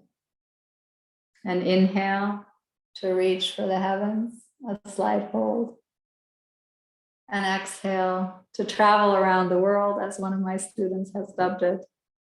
And then it ends at the heart. So it's a 6-part movement spread over 3 breath cycles. And I typically do 9 rounds, except that I often lose count. So it's somewhere between 7 and 10. It's one of my favorites. And I like to joke, it's one of the few places where yoga is synchronized. Usually, we cue, do your own thing, use your own breath, but because we are actually creating a rhythm, you could think of your metronome, right? You guide that breath and everybody moves at the same rate. So you need to try to find a rate that works for everyone. And I usually do say, and if that just doesn't work for you, then do your own thing, follow your own breath, participate, even if you're a little bit out of sync.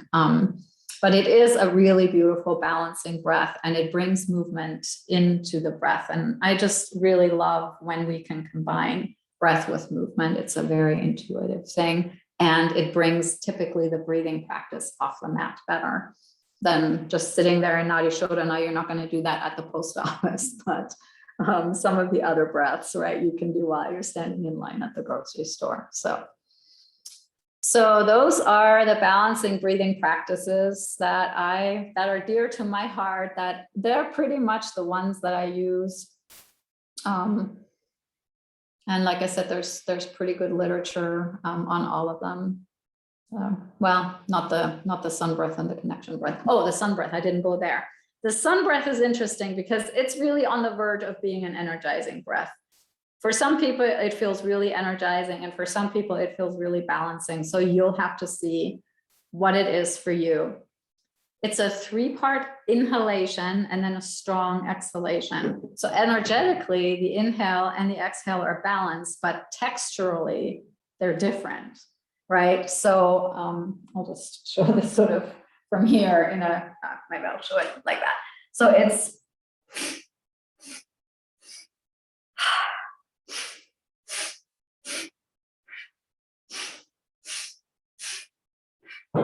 so it's still kind of equal effort in the inhale and the exhale, but you can see it's a much more vigorous practice.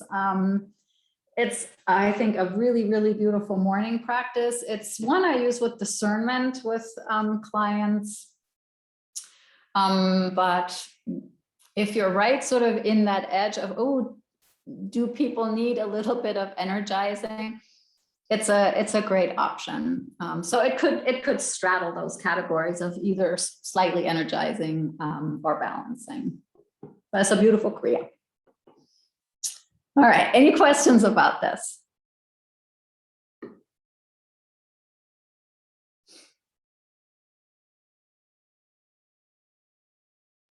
What would be the difference between breath awareness and breath observation?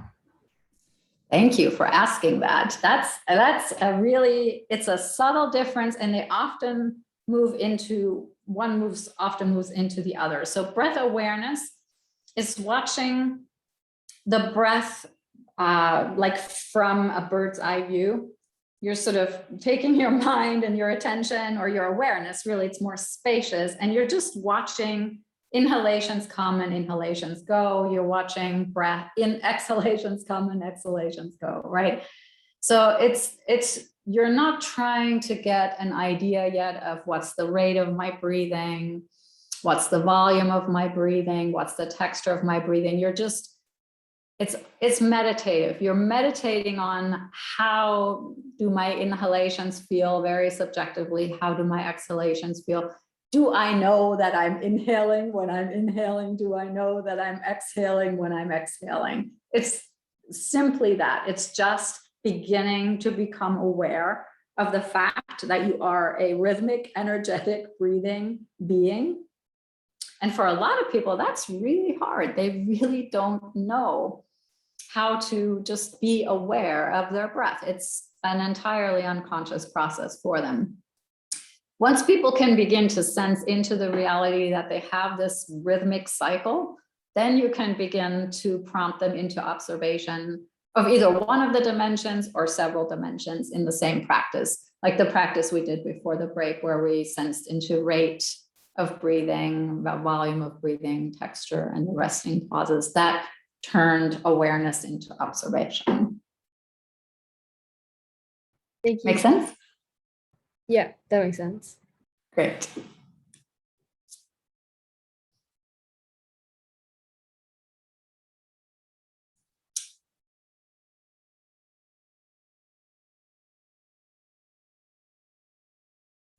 All right, let's move on. Oh, this is where I have my slide about the words, take a deep breath. So we've talked about this. We don't need to talk about it again, but there it is. So actually, let me skip ahead to energizing breathing, and we'll do calming breathing last. So energizing breathing is not all that often needed, right? Because if people are already hyperventilating and they're already in a sympathetic nervous system state, you don't really need to hype them up anymore. Where energizing breathing, I think, can be really nice is if you guide morning practices, or you guide afternoon practices, like after lunch. Sometimes people come back and they're kind of sluggish and they're kind of out of it.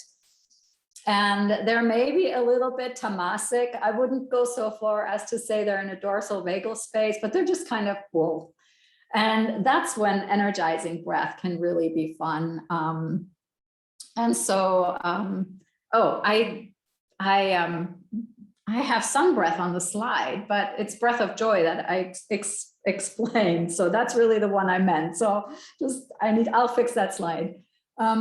So breath of joy is a good example, right? The 3-part inhalation and then the strong exhalation is a really nice example of an energizing practice that I use pretty liberally because it's so balancing for so many people. And often it's taught as a sattvic breath, which is a balancing breath, which is a ventrovagal breath, right? So it kind of straddles that. So that's a really nice energizing breath. More if you start with awareness, more attention or observation of the inhalation, even lengthening the inhalation possibly can be energizing. This is where ujjayi might come in, right? If you want people to breathe a little harder, ujjayi can make that happen. So with discernment, it's fine. So I'm not saying don't ever teach ujjayi, just know that you're teaching it with an intention of actually moving people into more arousal through their breathing rather than less, or even rather than holding them steady. Viloma is basically the same thing as breath of joy without movement. So it's a segmented inhalation. So it'd be like, so you breathe in pieces, but then you exhale in with one release. And so it just brings a little bit more attention and energetic oomph to the inhalation, which can bring some nervous system arousal. And so that's a lovely option. It's usually not too upregulating for people. And that one too could be taught as a balancing breath too, depending on the amount of force and the amount of speed that you invite. Surya Beta is basically alternating nostrils, except you're not alternating nostrils. You're just closing the left and you're strictly breathing through the right, in and out through the right. That's all you're doing. The right nostril, James Nestor called it the gas pedal. The right nostril is the gas pedal. So this is your activating nostril and the left nostril is your calming nostril. So Surya means sun. So the sun is heating and activating. So your right nostril is your sun. It brings arousal and more heat and more energy into the body. So if you need a little bit of oomph, just breathe in and out through the right nostril. So the exhalation in the right nostril are activating, and the inhalation and the right nostril are activating, and the exhalation in the left nostril are calming. And so as long as you can remember that, you can create all kinds of balanced and energetic and calming practices, which is why I don't spend a lot of time teaching you, because it's pretty evident how you can do it. The strategy is pretty clear once you get the principles. So that's why we spent way more time on the principles.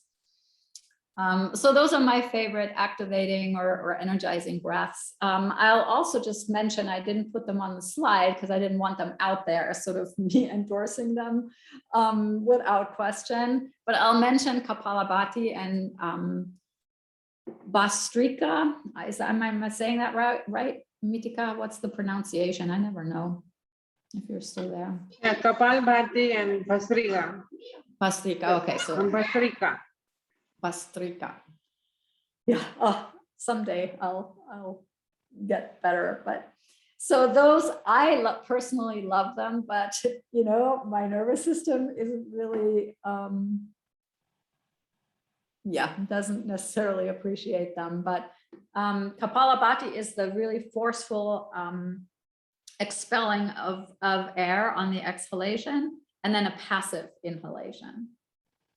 It's called the skull shining breath. And that's kind of what it feels like. It's like you clean out or cleanse out your skull when you breathe with this very forceful.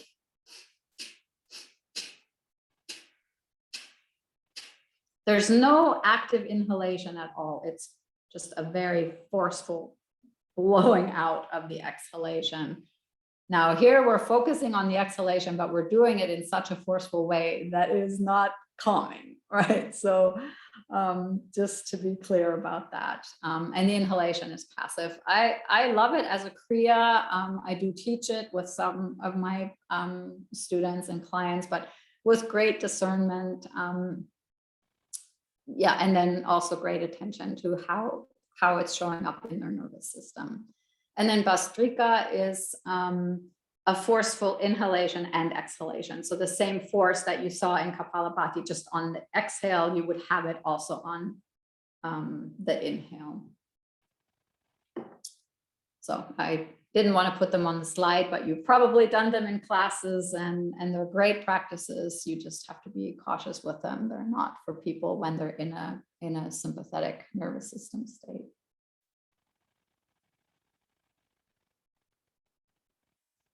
All right, any thoughts or questions about the energizing practices?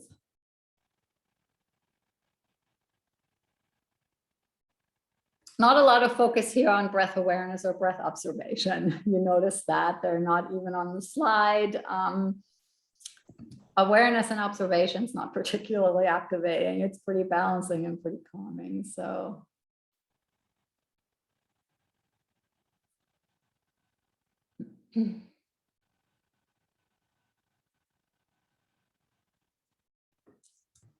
All right. Dr. Bruns, I have a question. This is Gino again. Sorry, you still really don't like the skull shining or breath for someone who might be in sympathetic state. Is that what you were just saying? Yeah, because it's a pretty upregulating breath. Yeah. And you know, it can also cause lightheadedness and some dizziness. So if people are already a little bit hypocapnic, I just feel like I don't want to blow off that much more air, you know, if you think about what you're doing there. So yeah. And if it were something that you're just trying to lift mood or something in this like short acute reason, and you were to like maybe condense that breath pattern to something like, let's, you know, try 20 of these in order to, you know, maybe just have a little elevated mood sometimes, you know, just to be able to clear the head or whatnot when you're in that down mood. Is that something that, like, by condensing the number of breaths, so it's not like do it for a minute or do it for 3 minutes. Right. Yeah, I do use it that way with people. In fact, I offered it to dissertation students sometimes who get kind of almost dorsal vagal at the moment that they have to defend their dissertation. It's like, let's do a few rounds of skull shining, clear the cockles out of your brain, and you'll be fine. So yeah, but it would be a real disservice to them if they're not dorsal vagal, but they're already, right, kind of hyper aroused. Yeah. Or sometimes, you know, I teach in the morning. If people come and say, oh God, I need a cup of coffee, it's like, oh, I have something way better than a cup of coffee. That's when skull shining can be really, really nice, because it kind of has that same sort of almost, I'll call it intoxicating effect. Thank you, Dr. Bruns. Yeah, you can call me Chris. It's so strange to hear you call me Dr. Bruns, but thank you. I was going to say a quick question, but my fear is that it's too big a question. I'll throw it out there. We may not want to dive in, but the question may be quick and yet the answer may be long. Yes, exactly. I guess just more of a thought, and would love to hear if you have quicker thoughts on it without taking too much of our time. But I kind of find myself thinking about a few patients that I have that struggle really with early complex trauma and go really back and forth between either being in this kind of dissociative collapsed nervous system state or being really hyper aroused, and that they don't live anywhere really in the middle very easily, it seems like. Yeah. And so I guess I find myself wondering if thinking with them about knowing how to use energizing breath when they needed it and calming breath when they needed it versus just having more of that balancing breath that they're using all of the time. If one or the other of the, like, when would you just have them try to balance themselves versus more prescriptively using one or the other depending on where they were at? if that makes Yeah, sense. well, exactly the way you said it. That's exactly the conversation I would have with them, right? Especially if you're using sort of polyvagal terms. Polyvagal therapists really have very clear conversations with their clients about that, right? And so you could very clearly say, okay, so if you find yourself moving into emotional collapse, if you find yourself distancing, moving away from people, try something a little bit more uplifting, right? So I wouldn't go with Kapalabhati. Okay, I just Too much. wouldn't with complex trauma. I think it's Yeah. way too much. Okay. But Surya Beta, breathing through the right nostril, could be just the trick. Breath of joy could really work well. Viloma, I think, could work really well. They're all kind of energizing, and you have to exercise some agency. And that's really where I want to go with this, right? The extended inhalation, that's pretty passive breathing still. The energy is more activating, but when you use Surya Beta, you are doing something. You have a sense of agency and empowerment because you are taking an active action to regulate. Do you understand what I'm saying? Absolutely. And so I love this for the dorsal vagal state because it gives the person something to do and it has an energetic effect. Does that make sense? Absolutely. I love Yeah. that. Okay. Yeah. Yeah. Thank you. And the same is true with like a breath of joy. If you throw your arms around a bit, again, you are empowering yourself. You are taking charge. You are moving into your own agency. And that's really what's lost in that dorsal vagal state, right? And so you sort of get like, you get to feed two birds with one ear of corn, right? The breath kind of does double duty for you there. But then you also have the conversation, but that, yeah, we know that to come out of a dorsal vagus state, you need to move into some sympathetic arousal, but the qualifier is some sympathetic arousal, not full blown. But when you feel yourself going there, then here are your calming breaths. Now you close your right nostril and you breathe through the left, right? Now you do connection breath, nice and slow, rather than breath of joy. But again, something with agency, even in the sympathetic arousal, because you're talking about somebody who experienced, if it's, complex trauma, probably years of being disempowered and having agency stripped from them. And so if you can bring agency into the breathing practices that you're offering them, you're going to give them a real gift. And then maybe helping them understand how either one of those breaths they can then draw into the middle, so that at points where they feel balanced, they can also use then alternate nostril breathing, again, the agency, or they can do a slightly more vigorous connection breath, right? So really bringing this more into an active and body-based experience. That's awesome. Thank you. You're welcome.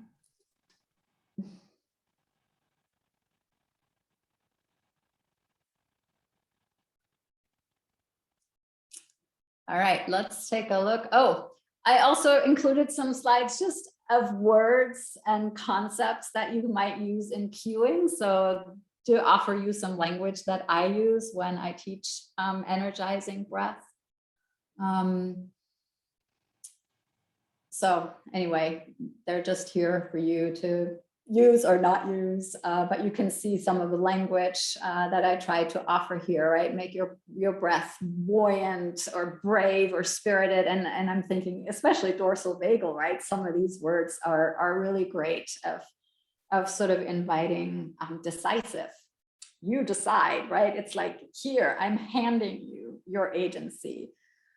So anyway, so I just thought I'd throw out a few little words and concepts that might be helpful, but we don't have to go through them now. You'll have the slides. So, oops, I have to go the other direction. And then the calming breaths. So they're just the flip side, right? And you're seeing here that I'm not teaching you different breaths for different, they're the same breath, but focused slightly differently, right? We have our alternating nostrils, and to activate, we just do one side to make it more calming, we do the other side, but the basic principles are here. And that's really what I'm all about, is teaching you principles, and then you turn it into practices that you offer. Now, natural awareness and observation are back, right? Because in calming, just moving into awareness and observation, we know from the literature, it's really, really effective, and turning on that vagal brake and calming down the sympathetic nervous system response. Subtle breathing, which is pretty much what we did, except even slower, even more focus on a very, very quiet, very slow, very feathery breath. I taught it slightly more balanced, but really this one straddles sort of calming and balancing.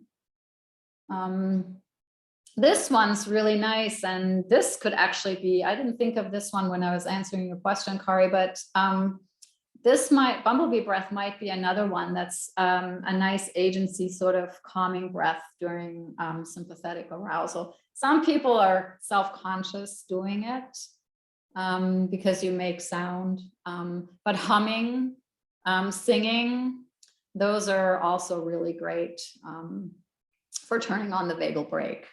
So, or creating, you know, respiratory vagus nerve stimulation, because the vagus nerve is your 10th cranial nerve. And then the other 10, the 9 above it, there is another below it or 2 more below it. They're all facial nerves. And so throat, smiling, those are all things that you can combine. I have a polyvagal class. I keep referring to my class on YouTube. Sorry, I'm not making money off them, I promise. They're all out there for free, but I have a polyvagal class on YouTube that includes some swallowing and weird things with the face, right? That is polyvagal stimulation. That while you're taking action and it feels active, they are very, very calming practices. So they too, I think, would be really great for someone who is dealing with trauma histories. So bumblebee is just you make a buzzing sound like a bumblebee in the back of your throat. I don't do it with the eyes and ears closed, but that is the traditional way. Sometimes you see people wrapping a bandage around their eyes and their ears to close out any other sounds besides the sound of the bumblebee that you're making with your own throat.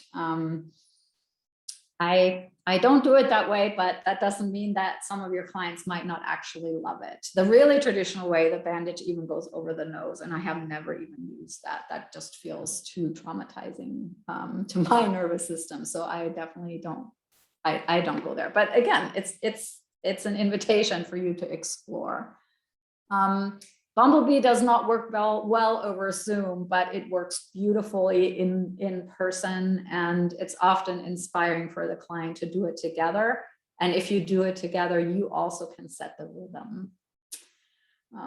Because you can, it's a really beautiful long exhalation because the bumblebee sound is on the exhale. So it's a very, very lovely calming breath. Oops.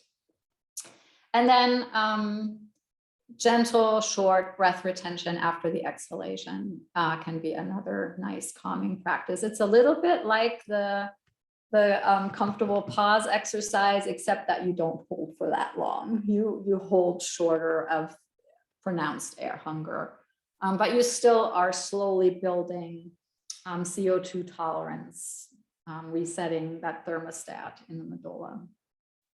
And then Chandra Beta, we talked about, that's the left nostril breathing. So now you're closing the right and you're breathing in through the left, which, by the way, is also great for clients who might say that they have periods of awakening during the night. They can roll to their right side, close the right nostril, breathe through the left, and they'll go back to sleep. Or a lot of people will go back to sleep because it's your calming nostril. So. And naturally, if you roll on the right side, your left nostril will open up. If you roll on the left side, your right nostril will open up. There's great research that shows that we naturally cycle through nasal dominance. So for a few hours, your right nostril will be dominant. For a few hours, your left nostril will be dominant. And that varies through the course of the day. And it also varies through the course of the night. And for a lot of people, when they have nighttime awakening, they've just switched their dominance to the right, which is the activating. Remember, it's your sun nostril. So it can disturb your sleep by the heat it creates. And if they just shift their dominance back to the left by turning onto the right side, they can calm themselves down. So Chandra Beta is a nice sleeping breath. That's a nice little trick that you can teach your clients too. Again, creating some agency, right? So those are the calming breaths. Any thoughts or questions about those?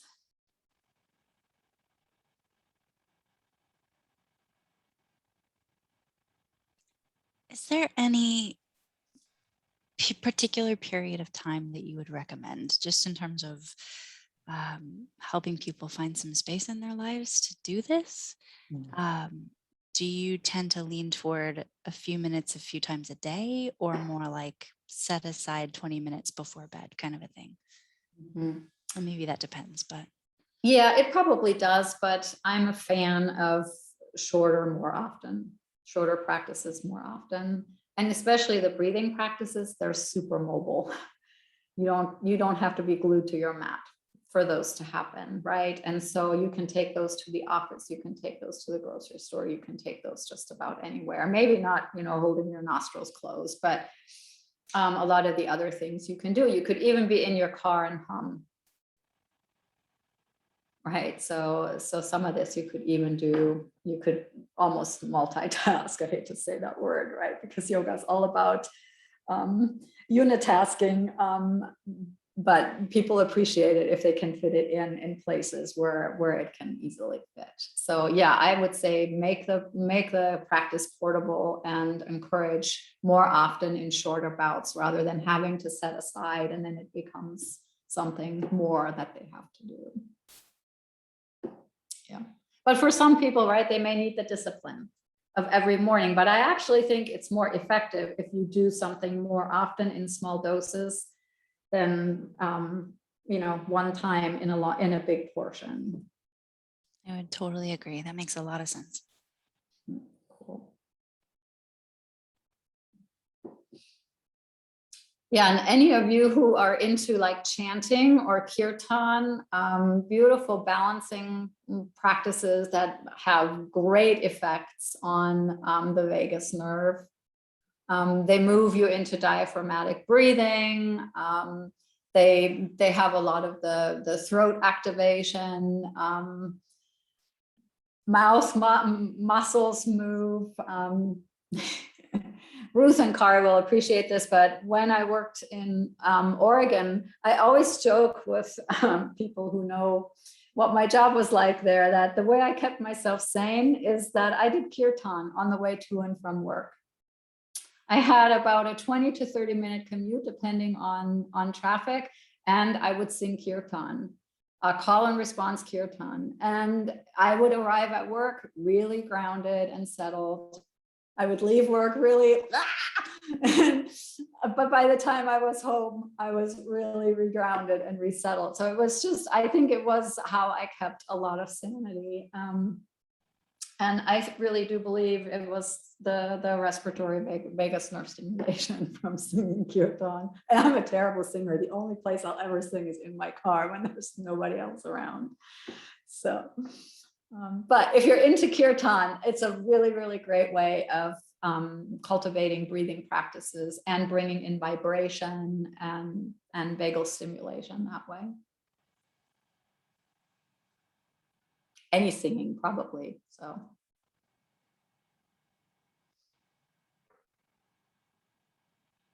And I always like to joke, and Kari and Ruth probably remember this from being in my classes in the asana practice, you can bring vagal stimulation into almost anything you do by inviting people into the advanced pose, which my definition of the advanced pose is that you take it with a smile. So, because smiling actually stimulates the vagus nerve as well. So, There are lots of ways in which you can bring some balance and calm into your life that does not involve your mat.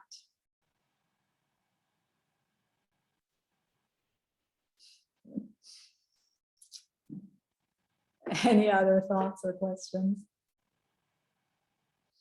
I know it's getting really late. I feel so sorry for you guys. You've been listening to me all afternoon and I can just go on and on. So I see you slowly fading.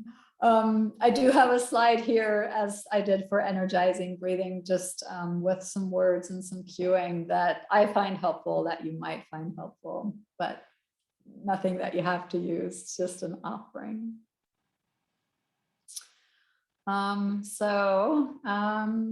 We went through energizing. So we are now at my add point, which is just a reminder. We have a new YTT starting in February. It's going to be entirely online yet again. So if any of you are interested, we have informational meetings once a month and they're posted on the website. So here's the link to that. And unless there are more questions or little chats you want to have, we can move into a calming practice and then call it a night.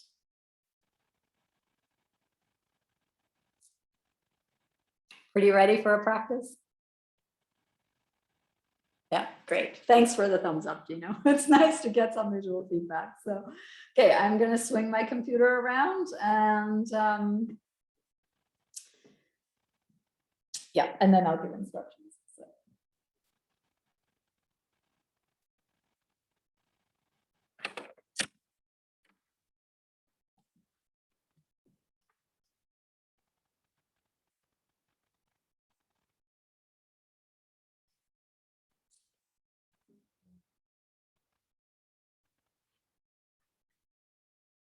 So for the closing practice, I actually do invite you to take it on your back, unless you think you're just going to drop off to sleep. But if you think you can stay awake through the practice, it might be really nice to move into a resting position.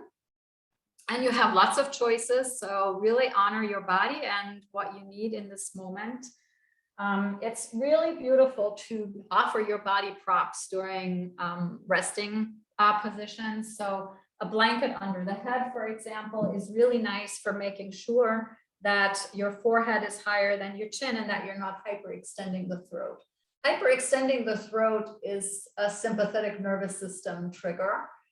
So you need to be really honest with yourself. If you lie down and you think, oh, nah, I don't need a blanket, just maybe try and see how lovely it is when you actually bring a bit of a tuck into the throat. So maybe a blanket under the head. If you have any kind of low back issues, or you tend to have some low back discomfort when you're lying flat for a long time, a bolster or a blanket rolled up or a big towel, you could even use a big sweatshirt, and placing it under the knees so that you have a slight bend in the knees when you lie back can be really helpful for relaxing the low back. Sometimes it can even be nice to take a bolster under the knees and then blocks under the feet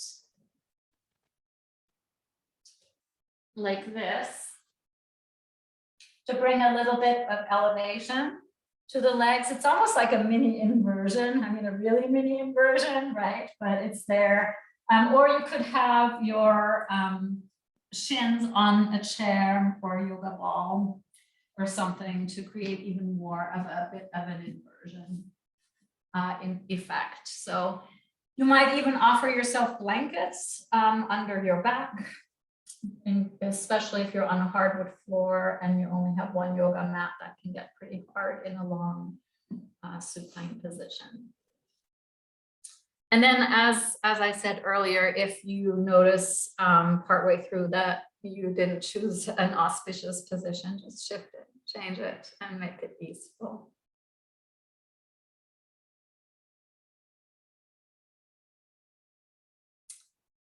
And then invite your body to find a sense of grounding, a sense of ease, a sense of letting go. There's nothing to do, but be present in this moment.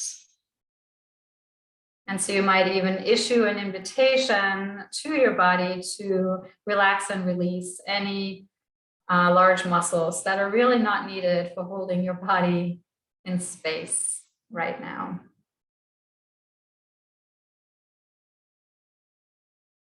You might invite your back body to connect and ground into the earth, and your front body to connect and ground into the back body.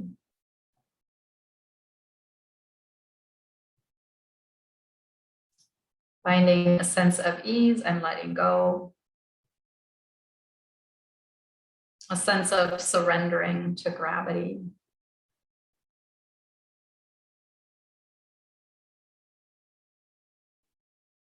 And then as your body lets go, gently shift your attention to the breath.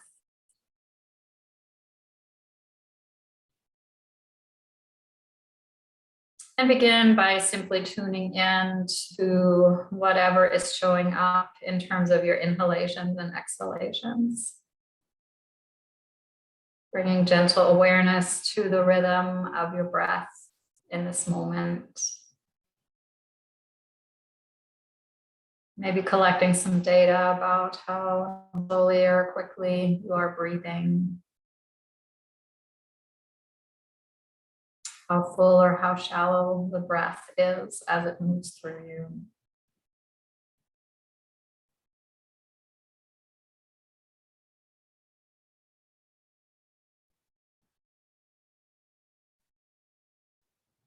You might notice texture.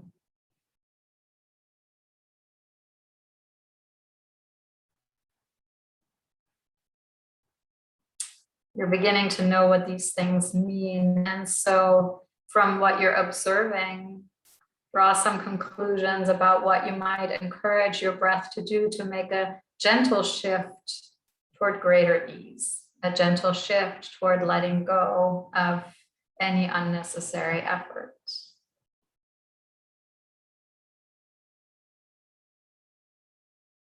Sometimes that greater ease can come from less emphasis on the inhalation and more emphasis on the exhalation. Just in terms of how you divide your attention.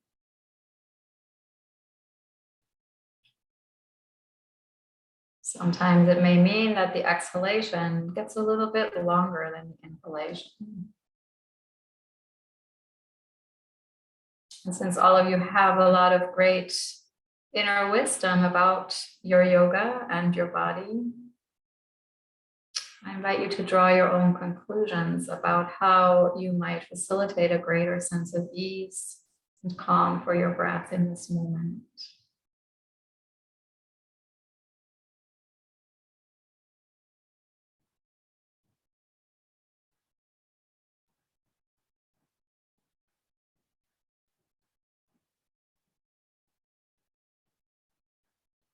Maybe the greater ease comes from the exhalation, but maybe it also comes from even more subtle breathing.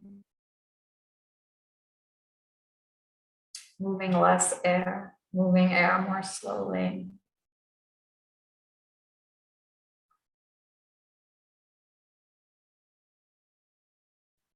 You could give yourself the biofeedback from your hand by your nose.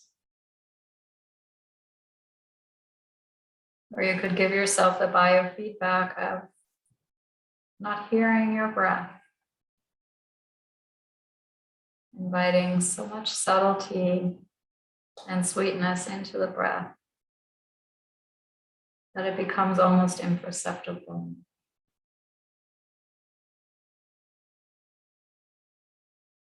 And yet not slowing the breath so much that you dysregulate your nervous system.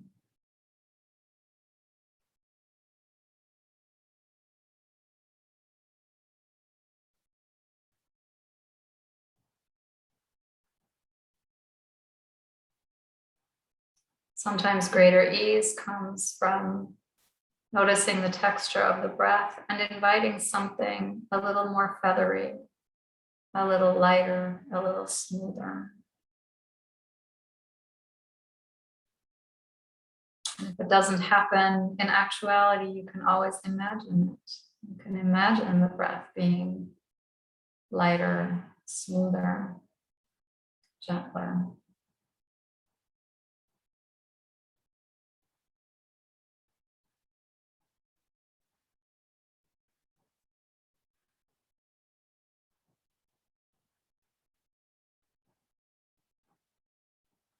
And then gently direct your attention to the left nostril.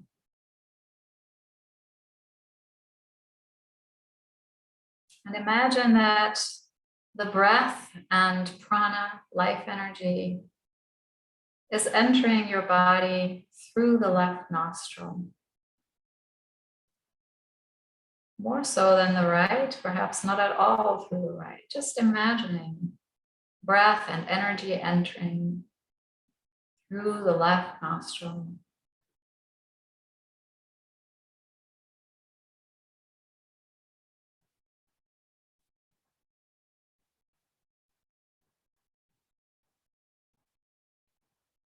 Carrying air deep into your lungs. Bringing a gentle vitality that invites ease and relaxation into your body, into your energy,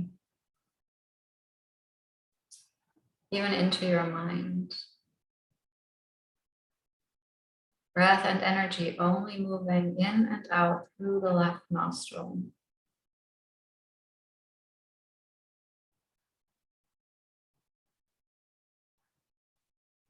If at any point you would like to use one of your hands to close the right nostrils, you can choose to do so, but it's not necessary.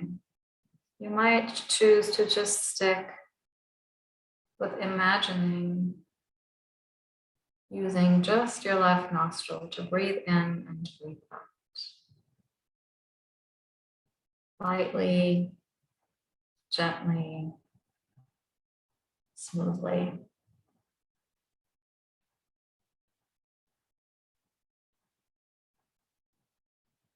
You might feel that flow of energy all the way from your left nostril into the center of your being. Calming and relaxing prana entering to your heart of hearts. And from there diffusing outward into your torso, into your arms and legs, your feet and your hands. Spreading ease, spreading relaxation through your entire body. Calming and cooling your thoughts and emotions.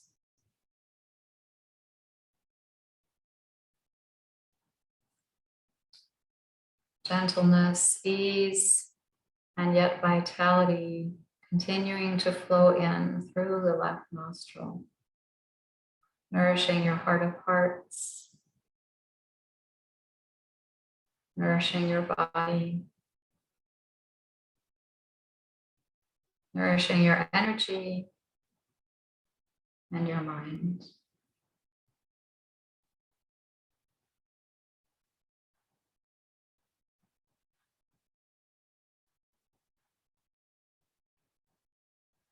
If you would like to let go of the imagery of the left nostril, this would be a good time to do that.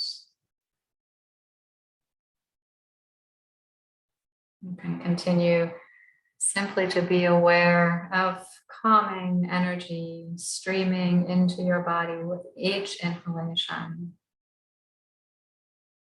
and diffusing into your tissues, at your core, at your edges, with each exhalation.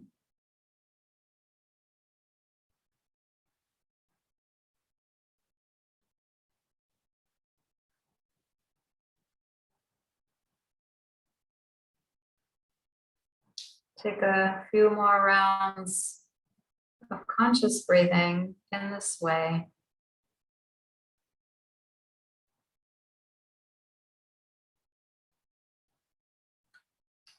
And then surrender the breath. In the same way you surrendered your body to gravity, you can surrender the breath to the natural flow of prana into, through, and out of you.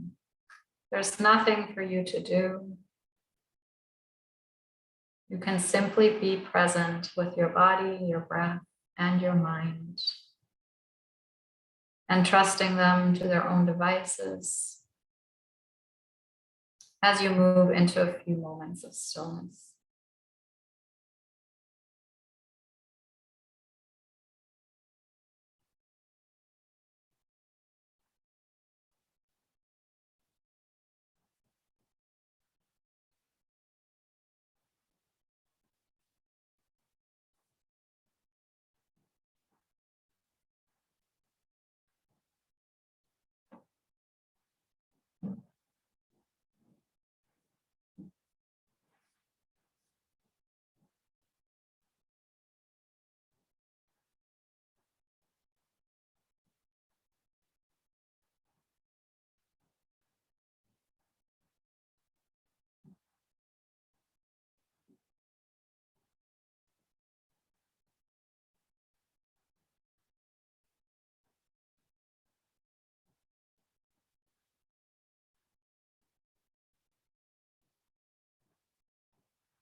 Gently begin to reawaken your senses to your outer and inner experience.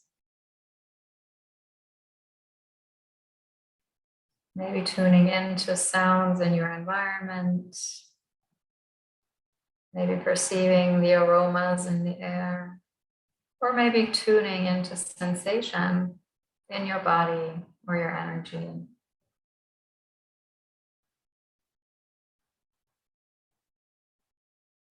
Gently begin to awaken your body, maybe with intuitive little stretches or wiggles. Whatever feels right for you in this moment, to bring some movement into your physical being.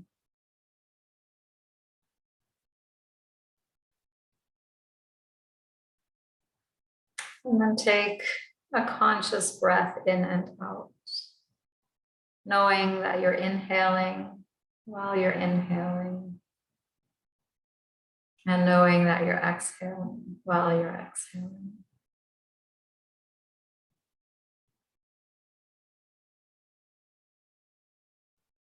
Before you move anywhere, invite your mind to plot the journey that you will take to come to a seat and to rejoin community for a moment. And when your mind has come up with a plan and the timing feels right, go ahead and begin the transition to a seat where we will all meet.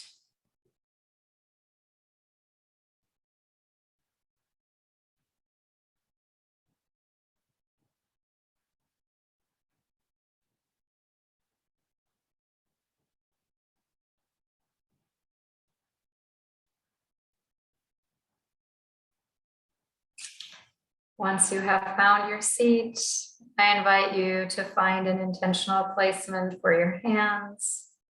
And perhaps if it feels appropriate to you, you might choose to bow your head to your heart. Maybe you can sense your heartbeat. Maybe you can sense your breath. Maybe you can sense your body from the inside out. You've made a strong commitment to this journey we call yoga. And it's been my great, great pleasure, joy, and honor to share a short section of the path into the practice with you today. Thank you so much.